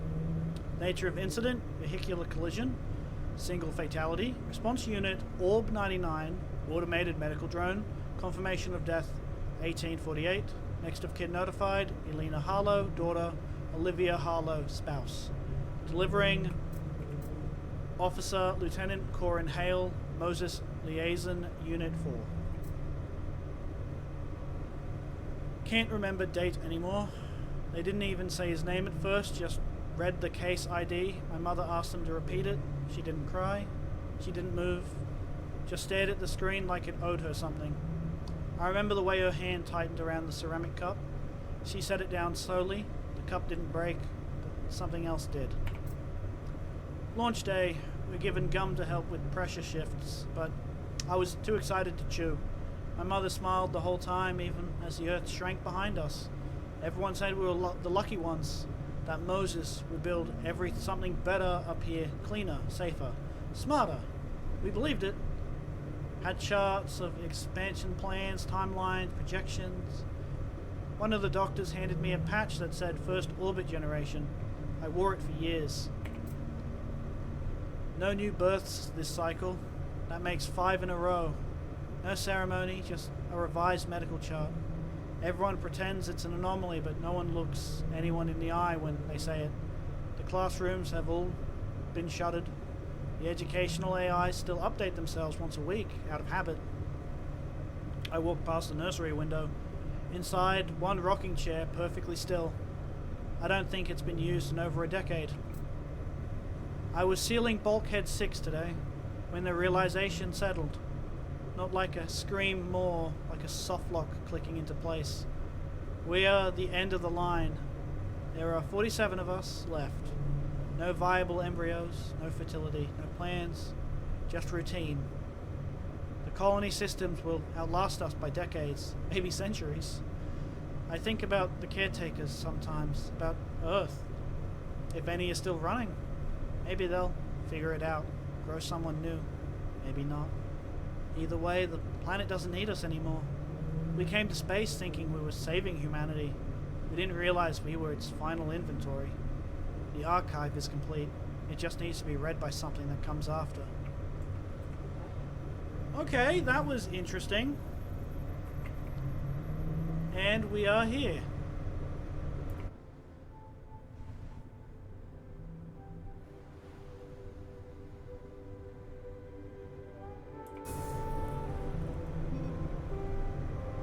Well, we're seeing stuff at least.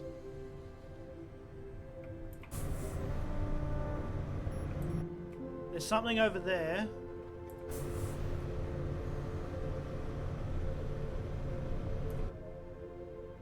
That's an NDNS tower.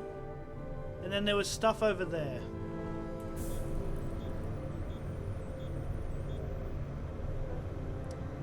So indeed, we found more locations.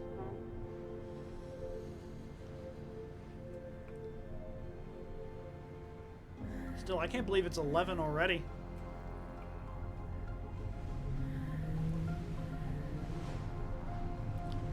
I think this might be the last time I stream The Last Caretaker. I've enjoyed my adventure so far. And maybe I'll do a video on me making a absolute giga chat of a human.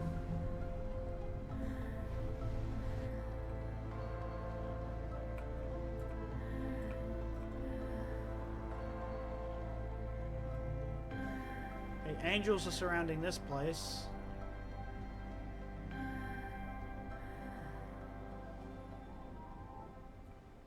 wonder what these places were. What did they do?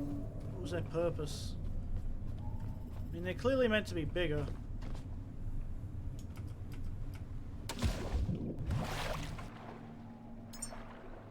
Okay, we will swap this out.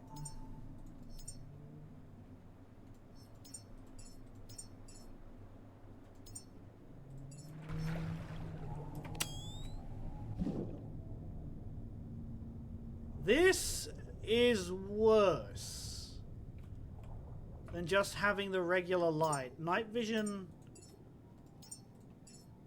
is not great.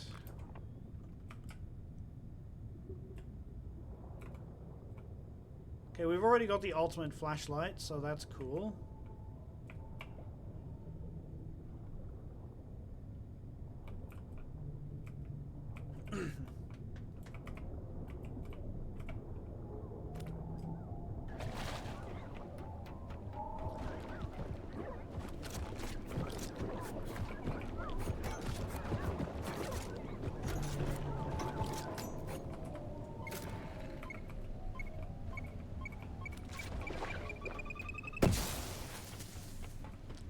I try to throw it in there, but...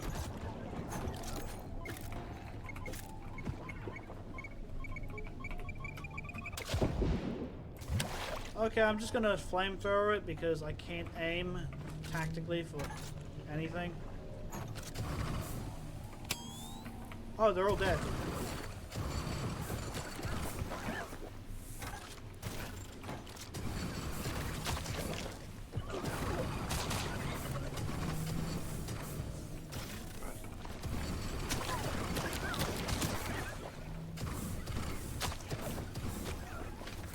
Teddy bear on a chair, staring at a bunch of monitors.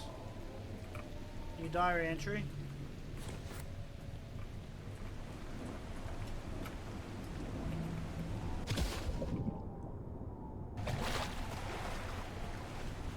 Usually I do check the roof, but I get a feeling that there's nothing actually up there.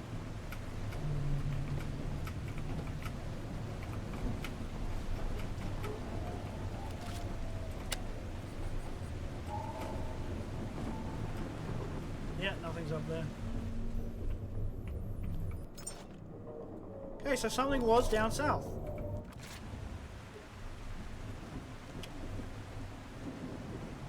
This storm, really?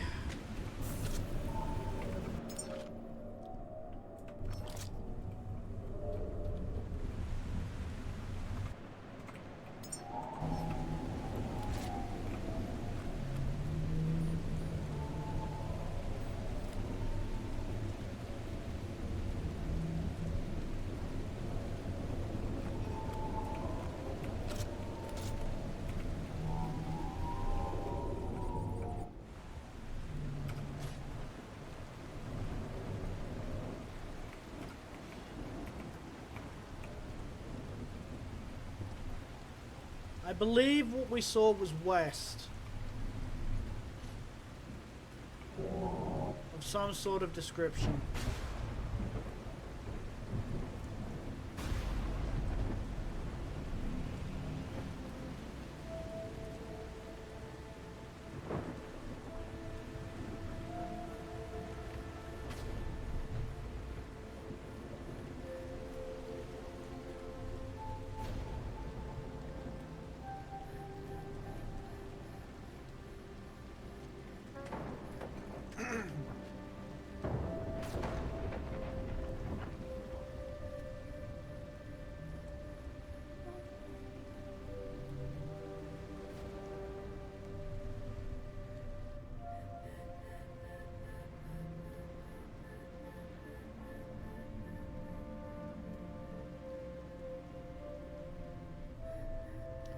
wonder if I can turn my render distance up.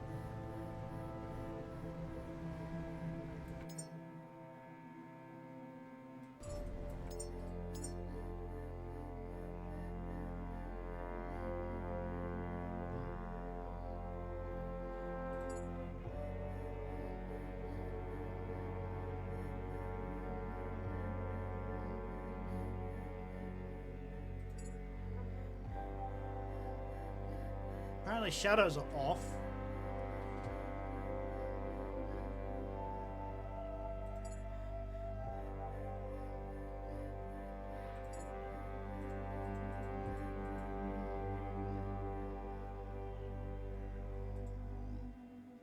Wait. Oh cool, they did change it.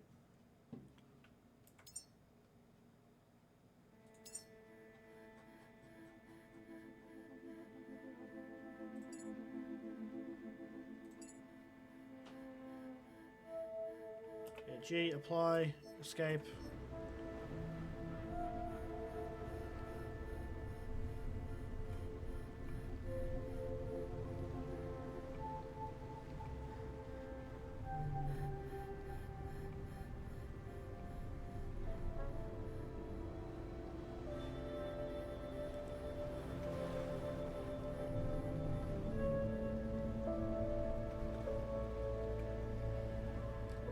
I know there was something this way, I swear it.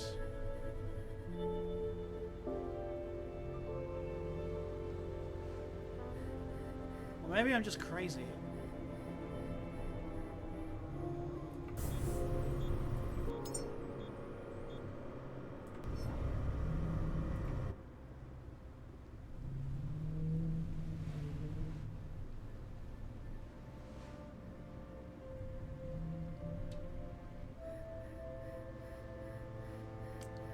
Yeah, this is tough.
Was I just crazy? I swear I saw something out here.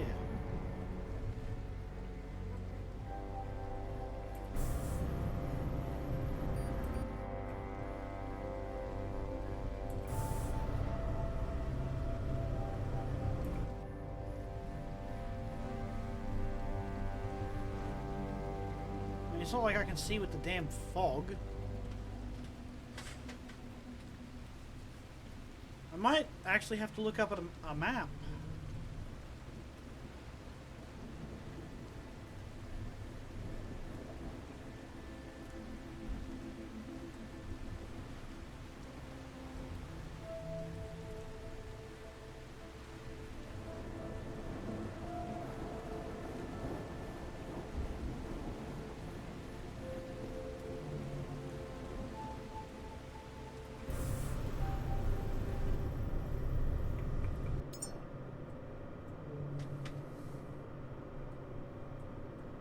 Is this the bottom of the map?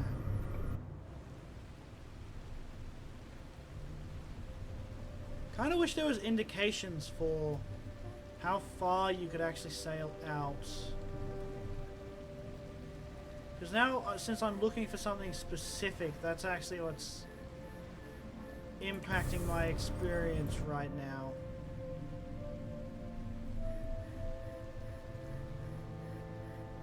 I'd love to be able to just turn weather off and actually be able to see.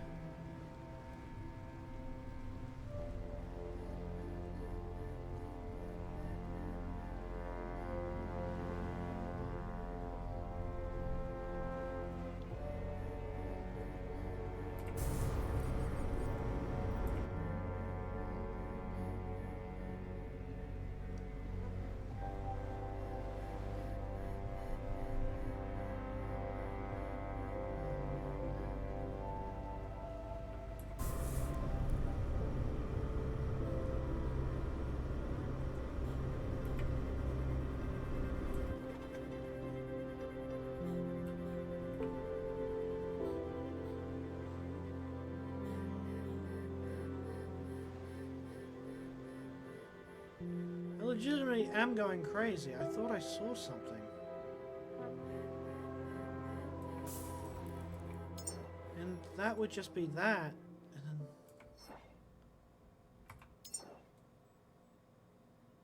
Huh.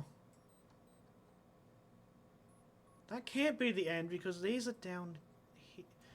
Trying to work out map logic. Ah, okay. I'm gonna do it. I'm gonna Google the map.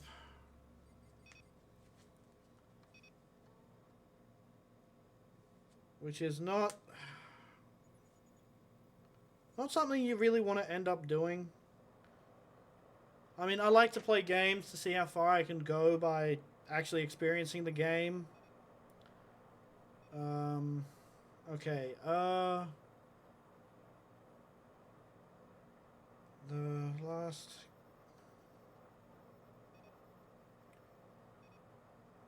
Take a map.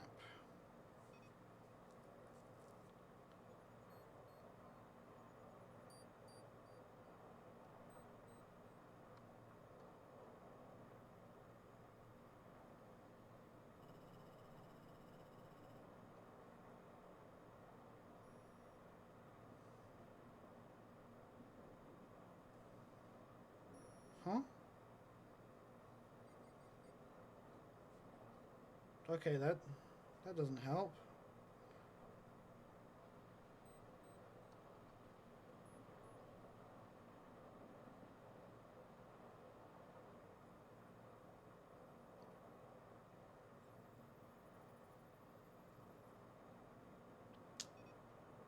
Okay, apparently we do have the entire map.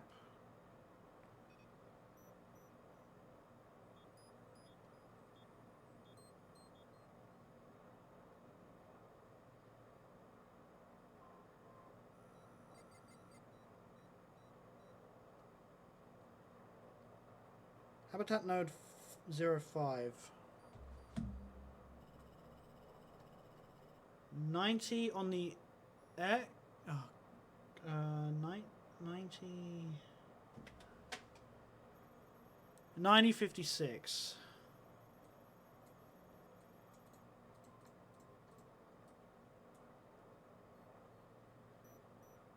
90.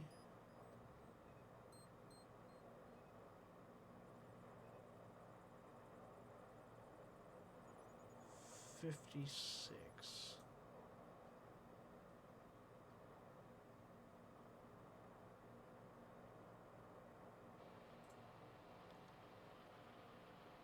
But that's not a habitat.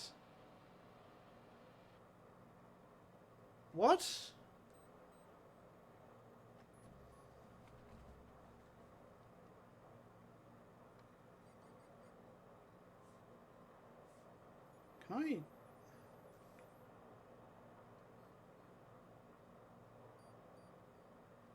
Can I get an understanding of this? I just need to find...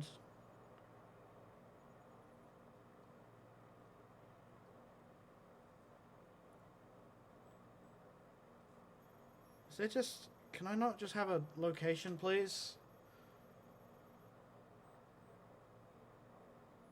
Don't care about Sanctuary. Not that one, not that one.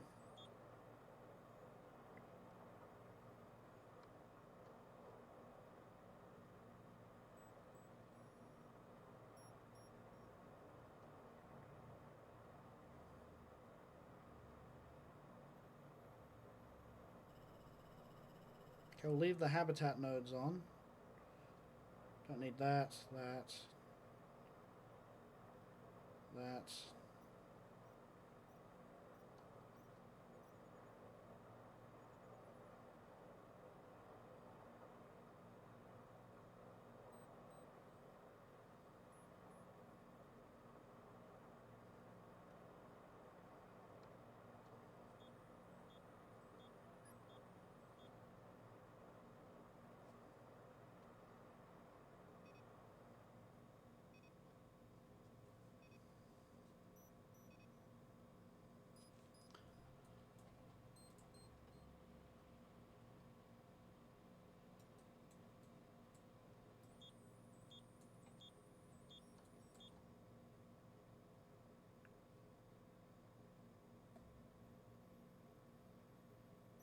But we were there.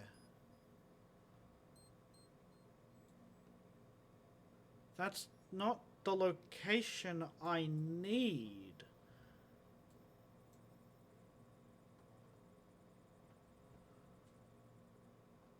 Okay, this is...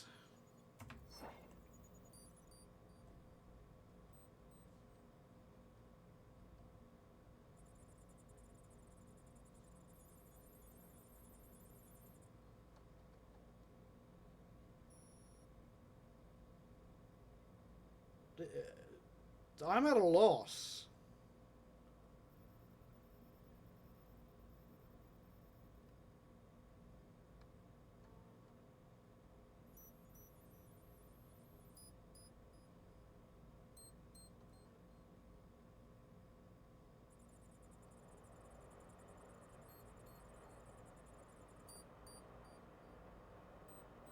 I'm so pissed.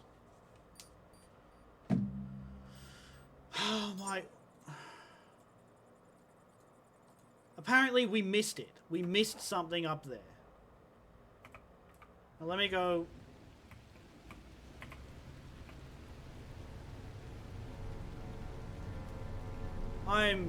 Yeah, I'm tilted.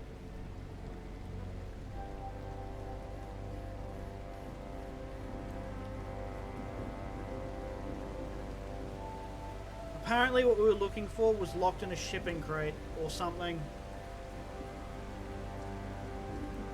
I'm gonna go connect our emergency diesel.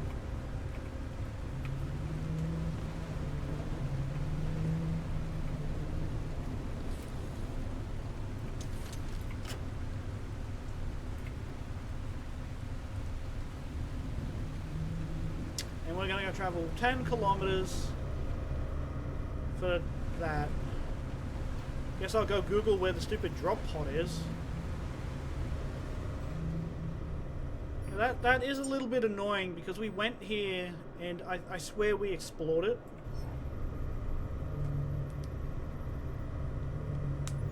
Gift from above.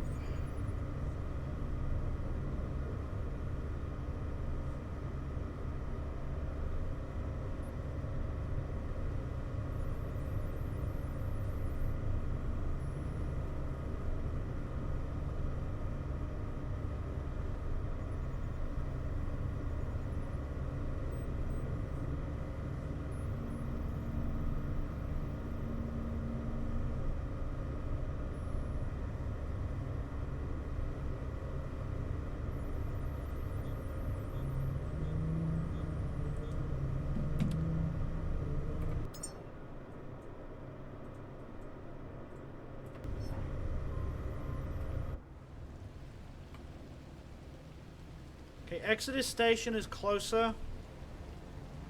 So let's get one quest out of the way.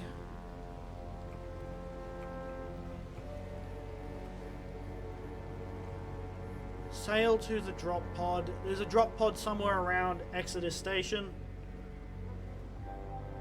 So I now know what the two quests are and where to find them. I'm very annoyed. But so far we've actually found...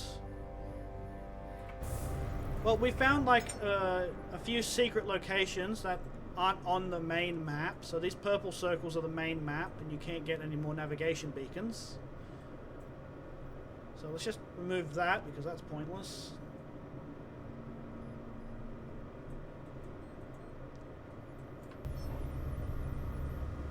I might have to start killing all the sharks that I come across because I might need more fuel. I'll put it in the diesel generator. 34 bioflesh.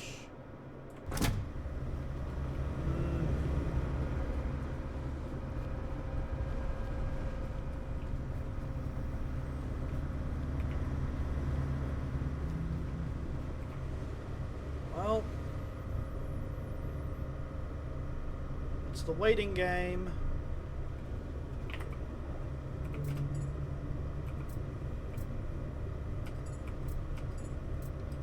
Oh, cool! We can look at the things we've shot into space. Okay, Moses directives, early discussions on humanity's survival, Dr. Elias Carver.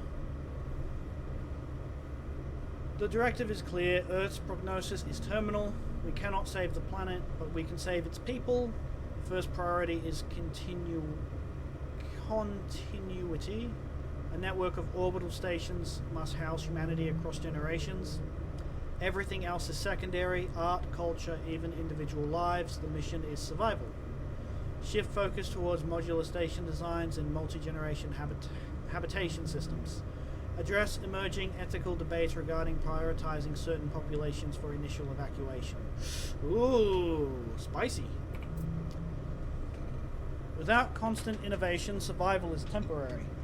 To thrive, we must accelerate breakthroughs in energy, life support, and material engineering. Science is not luxury, it is our lifeline. Discuss prototype designs for cryogenic human storage and caretaker robots. Pushback from early stakeholders who view scientific funding as diverting resources from immediate needs. In space, waste is death. Every gram of matter must have a purpose, a cycle, a second life. We must design not for use but for reuse every drop of water, every molecule of air. Prioritize closed-loop life support systems in station designs. Debates arise over balancing resource efficiency with human comfort. Sustainability metrics proposed for resource use across all colonies. Humans are not machines. Without stability, they will rebel, fracture, tear down everything we build. Social cohesion is not an option, it's a necessity. Unity must be enforced, even at the expense of individual freedoms. Discussions on limiting personal freedoms for collective survival. Early drafts of colony law include harsh penalties for dissent. Concerns raised about long-term psychological effects of authoritarian governance. Power must have limits. The council must serve humanity, not the other way around. Checks and balances are not a weakness, they are our safeguard against tyranny. Discuss initial plans for council elections and term limits. Opposition from military advisors who argue transparency will compromise security.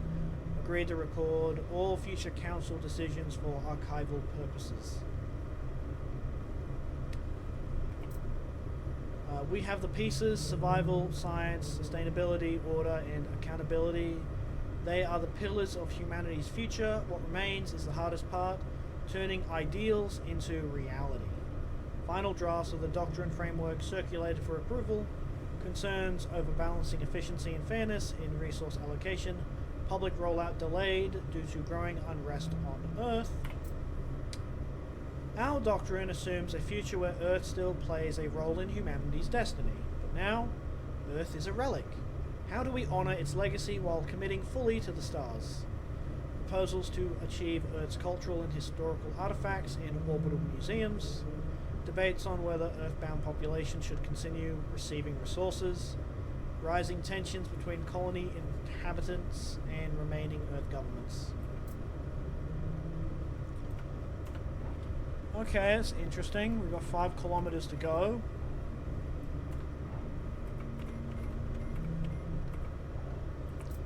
Let's read about the angels. Okay, this manual is classified. Structural and energy system diagnostics. Confirm structural integrity.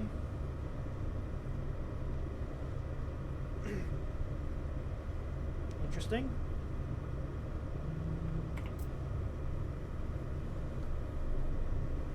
Core directive library. Peacekeeping protocols.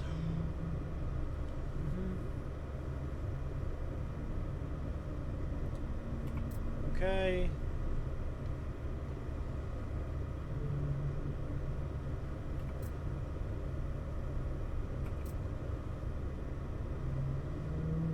This paper introduces a groundbreaking apparatus for detecting trace gases in geological samples, focusing on hydrocarbons. The developed technique combined fractional distillation and spectrometric analysis, enabling high precision identification of light hydrocarbons like methane. The method is validated on terrestrial coal bed samples, paving the way for broader geochemical applications. Building upon earlier methods, this study investigates isotopic signatures of methane in diverse atmospheric environments. Though aimed at understanding industrial emissions, the research reveals significant isotopic variations in regions with swampy soils and stagnant waters. These anomalies suggest natural processes of methane release and warrant further study. The paper describes the development of deep-sea diving equipment withstanding pressures up to 400 atmospheres, designed to enable direct observation of the sea floor. The system includes reinforced air chambers and tethered oxygen supply. Preliminary dives near continental shelves, ports. Shelves reveal surprising gaseous activity in sediment plumes. Utilizing advanced diving equipment, the study explores thermal gradients in deep-sea sediments. Analysis reveals areas of unexpected warmth correlated with episodic gas plumes near fault lines.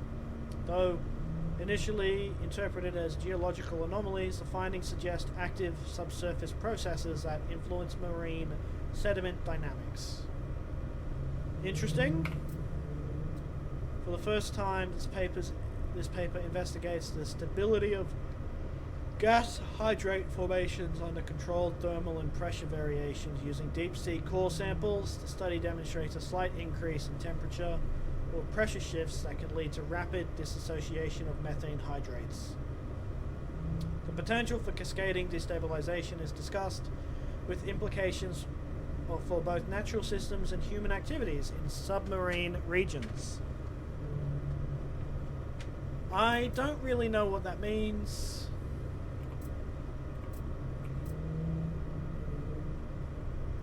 Okay, this is a closed-shaped dolly.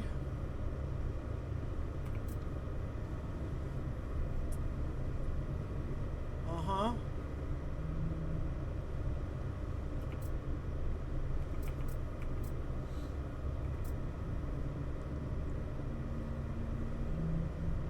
Okay, dense anomaly.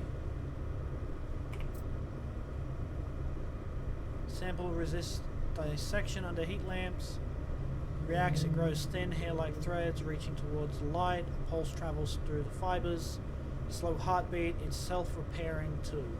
Cut it and the fibers weave themselves back together. This isn't inert, it feels aware. One technician saw it flinch. We made a mistake. The sample was exposed to a nutrient-rich solution overnight. By morning it had grown out of containment with tendrils crawling across the bench, searching. They're hungry. Interesting. So, looks like the Moses Corporation destroyed humanity. It moved, not grew, and exposed to scientific frequencies of sound to high-pitched resonance. Uh-huh.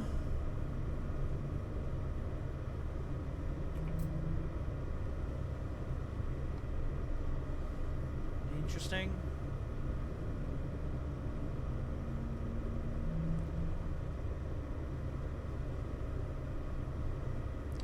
They wanted to turn this thing into some sort of tool? It's crazy. They submerged it in the ocean. Are they nuts?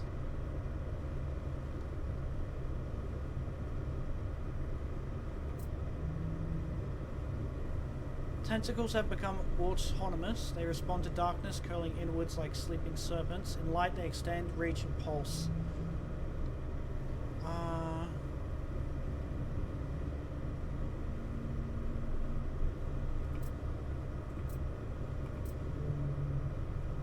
They've cut communication with the surface. The cocoon nodes have overrun the parts of the station. I can hear faint scraping sounds through the vents.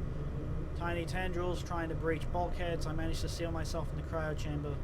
Last emergency protocol. I set it to activate in intervals just enough to keep me alive while reducing energy consumption, but even here in the cold dark I can feel them. If you find this log, know that we didn't build the future, we grew it. The tentacles weren't just tools, they were answers to questions that we never should have asked. That is horrifying.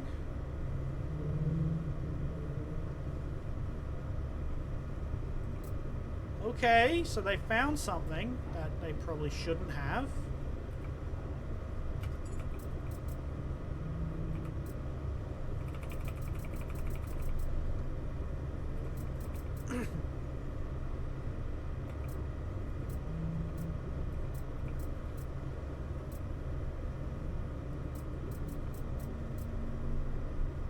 Right.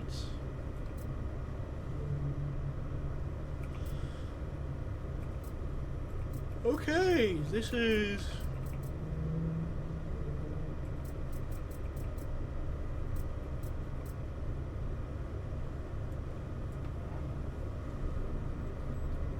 That was interesting.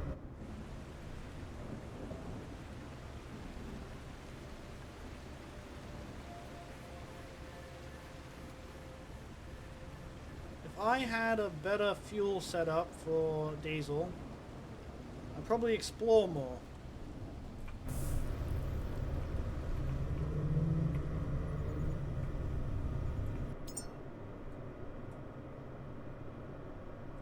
Passing the navigation beacon. Still, I can't believe we missed the habitat node, like... Damn. I guess I should do some storage of down here.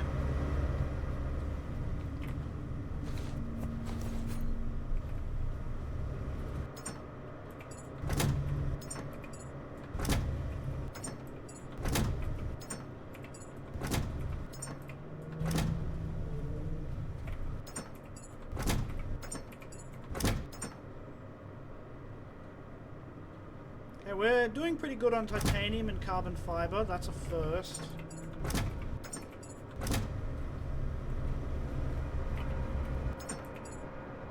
Because usually that's never happening. We have a decent amount of stuff for this.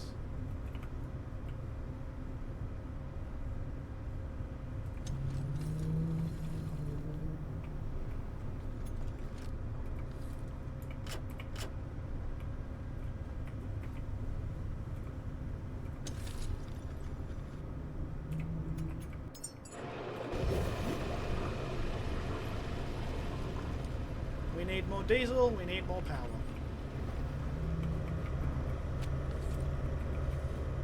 Yeah, this is 100% going to be the last stream for the Last Caretaker.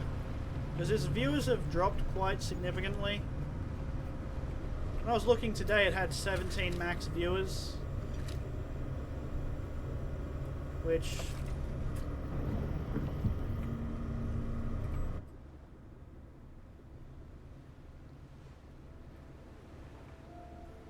yeah.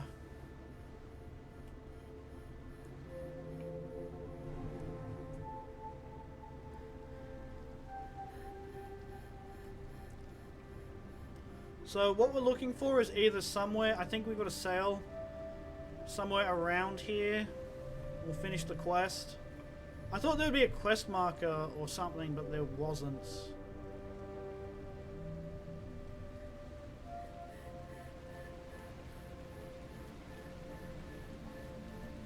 yeah, I think we've covered all the content in the game.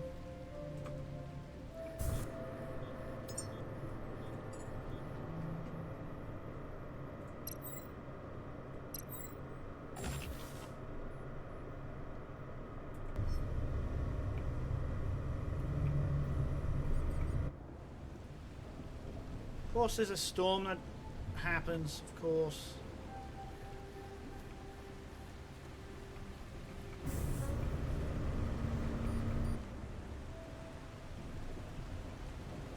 When I'm searching for something, there's got to be a storm.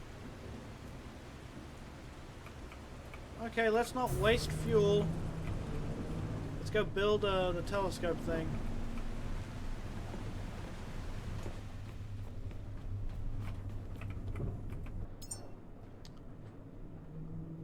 We didn't really have that much fun with the donk modules either. That would have been cool. Donking about.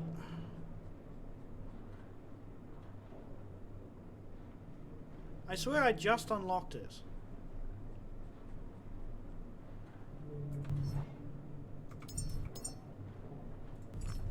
Oh, it's here.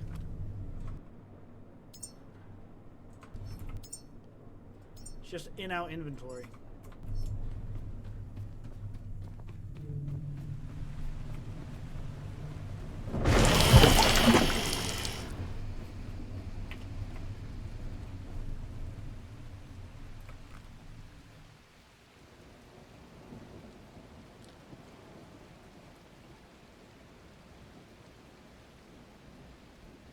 I mean, it's cool.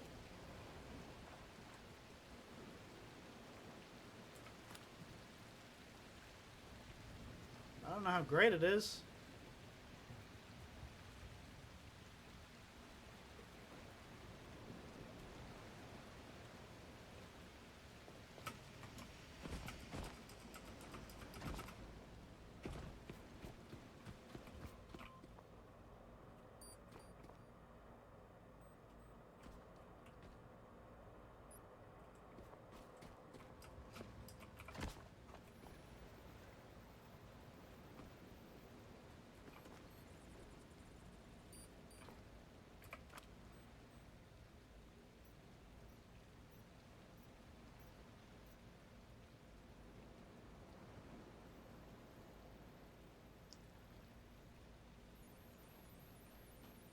Not seeing anything.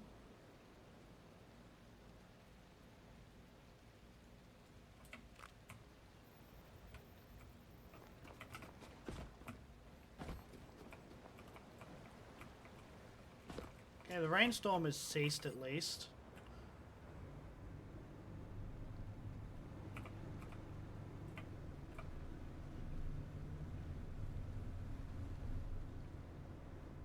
So I believe we're looking for a giant white pod.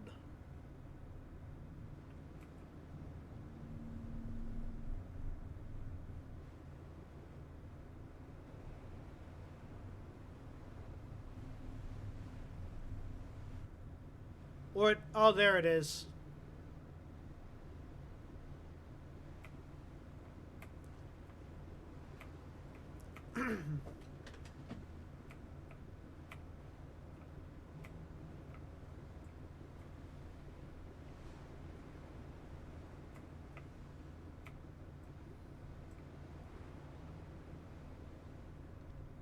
Humanity actually sent us a gift down. That's pretty cool.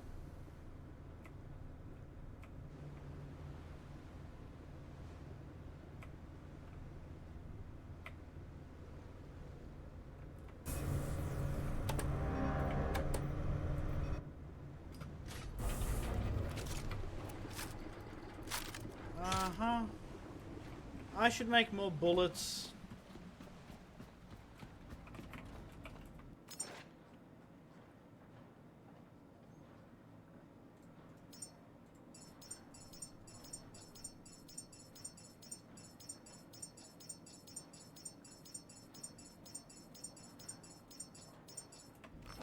Wait, do I even need bullets? Did I legitimately run out? You did! Wow.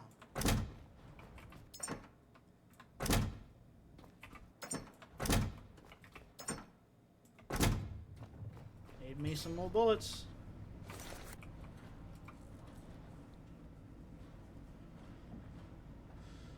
I need about a few clips to kill that thing in the ocean, the shark.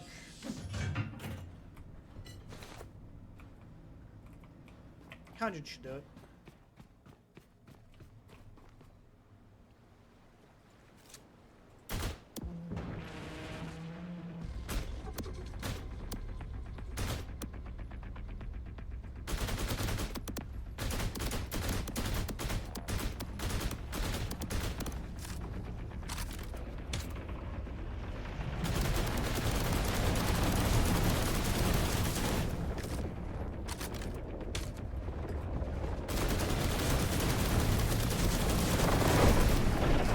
Usually takes 3 or 4 clips.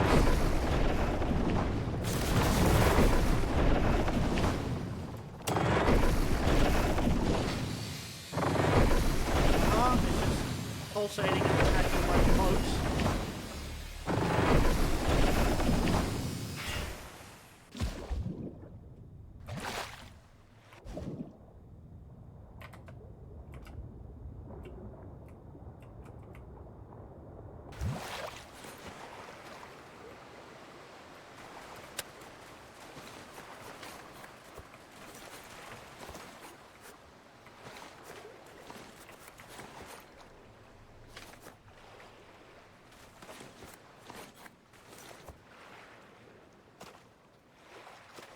Please tell me there's a ladder. I'm lazy.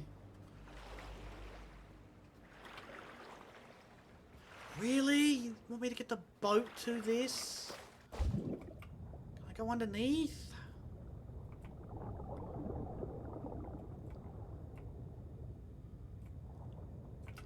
Oh, thank the stars I can actually go underneath. They have gone where we cannot, carried by your resolve. But this is not enough. More must rise, more must follow. This path cannot close. Not yet. Keep sending them, Caretaker. Keep humanity alive.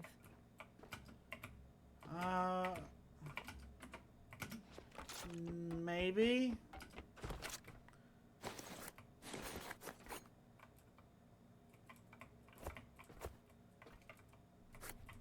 I mean, they sent me some good stuff. But are they going to send this every time I send a human up? Quantum duplicator. What are we going to use these things for? We don't have a purpose for them. Guess we could quantum craft windmills.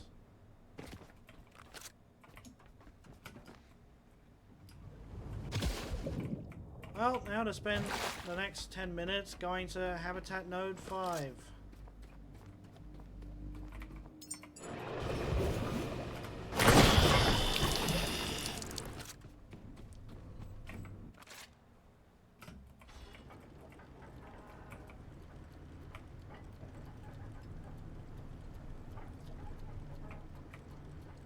Guess I'm just going to do some light reading to get a better understanding of what's going on and what doomed humanity. So, what I'm currently understanding is that there were these natural gas pockets under the water that seem to have started just overheating the Earth. But I think what made it worse was this random tool that I think they tried to use to prevent this.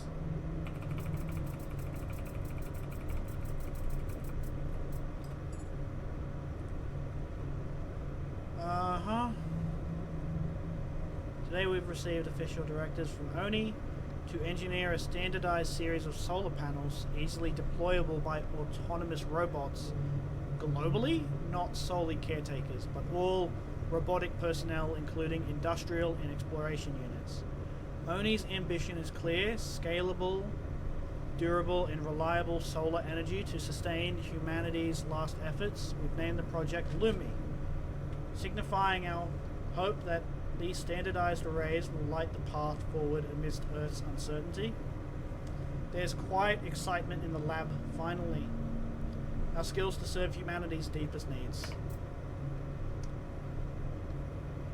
General deployment, initial power provisioning, compatible with all ONI standard robotic installation units.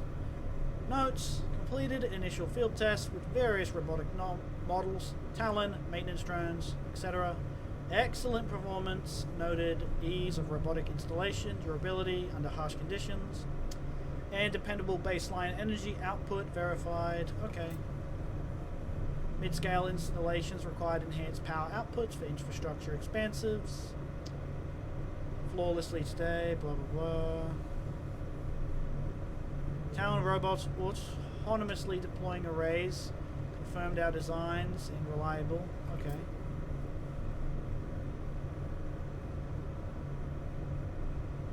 Uh-huh.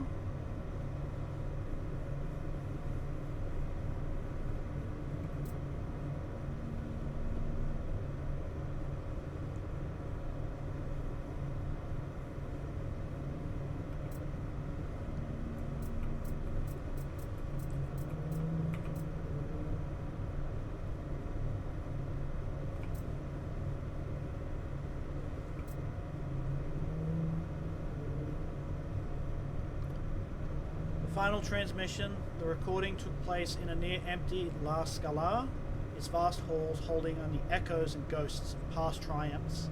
The man at the microphone was Maestro Vittorio Cavazza, the last surviving tenor of his generation, a voice that had once commanded the greatest stages on Earth. He was dying. We all knew it. Terminal lung disease, a singer's cruelest fate. This was to be his final performance. One last offering to the future. He stood beneath the great chandeliers, frail but unbowed, a relic of another time. His voice, though weakened by illness, still carried the fire of defiance.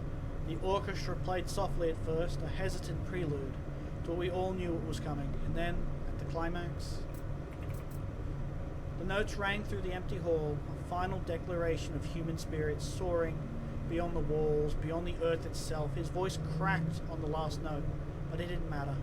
When the last echoes faded, he closed his eyes, nodded, and whispered, "It is done." He died 2 weeks later. Now every time a rocket lands at Moses Ascend, his voice returns. He never left. He's still winning. Okay.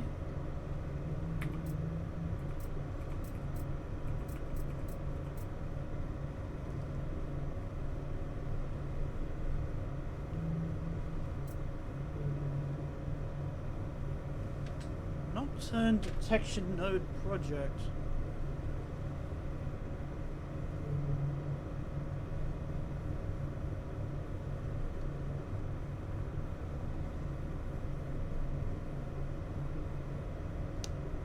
Okay, so these things were meant to contain something called the Nocturne Mass.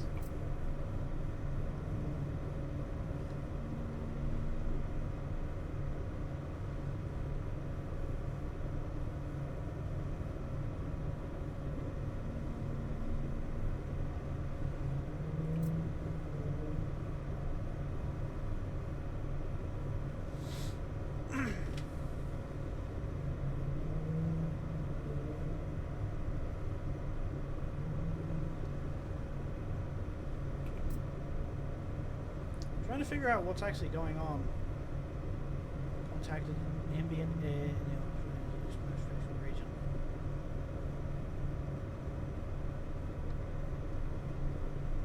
Okay, there was a fatality as a guy got devoured.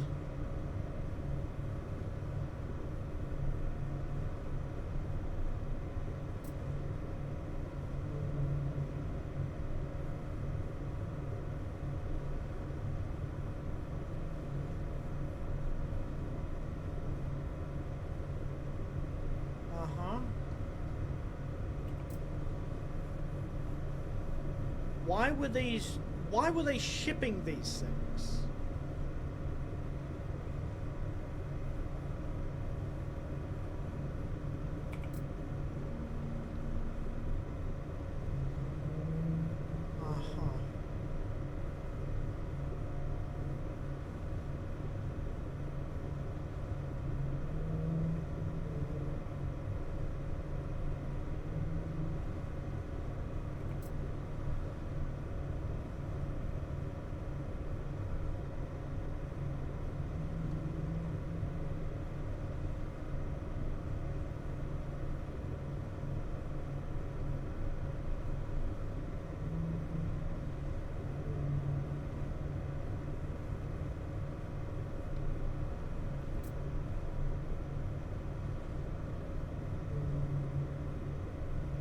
right, so they were trying to find these things, but why?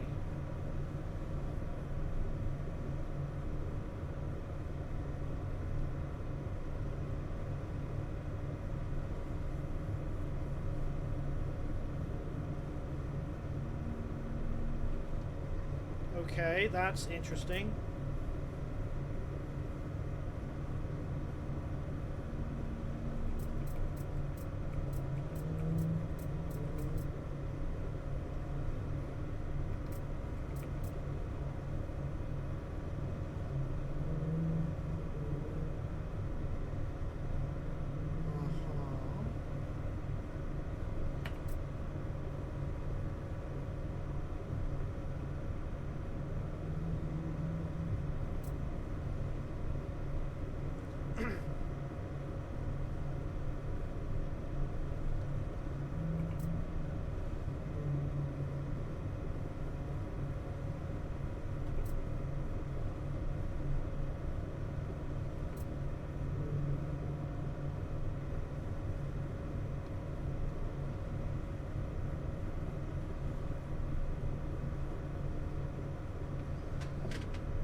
Okay.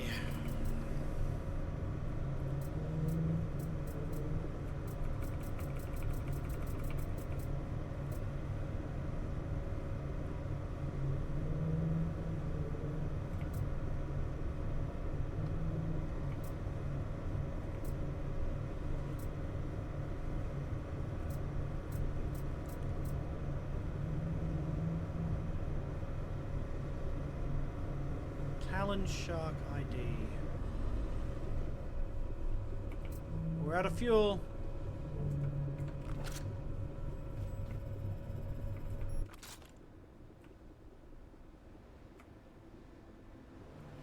Well, that's fine.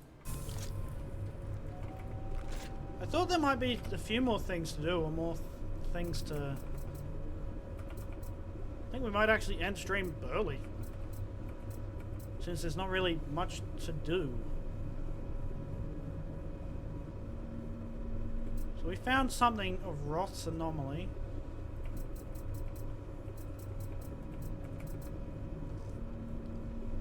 Biomatter things.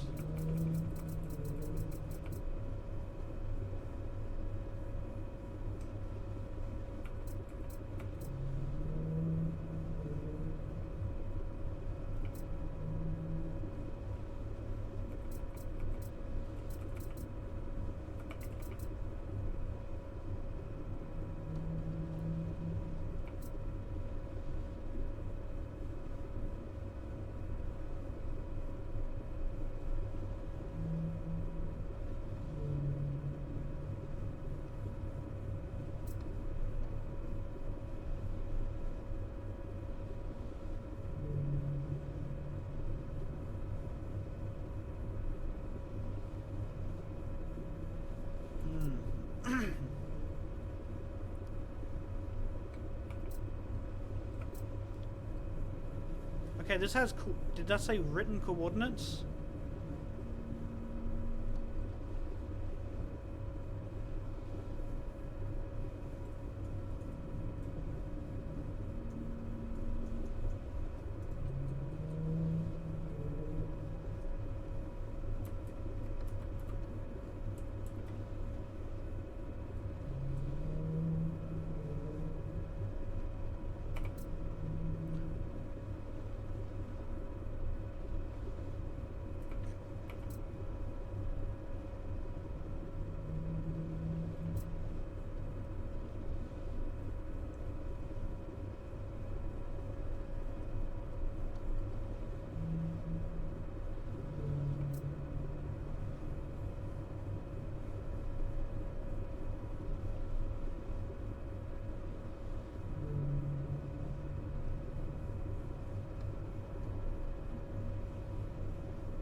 there's something here. Final static, final clearance.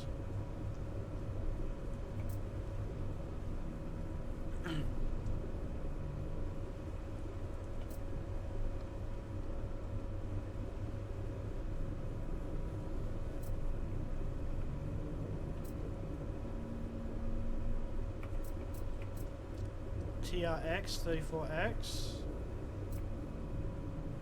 Okay, these two are related.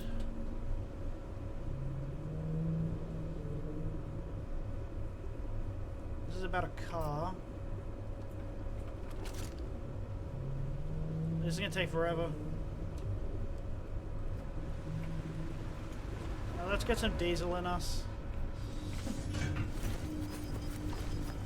And some bullets that we're not gonna need.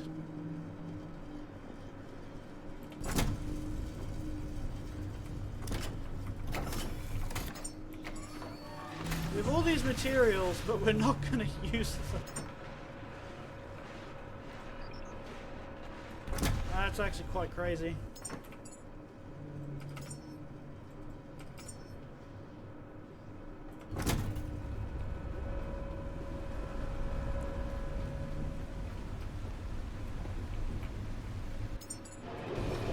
What a law here, and I'm just trying to think what it all means.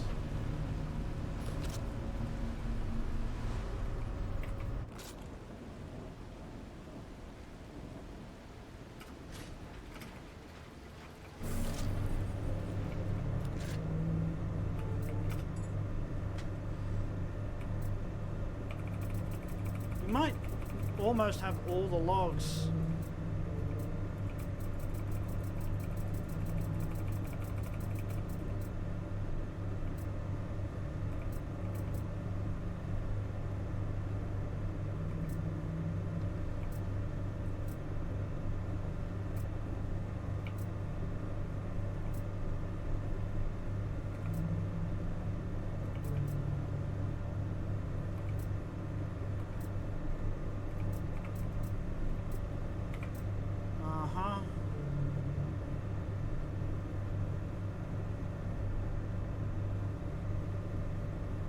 Don't know what this quite means.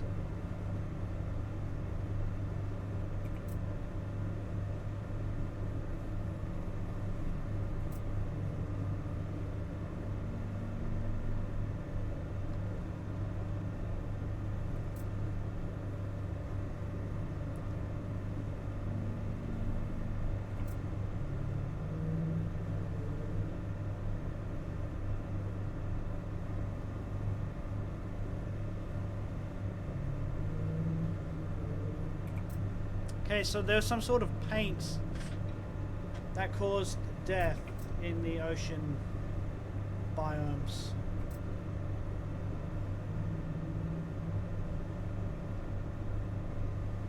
The Great Crash.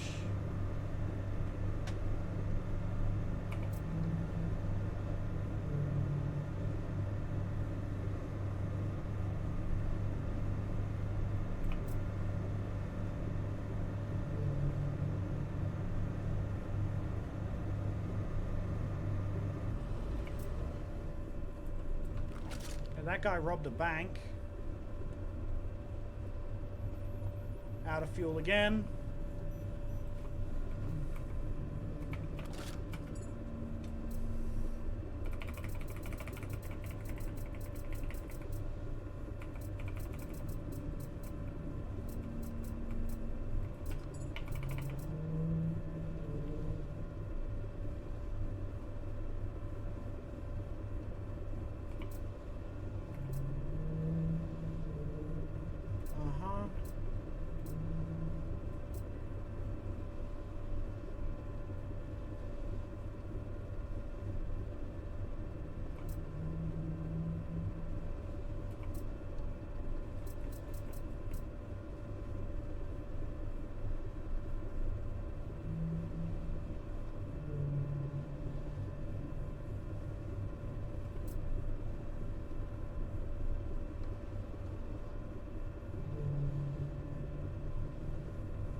interesting.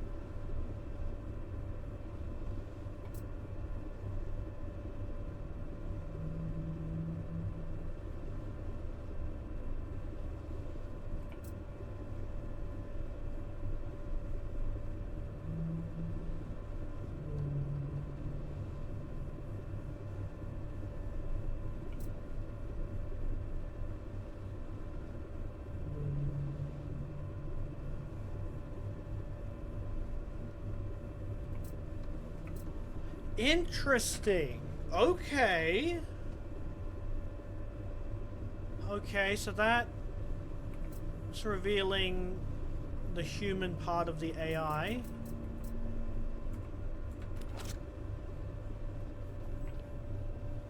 It's so far.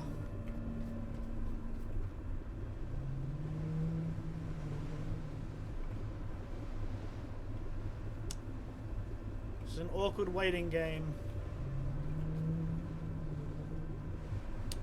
Since we do not have any diesel.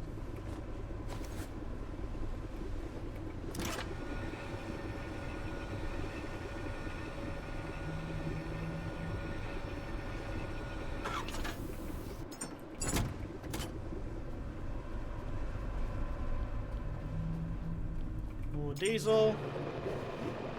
It's not much, but it'll do. Kinda wish I could add a whitelist to the this thing so it would only pick up seaweed. I would love that.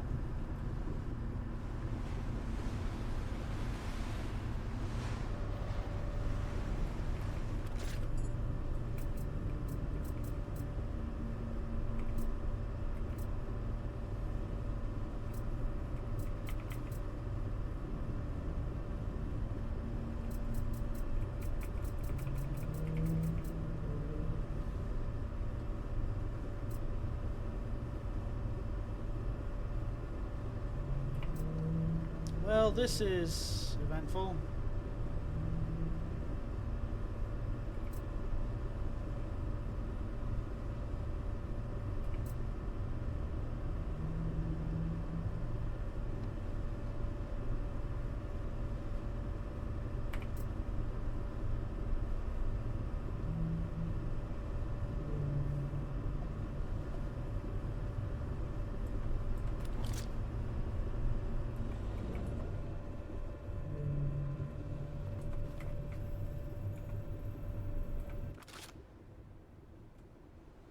Oh, almost there.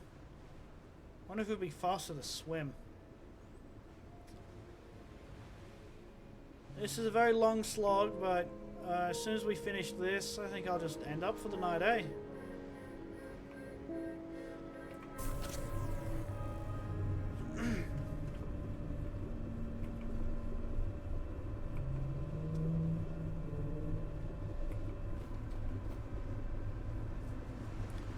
What's interesting is they found something. They found an anomaly at the bottom of the ocean. They brought it up for testing. And that kind of doomed the planets. So there's a lot of moving pieces here. So it's not like it's just one thing at fault.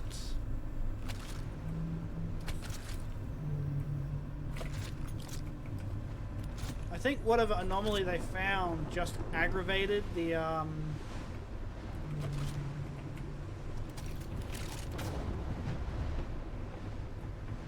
process of the world being destroyed.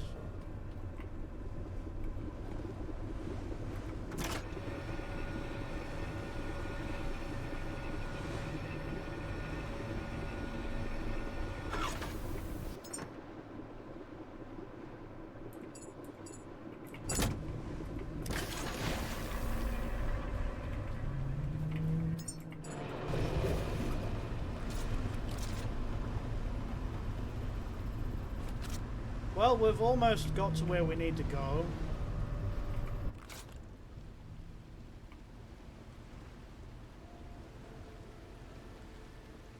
Which means we'll be finished the last quest. There's nothing more. And we unlock glowy light sticks.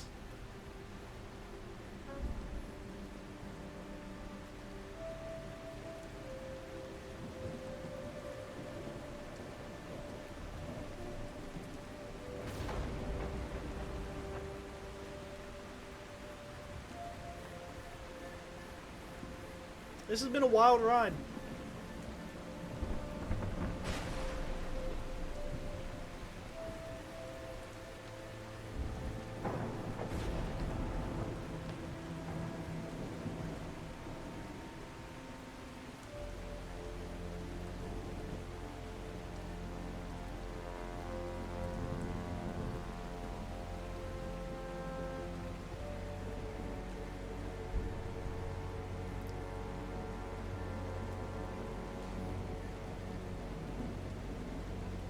Here it is.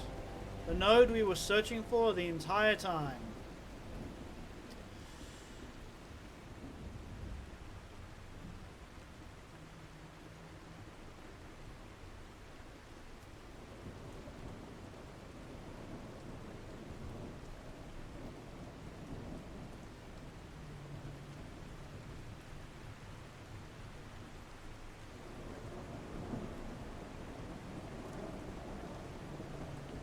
Well, let's find what they left.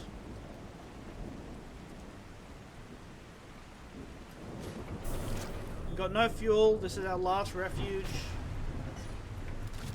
It's not been cleared out, so we've not been here.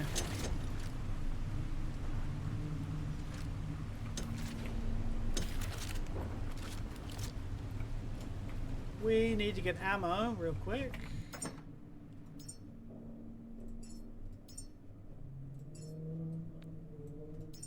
Yeah, we'll just take that.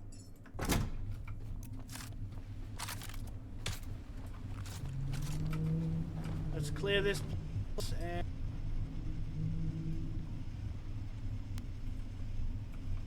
well, we didn't crash as far as I can tell, but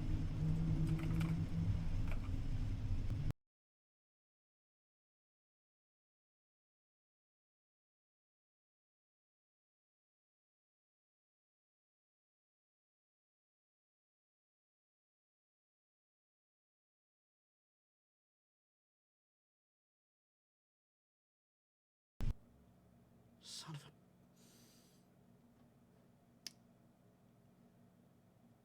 Send and restart.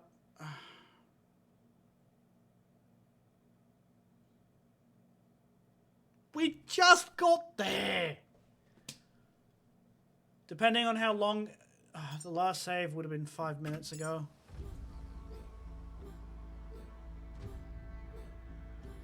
So how screwed do you think we are?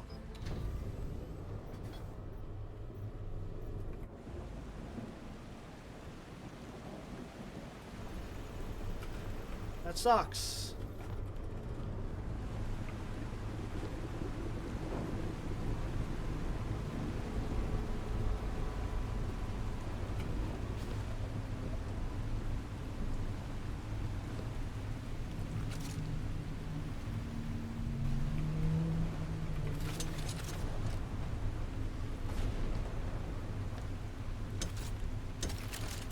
Don't rightly know what I tripped on to crash the game that hard.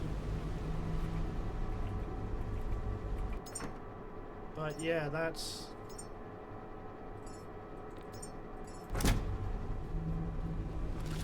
not agreeable. That's for damn certain.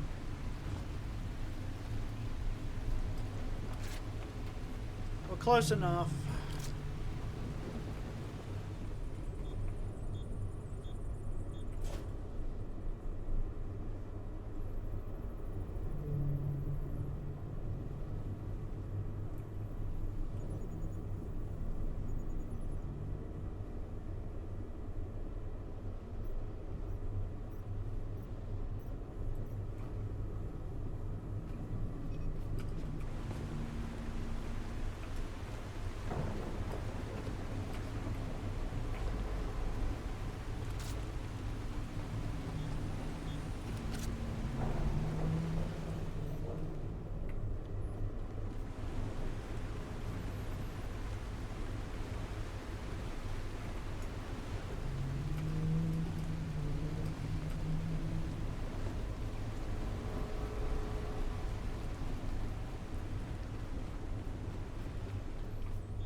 Well, we're here at least, going at 15 kilometers an hour.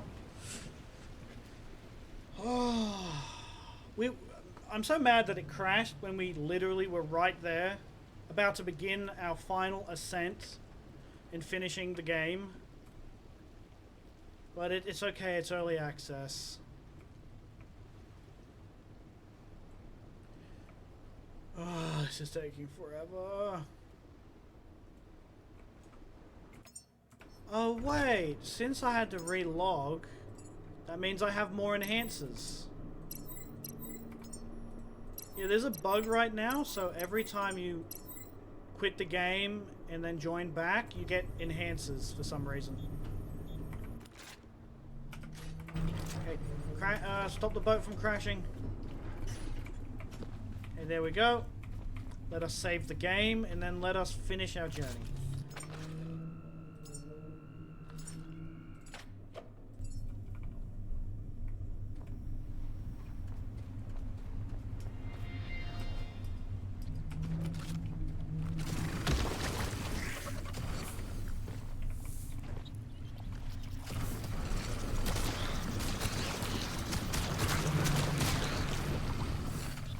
These things are...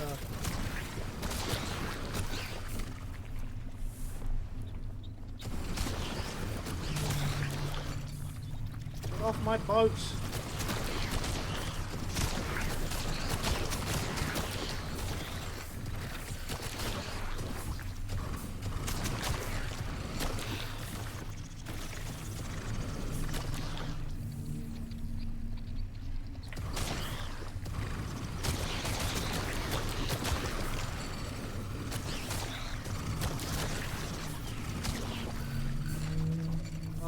Why are they just climbing to the light? I think they're attracted to light sources.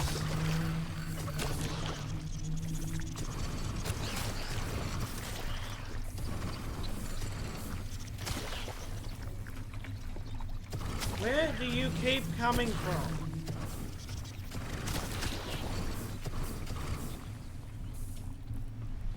Need more fuel.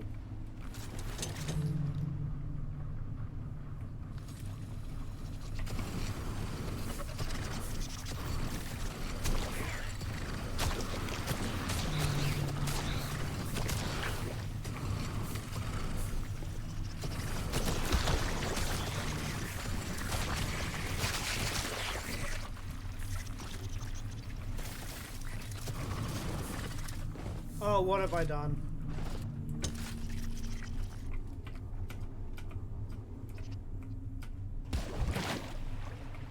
I think it's just gonna respawn.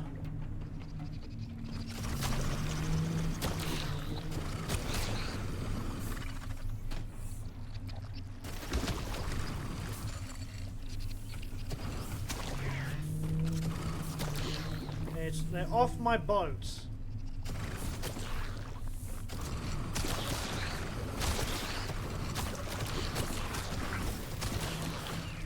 Gross pink gelatinous goo is off my boat. Let's finish this.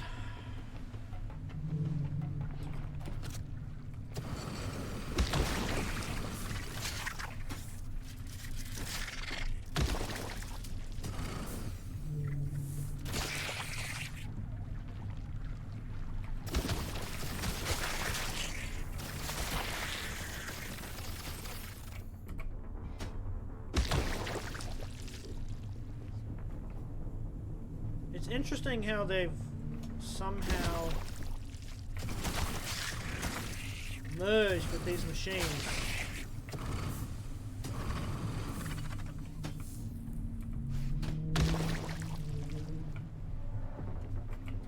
Still haven't found an explanation for that yet, but...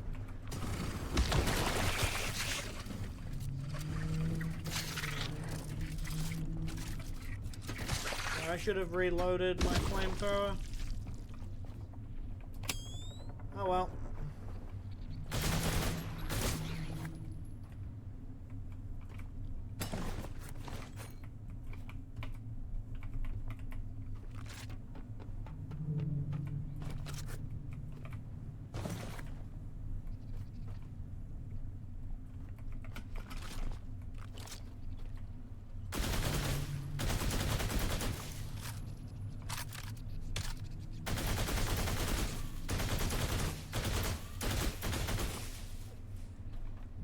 Probably up there that we need to go.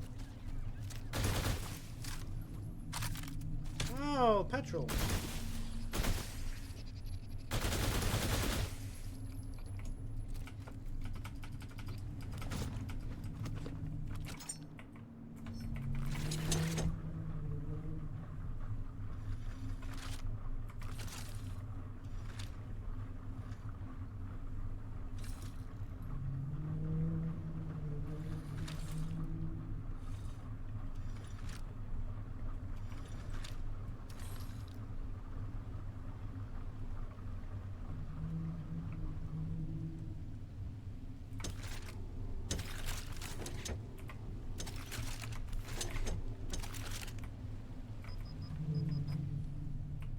I think this room was never for anyone else. Just a place to talk to a version of me that only existed in her head. And now, somehow, in yours. Okay. These nodes weren't my childhood. They were her grief. Let's see what she couldn't say anywhere else.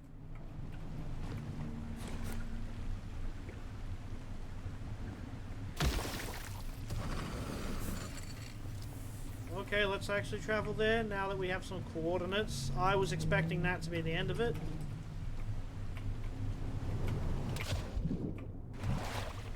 What place unlocked? Let's discover. We'll have a decent amount of diesel. I was going to end stream after that, but I guess we got another place to go. Problem is, where? What coordinates?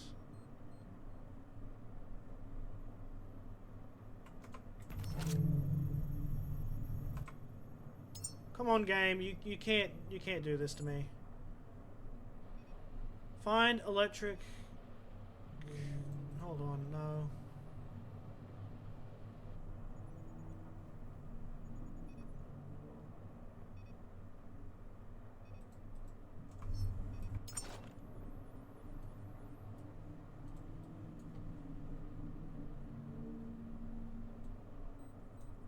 Son of a...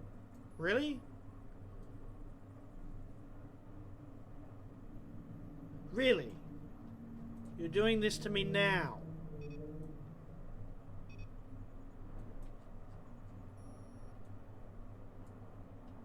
Can I at least read where the coordinates are, please? Can I have that at least?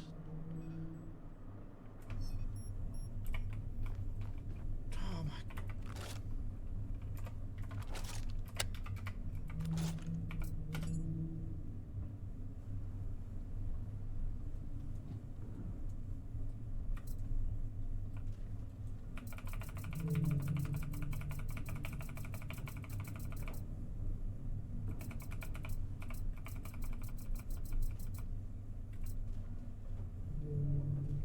Okay, I guess I can just fuck myself. Written by, we are looking for Anna something. Dr. Sarah?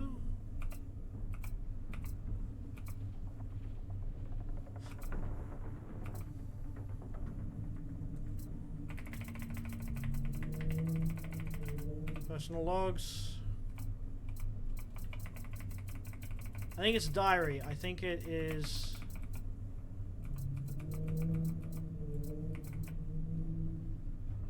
Not here. Diary entries, diary entries. Dr. Evelyn James. Oh, my...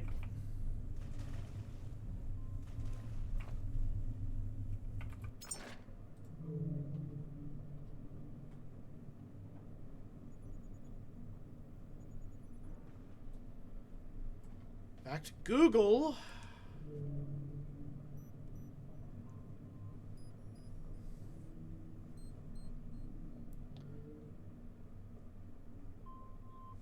This is frustrating.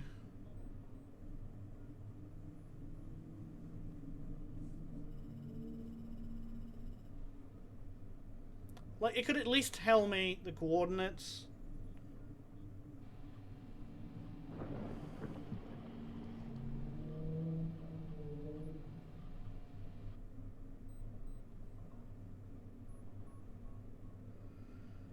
It's northwest of Lazarus, out past the range of any radar tower. Northwest. Here is...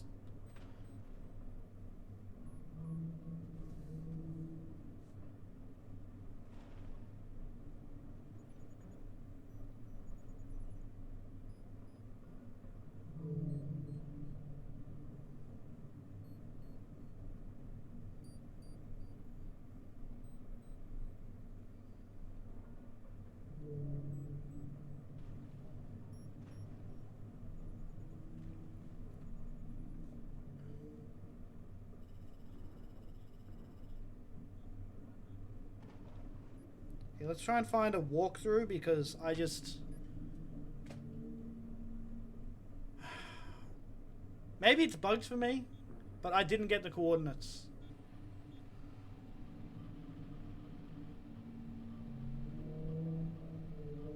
X.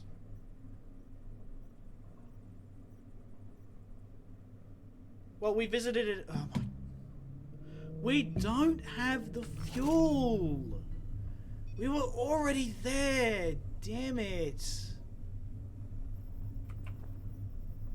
You actually kidding me right now?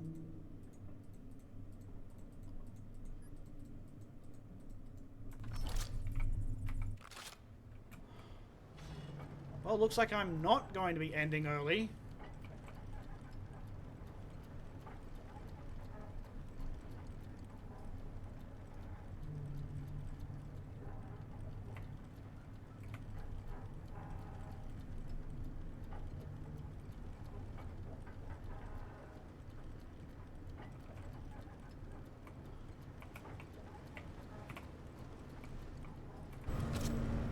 Actually, we better collect that. That stuff is... It's fuel, and oh, that is a lot of fuel.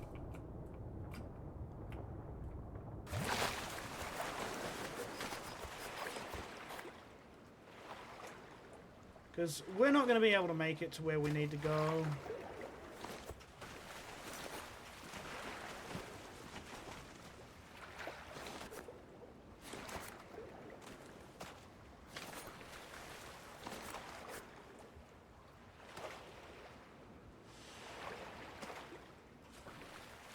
But we know where we need to go now, and we couldn't find it because we already had found it, so it didn't appear new.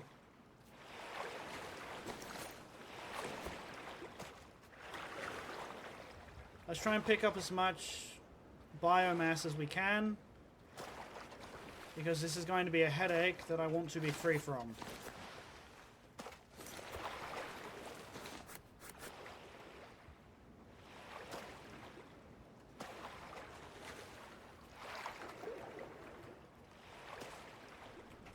So we'll collect the fuel up there, then we'll get on the boat and we'll go.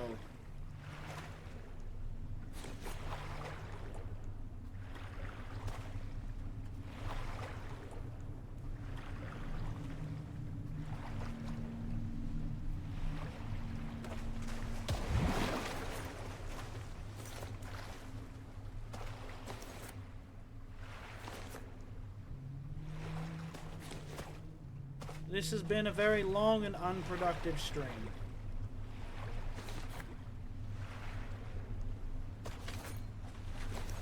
Give me the bio waste. Give it to me. Oh, more bio waste.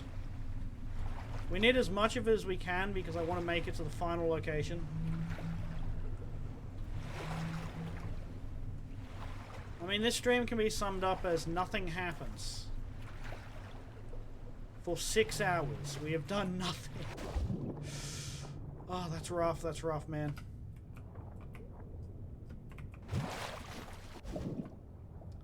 I'm not known for my patience.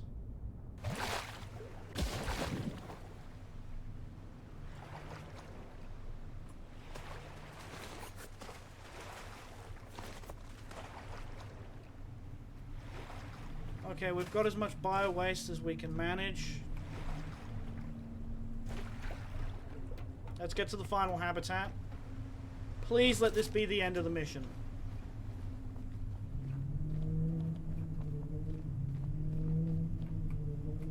Look for a security door, level 3. What else am I carrying?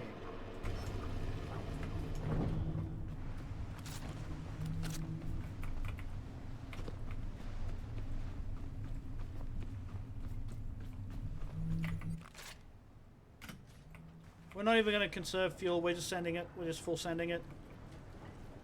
Get us to where we need to go. I'll sort my inventory for one final time.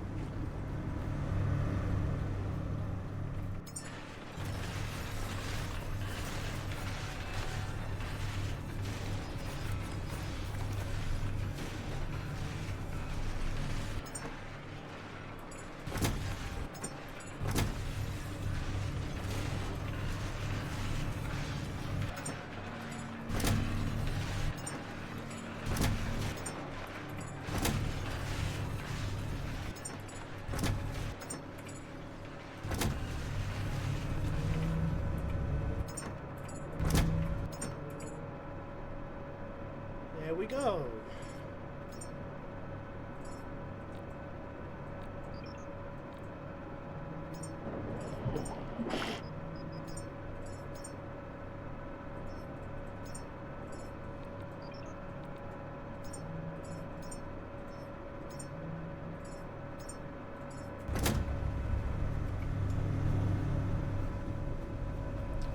This should be the last location on our list.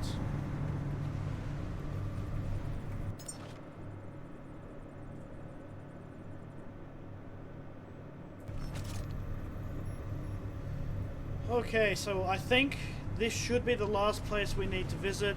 This should be the final quest. And then we've done everything. We've done everything. We are running low on diesel,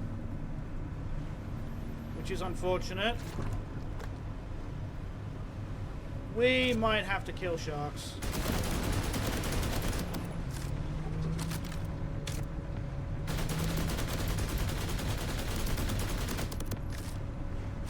It can't keep up. Okay, that was a waste. A long trip of 7.3, so what can I complain about for about like 10 minutes? I don't know. I don't know. What was a topic that I am passionate about and love complaining about? That noise always jump scares me.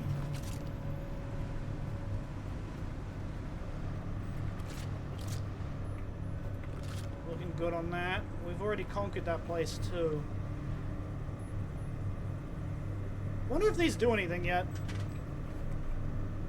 Like, if we sailed with the wind, would we go faster?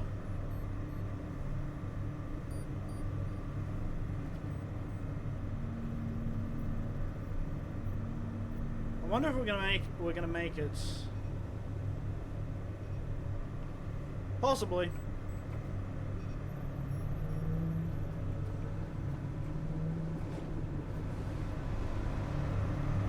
We built quite a lot of cool stuff, but we didn't really get to use most of it. We experimented with the weapons, built some weapon things.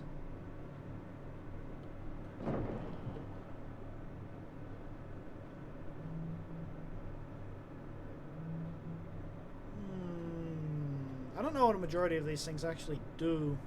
This makes your gun like a shotgun, but I don't know what this one or this one does.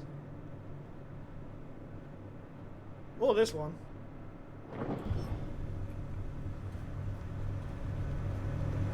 I wish there was a better way to fuel the boat.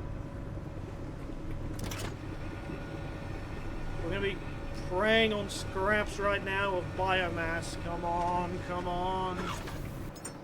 We have to keep the machine going.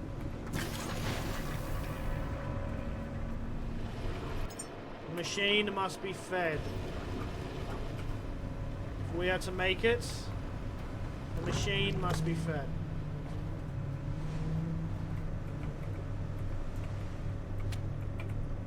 Just pick up this cable. There we go. 6 kilometers away.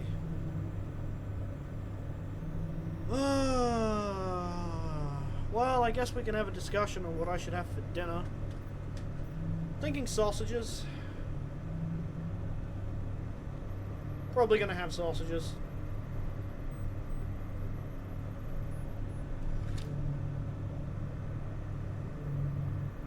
I don't know if there's anything I can do to actually make this entertaining. Like, I'm kind of just at a loss, and I'm kind of just done with the game.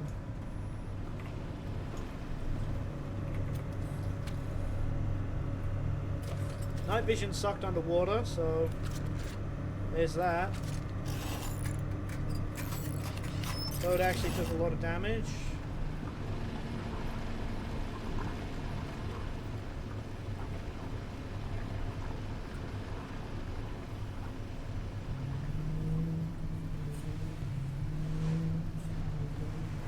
Yeah, these things are always damaged. I'll probably remove these from the boat. Honestly, the windmills aren't that great.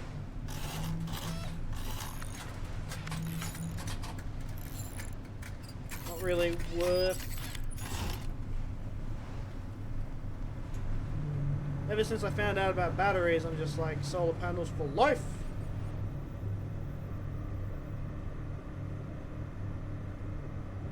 We might make it. We might make it. Still, using our emergency diesel supply was rough.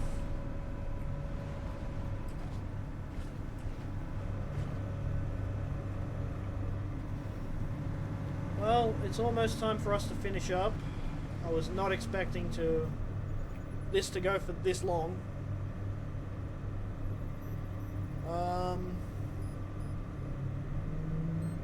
Yeah, I should have just Googled it earlier.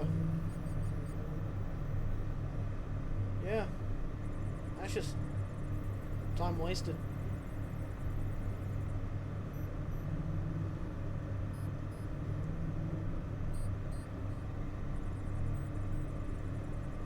I could probably start cooking dinner right now.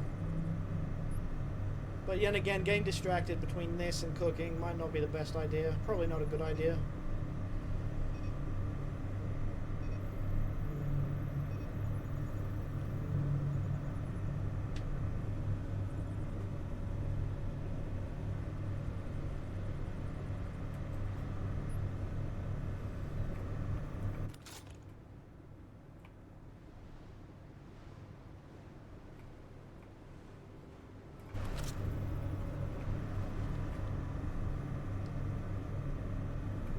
Why can't this thing go faster?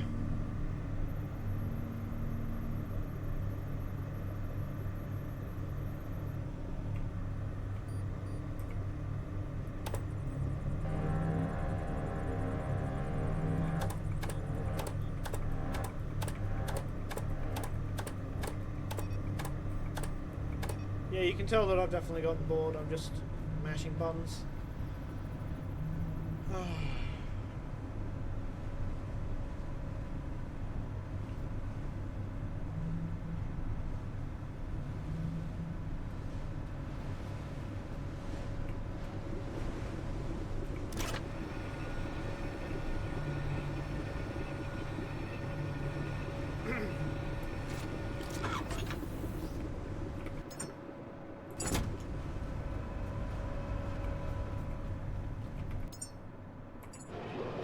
Bio waste was not a great haul.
We're not gonna make it. We'd be lucky to make it with this fuel.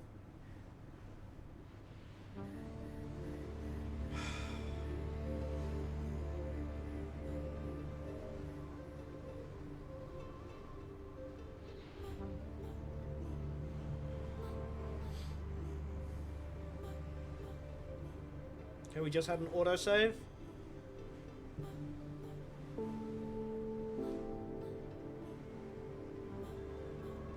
.2 kilometers out.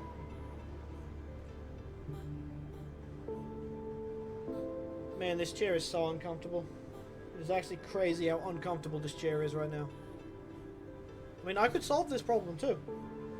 I could just try and get a comfortable chair. But I'm too cheap. Why pay for comfort when you can just suffer? Why am I like this? I don't know. I don't know. I mean, it's mainly because I just keep breaking chairs. It's just like, I want a chair that's going to actually do a decent job and last long. Like, I would like to replace a computer chair once every 2 years. I think that is a decent minimum time frame for a chair to be replaced. But it's always usually just like a yearly thing, and it's just like, I don't want to do that.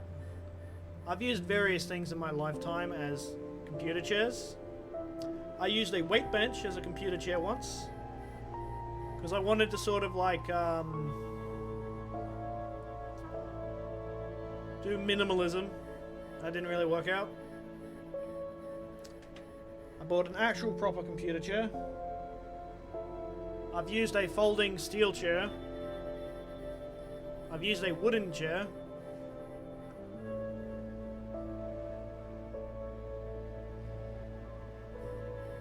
Eventually, when I'm not, you know, in dire straits, I'll probably get myself like a proper ergonomic office chair.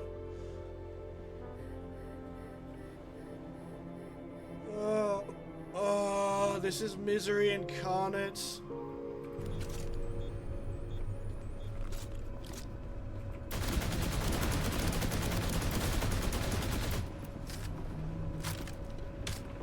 Come on,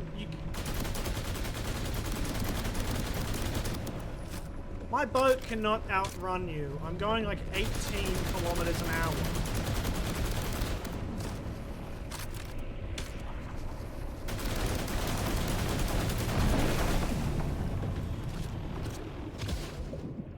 Give me your fuel.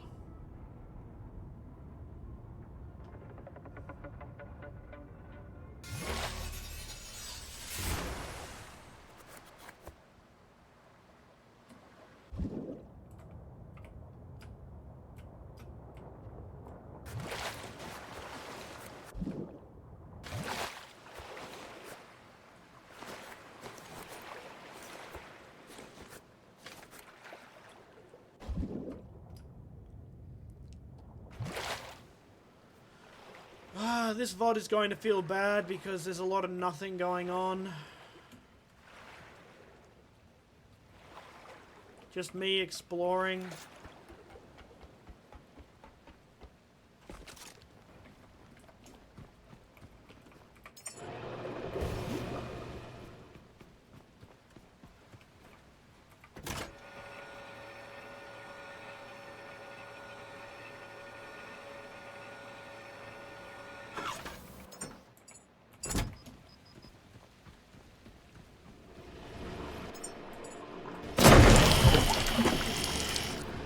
Let's check with how much fuel we got. Okay. Deliver us 1 kilometer, please. Give us enough fuel for a kilometer. This thing's a chunky beast that just devours diesel like crazy. We're so close to being finished. I want to end this. This has gotten to the point where it's become tedious.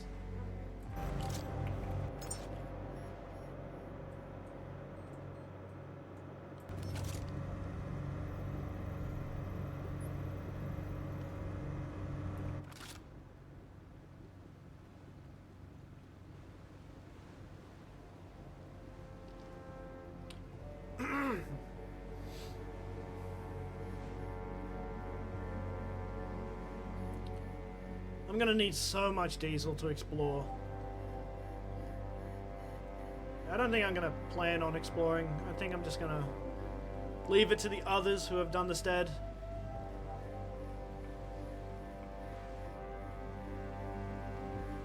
But this is the final destination. After this, we should be finished. Keyword should be. I am literally praying that this is the last location. Oh, this has been 6 hours of... Well, 5 hours of doing nothing. Not as a place, but as a destination. Okay. I think this is where she decided what I would be. Okay.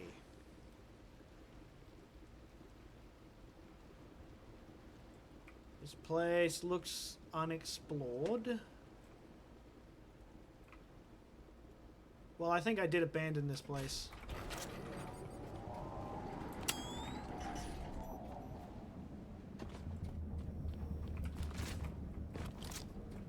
No, we've been here. We've been here. I remember.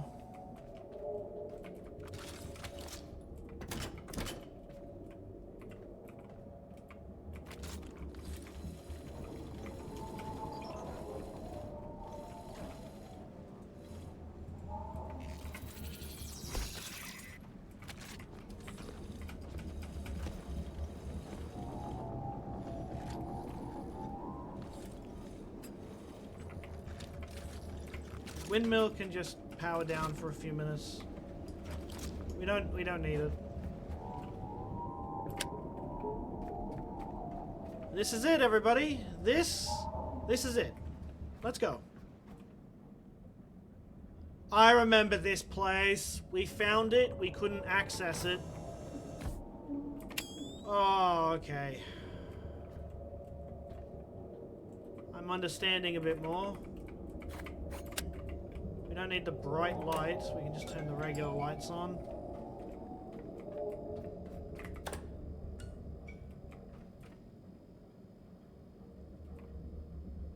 Neat so far. There's grenades. I will just take everything because I'm greedy.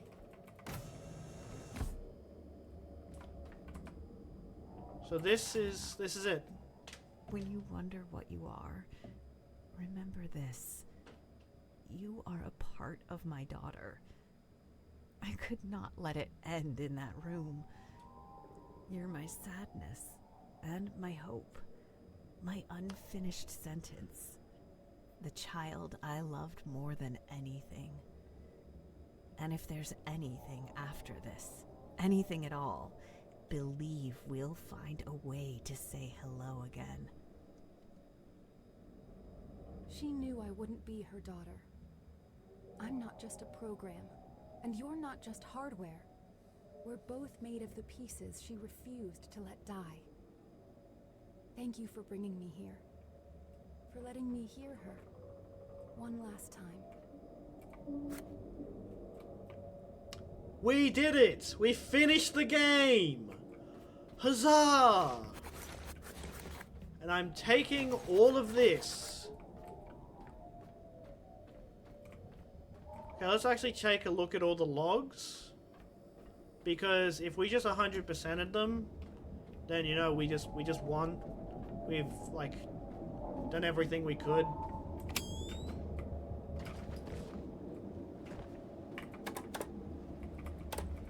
Get this.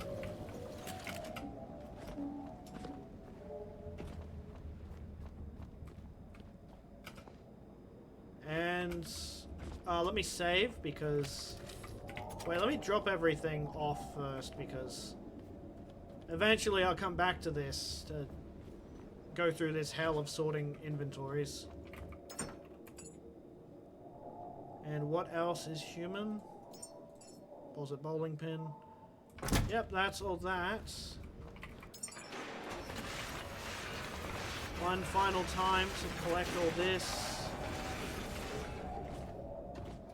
Then we will take a look at... Actually, we'll just save and then take a look at the logs. Because we've done it. All quests are complete. It is done. It is finished. We have won, and Alexander has wept as there were no more worlds to conquer. Log data. We still haven't 100%ed all the logs. Okay.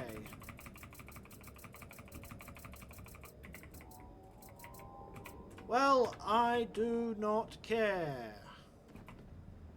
This has been the Last Caretaker. We've done a good job at collecting everything and just actually doing stuff. So yeah, I think I'm gonna end the stream here because, well, it's been 5 hours of exploring nothingness, and then 2 hours of rapidly trying to find where we're actually meant to go. But I would say this has not been my most successful stream. I think I could have done better. But thank you everyone for tuning in, and I will see you in the next one. Good night, everybody.